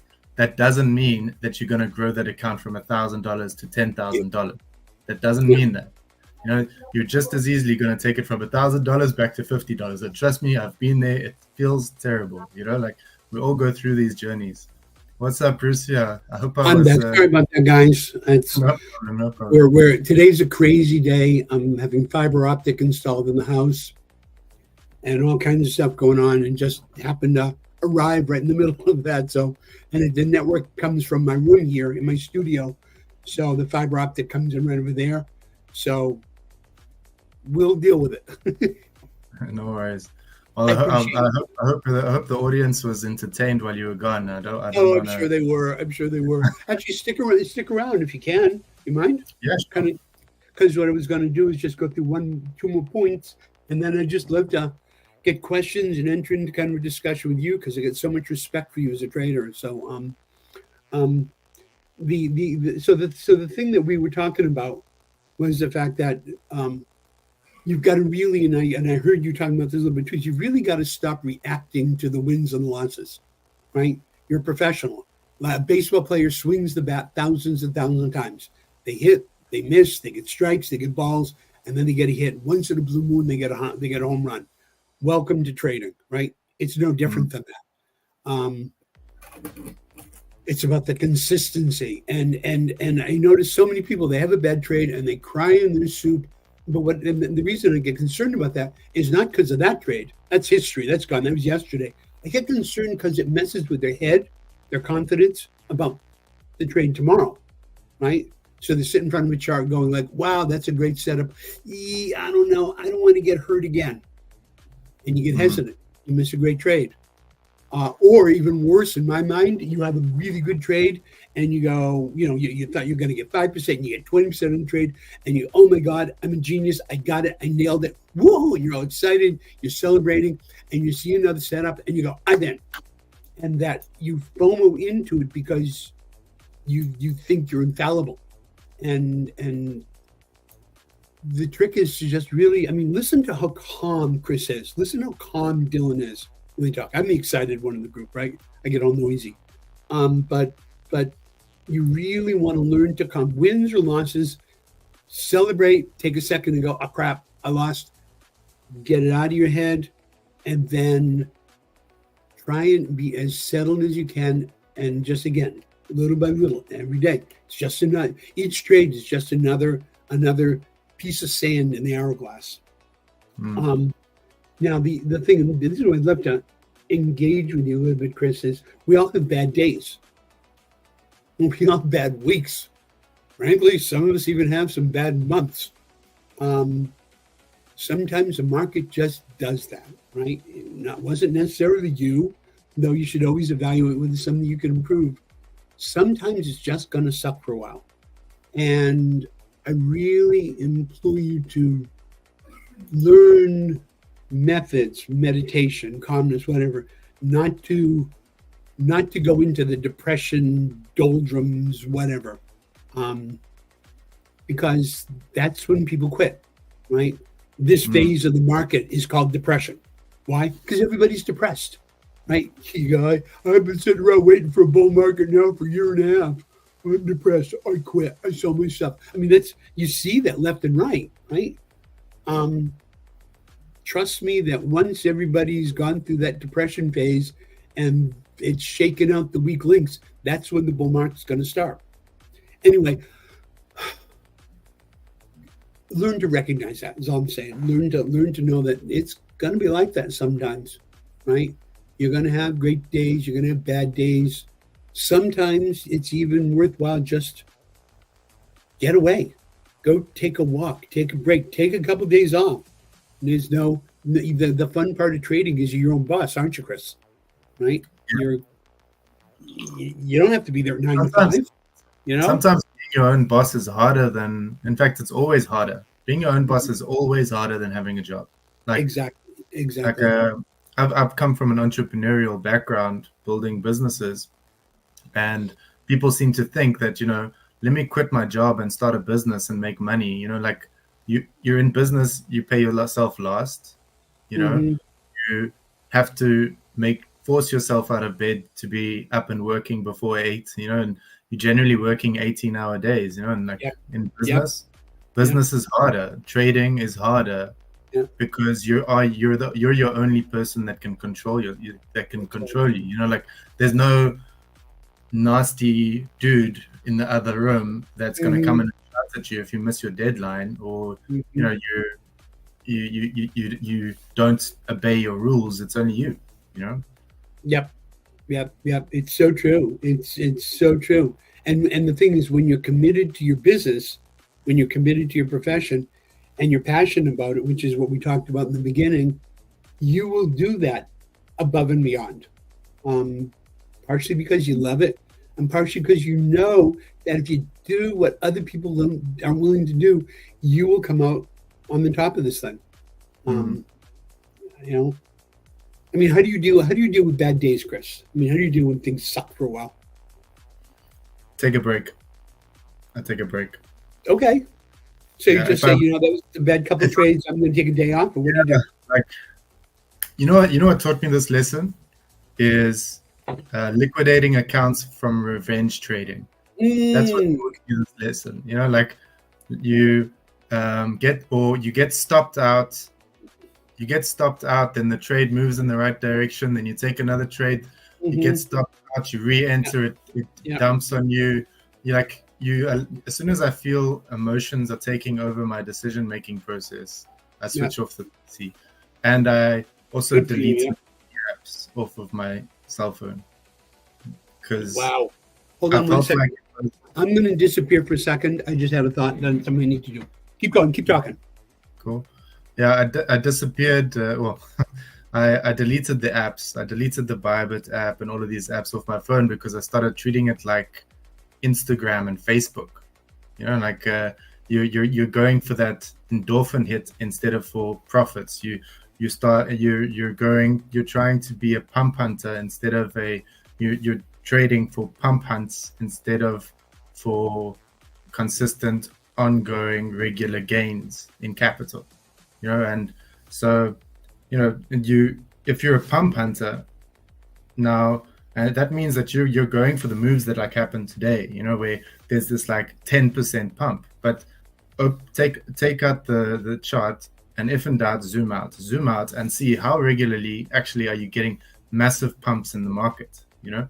And if you're really looking for just that one pump, like how easy is it to then determine when that pump is going to be? It's almost impossible to know that you know, the Ripple case is going to get solved today, and Sol and all these things are going to go mental. You know, to try and understand when that's going to happen is difficult, but to have like a consistent strategy where you're actually taking correct risk management, you know, you're taking consistent gains off of the table, you're systematically taking a percentage of your profits out of your trading accounts on a regular basis when you hit certain goals and objectives. You know, that's a business there. You know, pump hunting, go to the casino, put everything on red, see what happens. You know, that's the way I look at it. You know, so yeah, when I trade, I think best way to trade is in front of your PC. You set your stop losses, you map out your trade, you identify your risk, you take that risk into consideration with your with the volume in the trade. And then if the trade goes against you and hits your stop loss, have your stop loss in an area that disqualifies your trade. So, you know, underneath the previous low, you want to go long, you map it out. Okay, cool. If price doesn't hold this level, then it's it disqualifies my trade for me. Like, this is the max risk I'm willing to take, and it also means that the price is moving lower, or the trend is not the trend that I'm predicting. You know, and then make sure that percentage lines up with your capital risk management, so that, you know, you're not risking more than 1%, 2% of your capital. That way, if you hit your stop loss, you're not emotionally driven to now like jump back in, because you've got you've controlled your risk, and you're also trading. You're not trading certainties here. You know, you're trading probabilities. And probabilities over time, if you have an edge, will give you consistent long-term gains, right? What you're trying to do is just make sure that as a trader, you have an edge and you are able to consistently increase capital over time. Not that you have to win every trade. Win one trade out of 10, right? Make sure that when you make sure that if that is your win rate, or your essentially the ratio within which your trading strategy aligns, then map that into your risk management, so that you're not feeling like the market is hating you when the market goes against the position. You know, how many times have you sat in a trade and think it's personal? Like somebody actually sat in front of the screen and said, "Oh, I'm gonna stop Chris out." And you think it's you? You know, like in Mark Douglas's book, he says this thing, and it really resonates with me. He says, he's like, there's 1 million traders out there, right? Now, you are trying to make a prediction as to the direction of the market based on historic data, right? Mm-hmm. Now, if you want to take a long, let's say your long position is $1,000, right? Yeah. All that needs to happen, right, for that trade to not affect the market, is for one other trader out of the millions of traders out there currently trading to go, I'm going to go short $1 million, right? $1,000. Mm-hmm. You know? And if 51% of the people go short and 49% of the people go long, right, then the trade's going to move against you. Right. So, like, instead of trying to make predictions and trying to trade certainties, you trade probabilities. And then if you're trading a probability, that means you have to have risk management in place. You know, are we on a major, like, imagine Link goes back down to $5 now, mm-hmm. right? hits the bottom of that, at the bottom of that range, you know, the amount of people that are going to go like full hardy, like 100x long on that position, because it's impossible, because Link's been trading in this range since for like the last 12 to 24 million months, you know, and now all of a sudden, so if it hits that level, it's going to have to bounce, right? And I bet you, watch, if we do hit that level, watch them go straight through it, play around for a bit, and then come back into the range, you know? Because this whole thing is really psychology, right? The whole thing. In other words, your psychology is being in an ocean of thousands and thousands of other traders, big and small, and you're not betting on what the market's going to do based on technical analysis. You're betting on your expected reaction of the market, on people's emotions based on technical analysis. In other words, if the price is coming down and you think it's going to bounce off the support level over there, you're betting that most of the world thinks the same thing, right? And then you time it right. If you time it a little late, they got the trade in before you. You trade it low, you at the right time, you get in right when the whole market says, oh, let's pump this thing, it's at support. It's thousands and thousands of big and small traders all reacting together. There's no, I mean, people talk about manipulation and stuff like that. There ain't no bad guy out there. It's all of us together, right? Yeah, that's 100% it. Yeah, like in order for me to buy, somebody has to sell. And there's that. That's right. Yeah. That's and right. one of us is going to make money and one of us is going to lose money. There's always a buyer and a seller, you know? Mm-hmm. Yep. Yeah. And when you look at the candles, one of the things that it's taken a long time. I've been trading for 5 years now. And I got to tell you that all of a sudden I look at candles and they're looking different to me now, right? Like when I see a big wick, I can actually see people, like you got to pump up and then you got to wick down. I can actually see people pushing, I can be getting excited, pushing it up. We're going bullish, it's going up. And I can see a bunch of people basically with shorts at some level going, come on. Okay, cool. And they just put in the shorts. And at that moment in time, there are more shorts than there are longs. And that forces the candle down, creates the pin. You can actually feel the traders reacting emotionally to it. And if you can start to get into the mind of the traders that are out there, especially the ones that think opposite of you, it kind of gets really interesting, doesn't it? Yeah, it does. I think that's some serious alpha you got right there. About alpha, I wanted to throw in one more thing. I'm sorry I got interrupted so many times reading this. Hey there, George. What's up? Hey, not too much. Can you hear me? We do. Are you doing your section now? Yeah, I'm actually going to do it now, which I think is fantastic because security ends of both of our entire sessions. So oh my God, that's so cool. I want to add one more thing because you're actually part of this. For those of you who don't know, George, she's one of the new moderators inside school.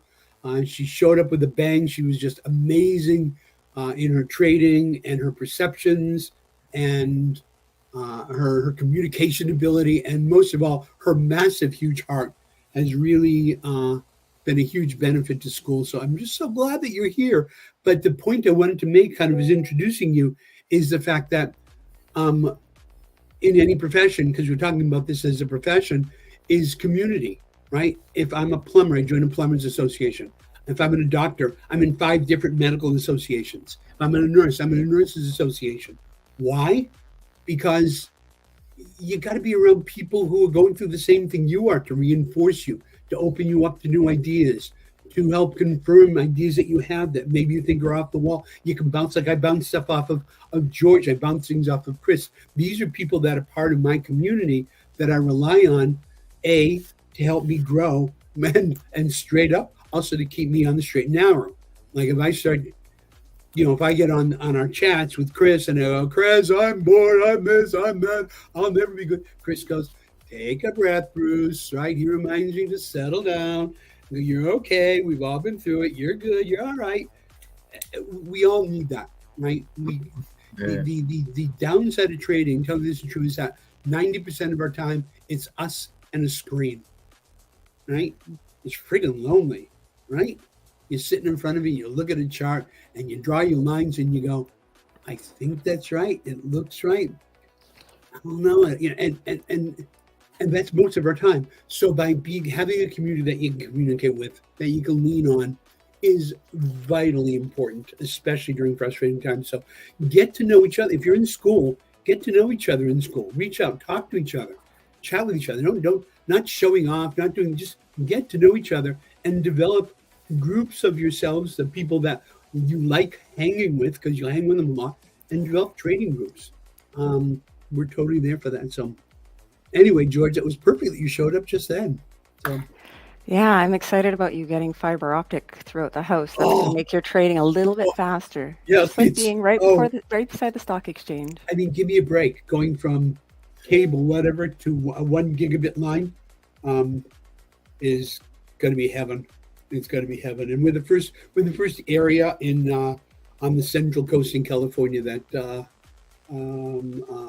that has it. So we jumped at it. It's pretty exciting. So very cool. Very cool. So what are you going to tell us? What you're going to talk about, George? So I pulled together an entire presentation, which I'm going to run through very, very fast, and then leave the end part open for Q&A. But crypto security for new traders and investors. Just some of the tools you should be using. Later on, we have a presentation in regards to scams. So I'm going to touch lightly on scams. Everything I want to talk about, I cover in about 40 minutes, and then leave the last time open to answer any questions of gaps that I created. Sweet. Well, we're really excited to hear. Chris, I love you, brother, for saving me just now for the ups and downs. I really love it. Thank you so much. And George, we will leave you to it. Yeah. All right. So do I just click the present to present my You screen? can just, just click to present, and then David will bring it up for you. But I'm going to be in the back end listening in, because I'm really excited to hear more about this. Okay. So, sorry, guys. I'm a little bit stuck on this. Can I share my screen? Okay. So there we go. Woo, I figured that out. Let me see if this comes up. It does. Awesome. So I'm going to move this window over here so I can talk to you right here. So hi, my name's George, and I'm going to talk today about crypto security for new traders and investors. I'm a little bit not as I'm definitely not as calm-nerved as our mentors in crypto school, but I'm excited to be here. So my name is George, and I'm a crypto trader. I'm aiming for that, full-time crypto trader at this point, but I still have a long ways to go. I live in Mexico, originally from Canada, crypto school mentor, as Bruce mentioned, and I've been investing in crypto for about 6 years. I have some pretty heavy bags of some dino tokens, as Sheldon likes to call them, tokens that are from prior bull runs, and I sat on them too long. Price went down below what I got in on them at, and that's what really drove me to crypto school. I've been trading for about 6 months. I was part of one of the earlier cohorts. I'm a software developer, startup enthusiast, beach bum, dog lover, and definitely a security enthusiast. In my career life, I've focused on security quite a bit, and so I'm excited to bring you this presentation today. If you're going to try and find me on the Crypto School Discord, my name is Farro George. I put it right here so you can see how it's spelt. And let's keep going. I'm going to move pretty fast, as I mentioned before. I actually have a timer on this side so that I leave ample time for all the questions I leave open. But we're going to cover crypto security basics, wallets, hardware wallets and software wallets, VPNs, Google Authenticator, paper records, and threats. Where I'm saying Google Authenticator, it's just because I think it's the easiest and most well known or used two-factor authenticator, but there's many out there. So I think Google Authenticator is the best one for me. So moving on, let's talk about some basic facts about security. So cyber criminals stole a record $3.8 billion in cryptocurrency. We're not talking about fiat currency here. We're just talking about crypto. That's a lot of money that was stolen in 2022. And the truth of the matter is that human error accounted for 95% of that vulnerability. It wasn't necessarily that the hacker did something that was super magical. No, it's a gap in your security or my security that caused that. There's over a billion malware programs that exist, and phishing scams are the most financially damaging. So I'm going to show you a couple of those if we have a couple of minutes after the Q&A, what those look like on two platforms that we're commonly on, Twitter, and also I think YouTube is another one. So let's keep going. So here are some frightening facts, and I share these frightening facts mostly to tell you that this is a really important session. Even though it's not, alpha trading strategies, this is an important session because you want to keep those tokens that you earn.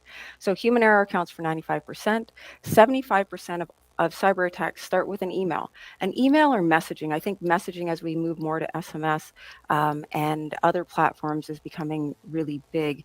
86% of breaches were financially motivated and 10% by espionage. And cybercrime is quickly becoming the more profitable than the illegal drug trade. Who would have thought, right? So when we think about security, we really want to think about it from a multi-layer perspective. So in the corporate environment, and you'll find some words on here that are more based around the corporate environment, but I wanted to pull this diagram in so that it helps you think about how you're thinking about your security model. And we each have to have our own model for what works for us. So we want to be thinking about data security. The honeypot, right, is what we call it in the security area. The honeypot is your Bitcoin or your cryptocurrency. So that's what we're protecting moving out with these different bands. Your critical asset is your Bitcoin. Then you want some data security. Do you have passwords? Is information encrypted? Are you storing things on paper wallets? Application security. Are you using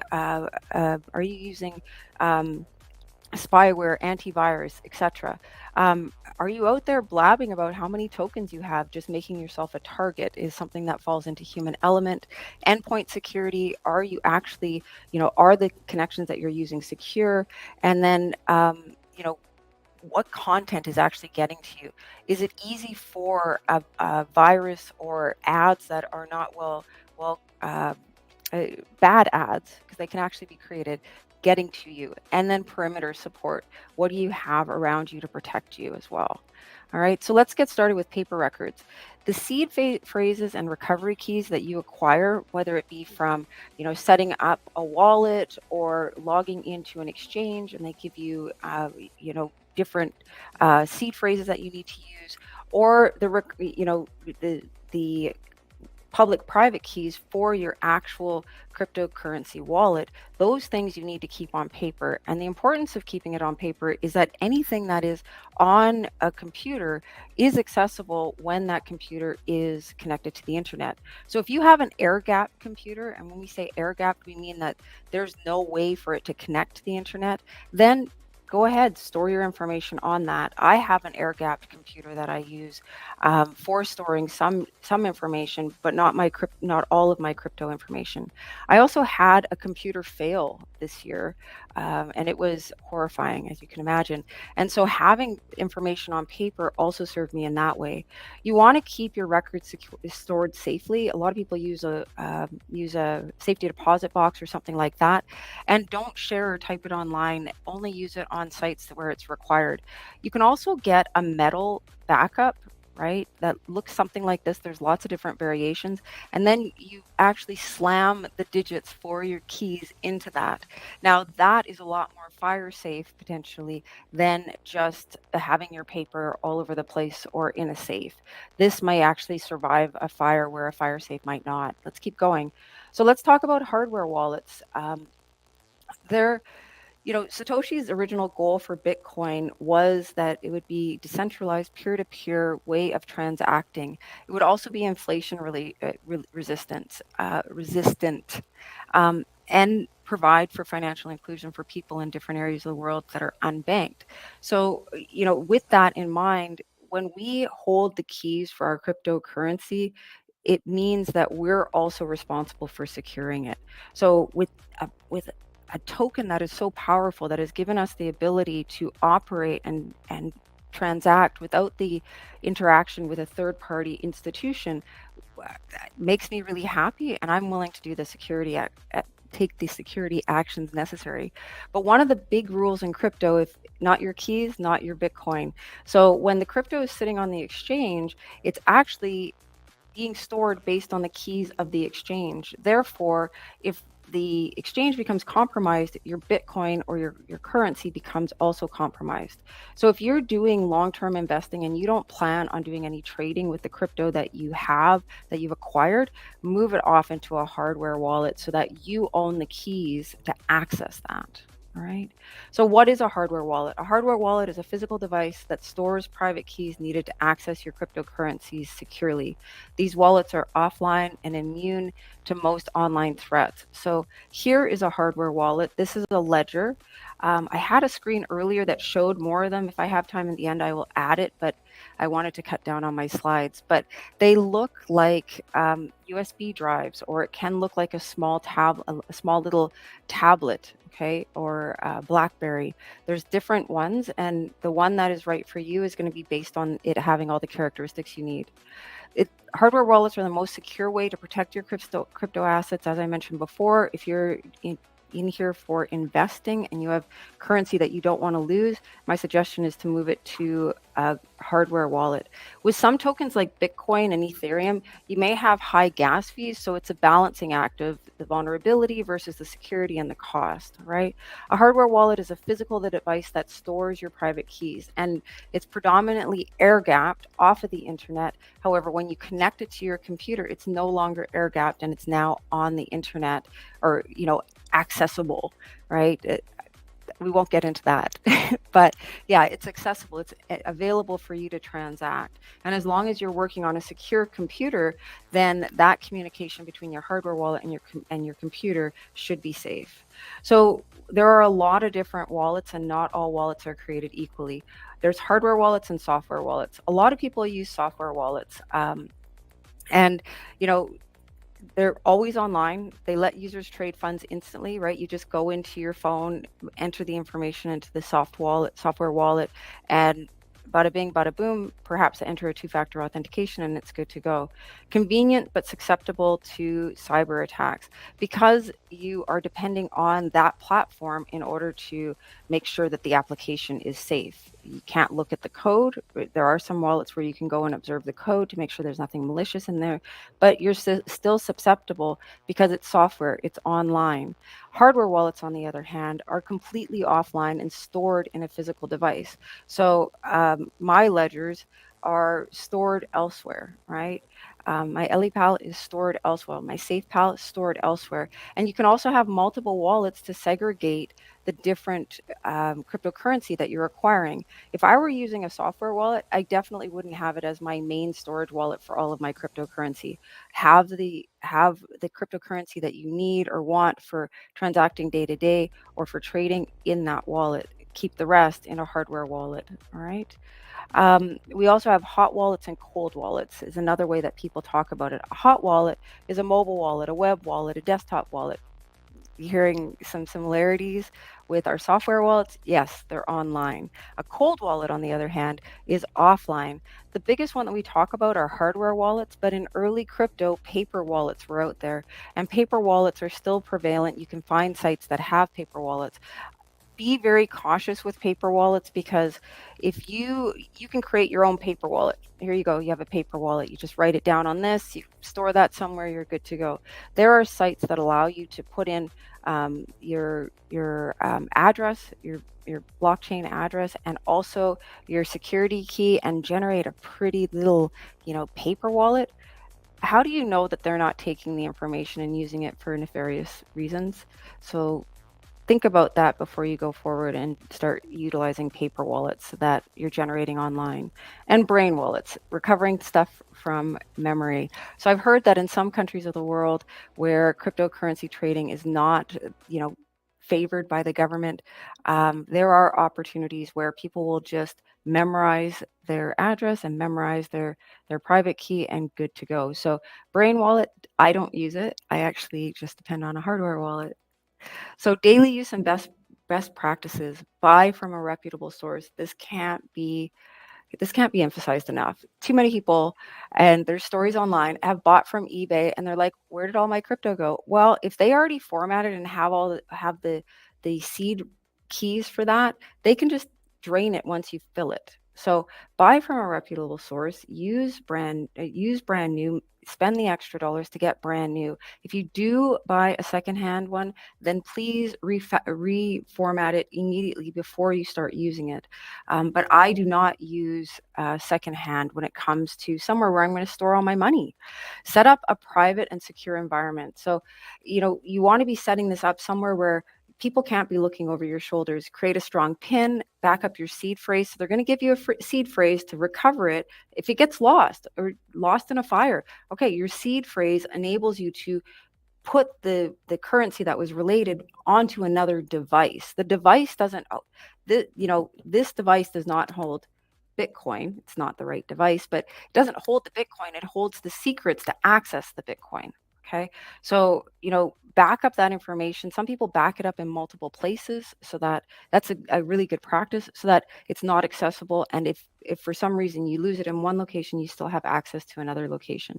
I'm not going to get into other ways to protect, because giving the information to other people that know what the information is also a threat. So some people will actually divvy up their key phrases and give parts to different people. And update your firmware regularly. One thing that's not on here but should be is that you also need to practice your restore practices to plug your ledger in, verify that all the firmware is updated, and check regularly on the sites to see if there's anything that you're missing. Okay. And verify addresses on device. Yeah, so when you're transferring crypto, it's easy to just say, okay, yeah, that looks the same. But scammers have gotten really good. There's money involved. Why not get good, right? So what they do is they actually, keep the beginning the same, the end the same, so that those are the areas that we look at, but then they'll change the middle part. So just be really mindful of check every character. When available, use two-factor authentication. Keep your devices secure. Might not be something you want to wear as jewelry unless it's designed for that, and you have these other factors in place. Test your recovery. I talked about that, and be cautious of third-party software. I spoke about that in regards to paper wallets, and educate yourself. I didn't think I kept everything on here. Things to consider when buying a wallet. Well, don't buy secondhand. Security features. What are the features that you need to make sure that somebody can't just plug it in and start withdrawing your cryptocurrency? Make sure that it has features like a PIN, and if you want, biometric access as well is available. Supported currencies. This is where I messed up once in the past. When I bought my SafePal wallet, it didn't allow for storage of some of the currencies that I wanted. So make sure that the cryptocurrency that you're trying to protect, you can actually store it on the wallet that you're buying. And then compatibility. And here's another place that, like, warning, be safe. The ability for a wallet to connect directly to MetaMask will make it a lot easier to do a lot of transferring that you may need for NFT trading or other activities. But as soon as that wallet is linkable with MetaMask, there's more security risks come up. I haven't linked any of my wallets directly to MetaMask, so this is something that I found when trying to research this, and I just pointed out. I can't speak specifically about the specific risk that happens, but just be cautious. So let's move into VPNs. A virtual private network, commonly called a VPN, is a mechanism for creating a secure connection between you and whatever you're trying to access online. Okay, so a VPN should always be used if you're in a public space. There's this thing called man-in-the-middle attacks, which is fantastic when you decide to log into the Starbucks network and you sign in for free and it's all awesome. Okay, and now you go to the car dealership and you're just hanging out there. Well, there's the possibility for somebody to be sitting there with a relayer, which will relay traffic to the internet with the signed in to with a sign-in of Starbucks. So your phone can auto-connect to that, and now all of your traffic is going through that instead of potentially what you believe is happening. It's going through your telecommunications provider. So, I highly recommend always using a VPN, but at a minimum, always use it when you're on public internet, which is insecure. You don't know who's looking at your traffic. Packet sniffing is a big thing, so just be mindful where you're trying to access your financial records and information. So why use a VPN? Access online services securely. Avoid censorship. In some countries where Facebook, Instagram, other things are not allowed, people can use a VPN to access those sites. Prevent ISP tracking as another thing. Like, where is this transaction coming from? And to stay safe on public Wi-Fi. This get better deals online. Sometimes, depending on where you are, the prices will be different. And about I don't know, 5 years ago, if you looked for a flight on an iOS device, the prices were higher than if you looked for a flight on an Android. So different companies use, your location and your address to figure out, okay, who are you, and what are we going to present to you? So how it works is that you send a message from your computer. When you have the VPN on, you send a message from your computer. It goes to the VPN server. They then package it for communication out to the internet web, out to the World Wide Web. If perhaps that request is actually going to a malicious site, it'll actually let you know. It doesn't just say, oh, la, la, la, la, la, this is not safe for your computer, but let's go. Instead, it gives you a warning, and in some cases will allow you to proceed if that's really where you want to go.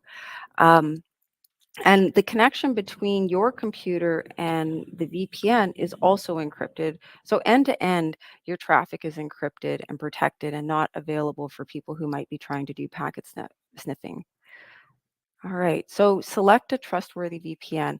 There's lots of VPN options out there, but we're back to what I was talking about with paper wallets.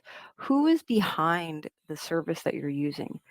When I sign up for my virus protection and renew that, I often renew for extended periods because I can't be bothered to go back and recheck things out. But when I renew my membership for my VPN and for my virus protection, I go and actually look at what is going on. What are the security scans saying about this? Where are they failing? Are there any vulnerabilities? Like all of a sudden, the application was bought by evil country over here, right? I might be concerned. I might want to change my membership. So, you know, always really research that. Make sure that there's a good you're investing in a good company, and that it's trusted by others as well. So fast, stable, and working on all devices is really key. A lot of them provide for multi-device access. No bandwidth limits is really good if you're doing trading because you've got lots of screen updates. Next generation encryption is another option you can be looking for, and the ability to block tracking cookies and ads. That's also very beneficial. It sometimes can impact a page's willingness to come up, but that's okay. At least you know what's going on that page. And malware protection. As I mentioned before, when you're using a VPN, it'll tell you, hey, this site seems to not be so good. There may be malware here, or we've already had a report that somebody got a virus here. So when to use a VPN, we already talked about this, but it's here again. Public Wi-Fi. If you face geo restrictions, it's another great use. And if you want to stay anonymous online, and anytime you're dealing with your financial information, you should be doing that over a VPN. So the crypto school, we have a VPN partner, NordVPN, which is easy to use, well documented, and makes it easy to find answers online. In addition to that, it's very highly regarded. It's gone through all of the different scans, keeps up on that activity, and publishes them regularly on their site. It's usually an annual scan. So if you just go and look for the security, what do security experts say about this VPN? That's the most important thing for you to pay attention to. And then from that point that you know it's secure, then go ahead and start looking at which features align with what you need. All right, so we're almost halfway there. Security doubled, worries halved. This is how I feel about two-factor authentication, okay? So password managers and two-factor authentication. I'm not going to cover password managers because I wanted to cover all this critical stuff that really ties to crypto, but two-factor authentication is something that we run in all the time when we're dealing with cryptocurrency. A lot of exchanges will require two-factor authentication for withdrawal. So a lot of you may already know about this, but anybody that's new to crypto, I just want to go through it very quickly. So two-factor authentication is an extra layer of security. It adds a second step to the traditional username and password model. So on the right-hand side of my screen, you can see some traditional, often used by corporate organizations, two-factor authentication devices. I used to have one of these attached to my keychain for whenever I needed to get on my laptop, and it would time out after 10 minutes. So that just speaks to how protected my companies wanted their information. So two-factor authentication through Google Authenticator, API, or other ones is going to do the same thing. It's going to present you with a code, and you'll use that to access the site. With two-factor authentication, even if somebody knows your password, they can't access your account without the code that you're getting off your device. And so, yeah, and two-factor authentication can be done through email, SMS, and also through an app or a hardware device like this. So with two-factor verification, it's depending on two things. One, something you know, the first factor, right?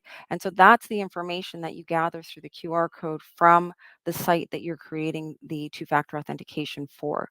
And then something that you have after you've made that connection and you've loading the code in your device, it's now something that you have. You're walking around with the code on your phone. So I'm going to come back. No, I'm going to go down. So we'll talk about that again in a second. So two types of two-factor authentication or common types of two-factor authentication. We have biometric, your fingerprint, your facial recognition, your phone's already using that.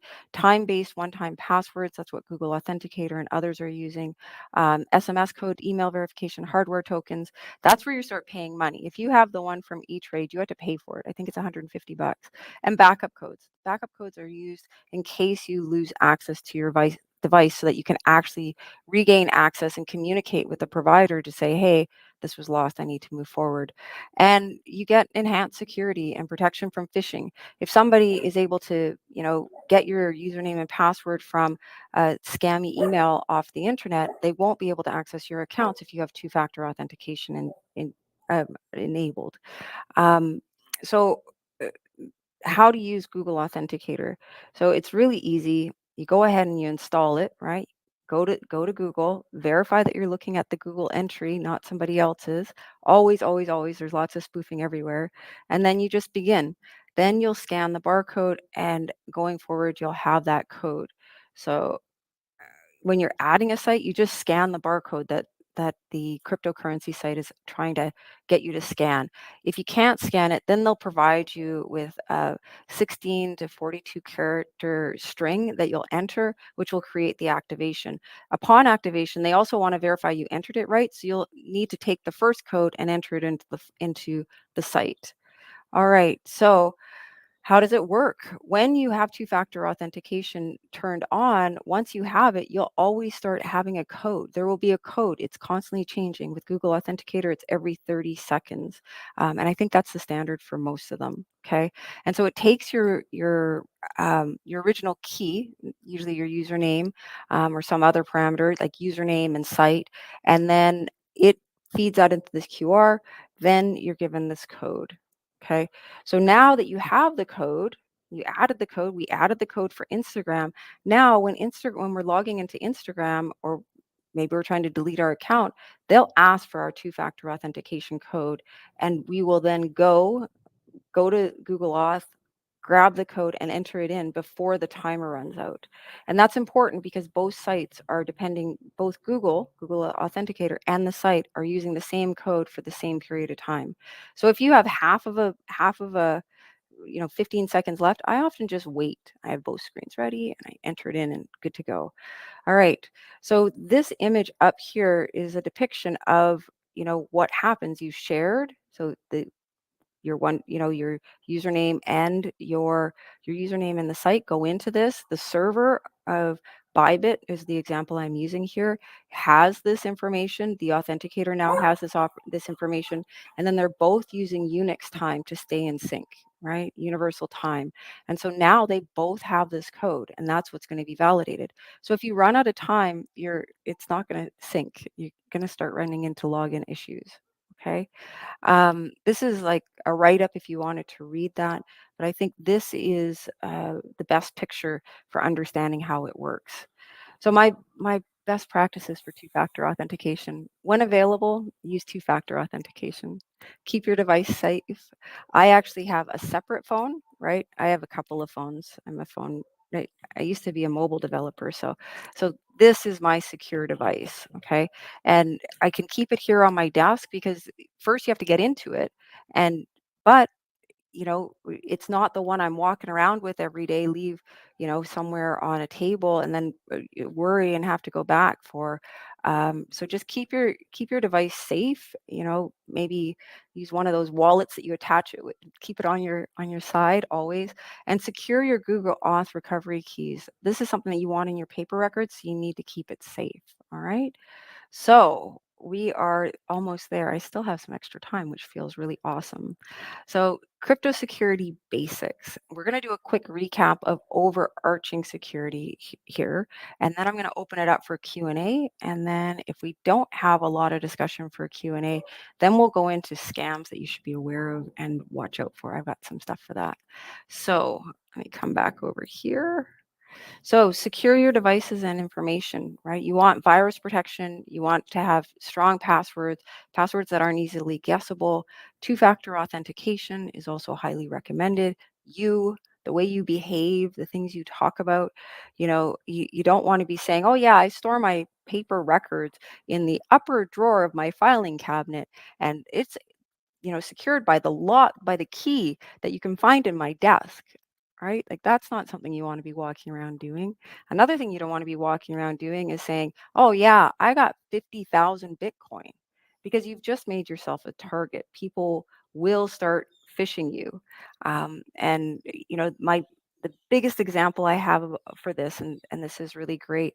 I forget the name of the site. I could find it, but there is a guy who created a site that pertains to protecting your identity, telling you if things start going wrong. Has your password been found on a site where they're sold? And he had a big Mack truck going around New York advertising his company with his social security number on it because he wasn't afraid of being hacked.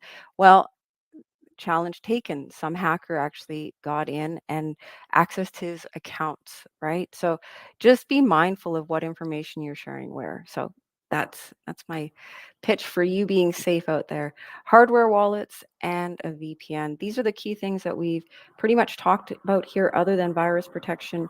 But it's just a basic foundation.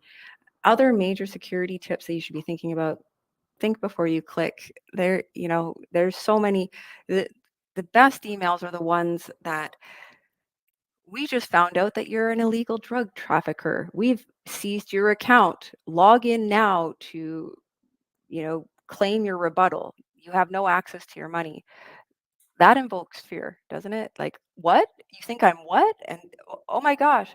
And so the immediate response is to want to click the link that's there because your bank is talking to you, telling you that they think you're a bad person and they've locked up all your money. How are you going to pay your rent? Do not click the link in the email. Go to a browser, type in or click the link that you use to access your bank on a regular basis, and everything will be happening there. Your bank does not, because of these phishing attacks, your bank does, most banks, let me say most banks that are thinking about our security do not put links for you to access and immediately log into your account. They'll put marketing links in there, but they're not putting links for you to go in and start, adjusting with your account, entering in your username and password. They know that's not safe. They know that's how hackers actually, access your site, because they'll just build a site that looks exactly like the bank site and you think it's safe, but it's not. If you look at the URL, you see that it's My bank happy instead of happy bank, different things like that. You have to keep an eye on that. So just be really mindful of the links you click. Use strong passwords, use a password manager, set up two-factor authentication. CertIn is an Indian company that, provides information to their country about what's going on. Keep your system updated, use firewall and antivirus, avoid online use of debit cards. So debit cards in the United States are not FDIC insured. So if a scammer gets access to your credentials for your debit card, money's gone, money's gone. There's no protection. So don't use your debit cards whenever possible. Learn about phishing attacks, avoid unfamiliar websites because you don't know who's behind them, and avoid useless downloads. Stay very cautious on social media. I don't think they highlight that enough. Make backups of your data in case you lose your computer like I did, where black screen has to be reformatted, can't do anything. And don't use public Wi-Fi without a VPN. And always secure your data using passwords or encryption to make sure that it stays safe, even if somebody gains access. So this takes us back to that, it wasn't a rainbow, but that multi-layers of security. If you do all of these things, you've fortified all of those different layers from the data protection all the way up to your network. All right. Hope that makes sense. So we're now at the discussion Q&A. I have a couple of minutes left still. So I'm feeling pretty good about that. Let me figure out where chat is around here because I haven't been paying attention to that. But I know it's here. So let me find it. On the right, just click where it says comments, and then all of them from YouTube should be there. Yeah, I had popped it out. All right, okay. Oh, perfect. Thank you. If you like Okay. to highlight any and have it pop up on the screen, you can just click it and it'll come up. Perfect.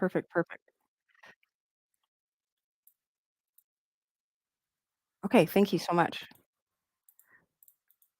So that's not working. All right, so here we are in the Q&A. This is my first time doing this here. Please let me know. I was listening to YouTube, wondering why I was getting reverb. But so here we are. Please let me know if this really met your needs. That is the most important. I want you to be safe out there. One thing I would warn people about is whenever something goes wrong in crypto and you reach out to mods or supports, scammers will be reaching out to you and pretend to be helping and trying to scam you. Yes. And this happens all the time. Thank you so much for pointing that out, Spicy Sauce. This happens all the time.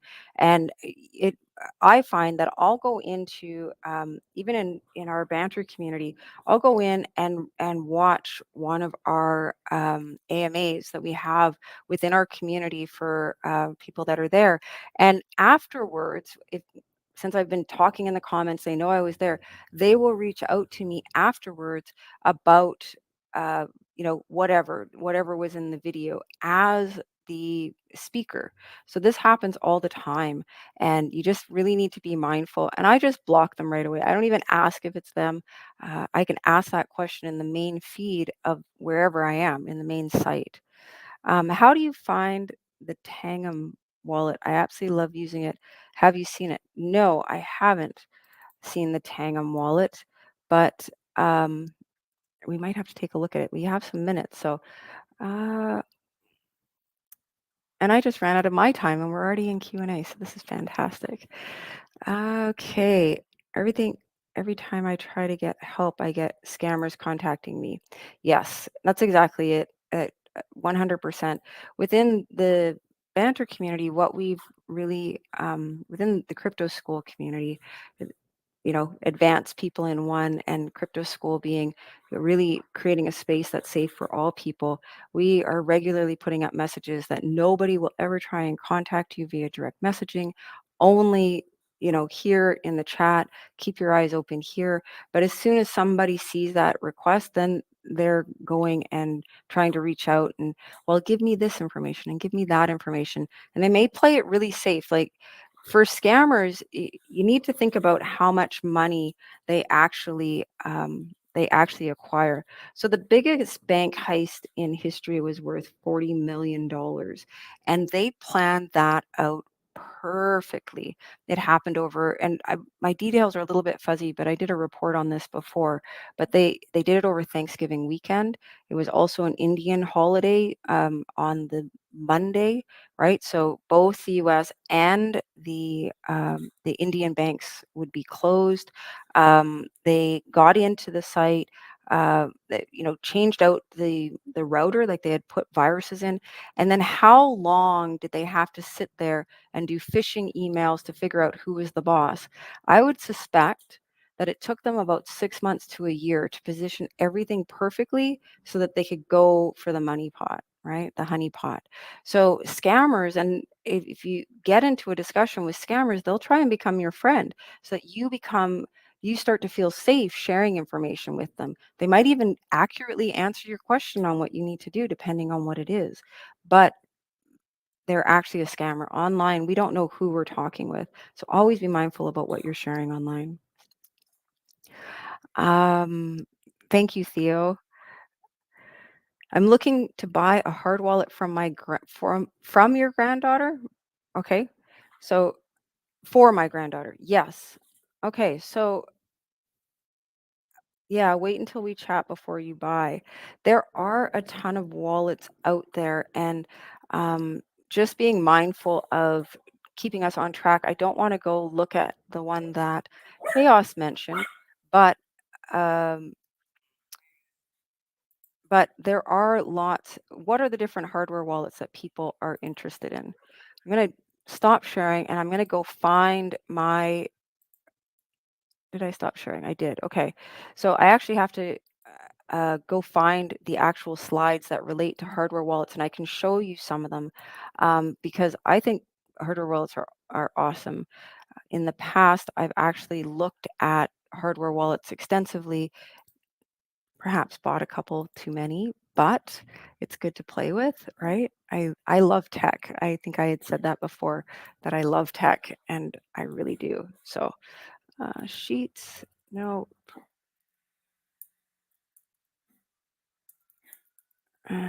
Sorry, guys. 24-hour final one. All right. So I'm just going to bring over this slide deck for a quick second so that go over here.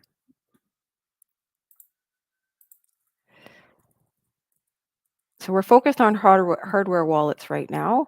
So I'm just going to bring that up. Nope, kept it out of here. All right. So if we have more time, I can click on this and figure it out. But I have, this deck went through a couple of different renditions. So what I want to hear, yes, that's Val. You point out something completely the truth, is that they will tell you that your password wasn't correct and take you to go do something different instead. The goal of the scammer is to verify that the information they got to you that they're going to sell to somebody else, that it's correct. Why wouldn't they want to verify that? That's a very good thing for them to do. And once they verify your information, it can immediately be used. A lot of times when they use your bank account, what's your username and password for your bank account? Then afterwards, they're going and draining your account immediately. So I'm going to start presenting again. I did find the slide. So let me present this really fast. Share screen. Okay, and this is the one. No. Why isn't it showing it? Thank you so much for being patient with me, you guys. I appreciate it. I'm so excited to be here today. I just have to tell you that. All right. Version 2. Nope.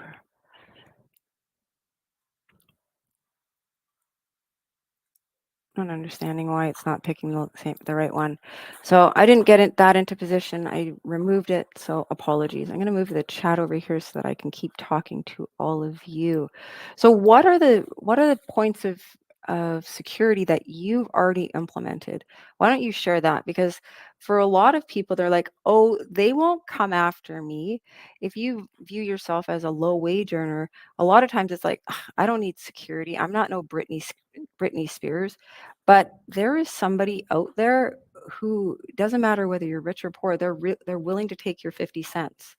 And so we need to be mindful, and security is important for all of us because of how impactful scams can be, not only to the individual but to others. Usually when malware attacks you, it does, sure, the one thing that it's supposed to do, try and get your username and password, but a lot of times it'll actually start using your social media, send links to everybody, because the attempt is to try and actually impact as many people as possible, and we are the weakest link for that. All right, come closer again to the screen. No. Worried about transfer and if I downloaded correct to accept the currency I send. So I'm not sure what the exact question here is, but a lot of times when I'm transferring money for the first time to an exchange or to my wallet, I will actually do that with a small transaction. Yes, I'm paying for the small transaction, but then I know the wallet, the address works correctly. I can also whitelist that address so that then, or save that address in the exchange or wherever I'm using it. So then I don't have to enter it again. I already know that it's correct. So I suggest, doing 2 transactions for using an address for the first time. One, make sure it works. Once you start seeing the confirmations on whichever side of the transaction, then you know that you're using the right address. You can reuse it again. Yeah, Ledger is no longer as safe as it was, sadly. That is completely the truth. It is not, and there are many other better ones. It's still being marketed. It has great traction in regards to name recognition, but it isn't necessarily the safest one out there anymore. Yeah, I got scammed on the phone as they gave me all the information about me, took my money out of my bank account. It's the truth. And here's the thing is that a lot of time, like, we don't know what is actually running on our device, right? One of the things about mobile is that there are, we talked about the money that was stolen. Just think about the billions of applications that have been created at this point. There's so many applications out there. There's copycat applications out there. And then, the different, like Android and iOS, Google and Apple are trying to do their best to keep us safe. However, you always have the opportunity for something to come through that, whether it be a link or otherwise. So once you click a malicious link, if it installs something on your phone, you can have a keylogger on your phone that is logging everything you're doing. So virus protection on your phone, virus protection on your computer, anti-malware, using strong passwords, using a password keeper, all really key things that I do to keep my information safe.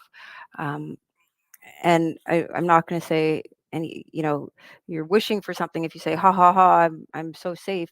If you go to Firefox has a site where you can actually go and see if an account has been compromised, right? Email check. And it's monitor.firefox.com. So they'll let you know if your email, there's so many different ways to compromise your security.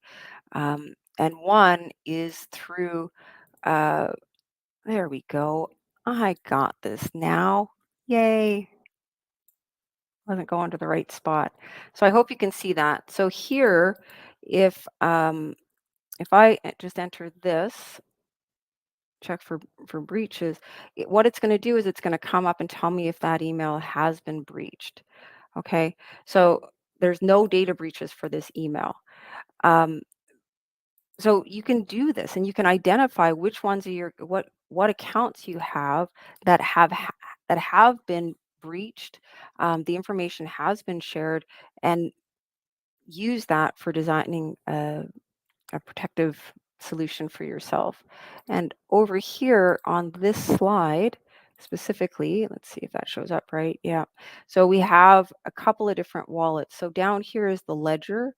This is the one that Chaos was just mentioning. This is the Safe Pal. This was a hardware wallet that was created in conjunction with Binance. You got Trezor Safe, and there are other ones as well. EliPal is one that I use, and then we also had Chaos mentioning another new one. You want to stay up to date on what is the safest place for your cryptocurrency. There are countries around the globe, I'm not going to name them here, but there are countries around the globe that have full-time hacking teams. That is their only job. Just come to work in the morning and see what money you can steal from people in other countries. So take your security seriously. Don't be one of the people that are low-hanging fruit and easily accessible. All right. It's easy to break. What about multi-sig wallets? Multi-sig wallets. I haven't used multi-sig wallets at all, but a multi-sig wallet is one that requires multiple signatures in order to access the information. Multi-signature I've done outside of the wallet space in regards to unlocking things within the corporate environment. You can't actually access the passwords for, core infrastructure such as the YouTube channel or potentially, making changes to the production servers unless you have signatures from other people saying, yep, the system is allowed to allow you access. But I don't have enough knowledge to speak at length on multi-sig wallets, and I don't want to mislead anybody. All right. Which wallets do you use if I don't recommend Ledger? So I use EliPal myself. That's the one that I find to be safe, but it's important for everybody to do their own research because vulnerabilities can happen in a moment. So it depends on when you're buying it. If you're buying it today, I like EliPal. There was another one that Chaos mentioned. Tangem is another one. So since we are here on a browser, Tangem wallet.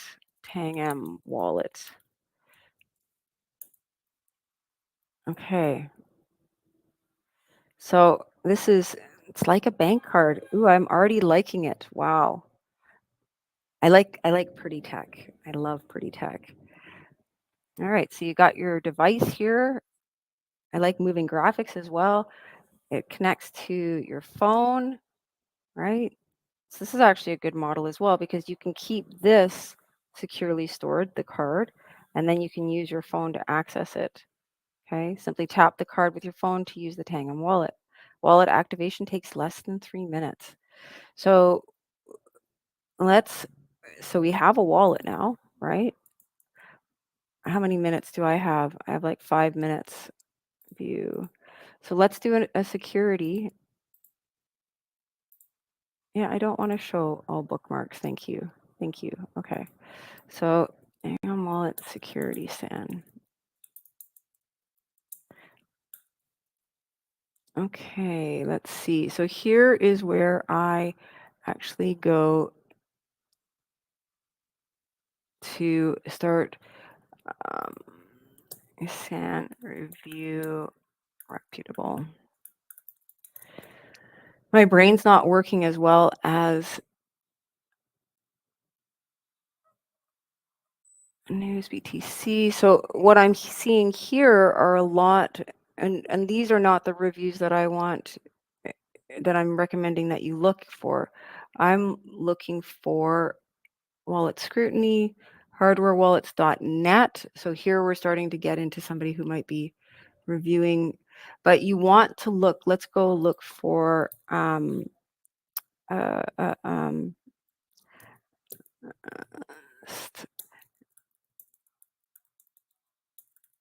review. Okay. So cyber news. not bad. Safety detectives. So now we're starting to get into people who actually care about my safety. Not saying that this is the most reputable site. PC Magazine, security.org. Right. So let's start there. Security.org. Tangam wallet. Right. So security, no. So VPN overview. So you see that I'm not just going to the typical. I'm going to stop screen sharing because I just want to talk to you. But you see how I'm actually looking for reviews from security sites, right? You want somebody who's trusted in the security space providing the review. There's lots of sites out there that have affiliate links that'll say, buy this, and they will make commissions off of it. They may talk about it being secure, whether it's a VPN, a wallet, an antivirus software, but they're taking the information off of the site, putting it on their site as a reason why you should buy it. It's more important to go to a site that actually reviews from an industry level what you're using and gives you a review based on that. And I think this Tangam wallet looks really awesome. And I know Chaos is the one who shared it, so I have a lot of faith in the information he shares. But who is behind this? Is this a wallet created in China, in Canada, in the United States? Do you trust the creators of the wallet? How long has it been in use? How is it? Is this version 1 of the software? Is there an opportunity for there to be a glitch in the software, or has it existed for a while so you can already trust that the foundation layer of everything it should do works properly? These are different questions that types of questions you should be asking when you're investing in these different forms of software or hardware devices. The key is for your security layer, you're going to pay good money for it. It's one thing worth paying good money for, because if your computer gets locked up and you're being held for ransom, pay Bitcoin in order to unlock your computer, you can start getting into a lot of trouble. So with that, I'm coming to an end. Let me see if there are any additional questions out here. I moved really fast. I'll go back through the comments on the YouTube. I'm not sure if I'm doing this again at 11 p.m. Eastern, but I really like how we did it where we had it in the morning. So all the people who are here now and then later cover it then. We didn't get to crypto scams, but definitely make sure you come at 7 p.m. Eastern tonight. We'll be talking about crypto scams that people have been impacted by, people who are on the mentorship team. And I'll take a look at the comments and make sure that that's addressed in my next version of the video. So grateful for everybody who is here today, and thank you for the positive feedback, the compliments in here. You really made it comfortable, and I'm so grateful to be part of the banter group, banter tribe, I wanted to say. So if you want to find me, you can find me on Discord and Crypto School. I'm still learning how to trade. I want to be a daily trader. So with that, is somebody else coming up? I'm not sure if there's somebody joining me or what's next, but I could talk security all day. So let me keep looking. From here, we're going to be swapping to the second section of the stream. So we're going to have a different YouTube link. It's going to be in chat. Okay, and perfect. We're going to be moving on to the next person. All right. Thank you so much. Really grateful. Thank you for having me up here. And I hope everybody has a great day. Okay. Thank you very much I'll for see you on the coming. other stream for sure. See you there. All right, everybody. We're going to be moving over to the second section of the stream. The link will be in the comments, or it's going to be in the description underneath. We'll see you then in about 5 minutes.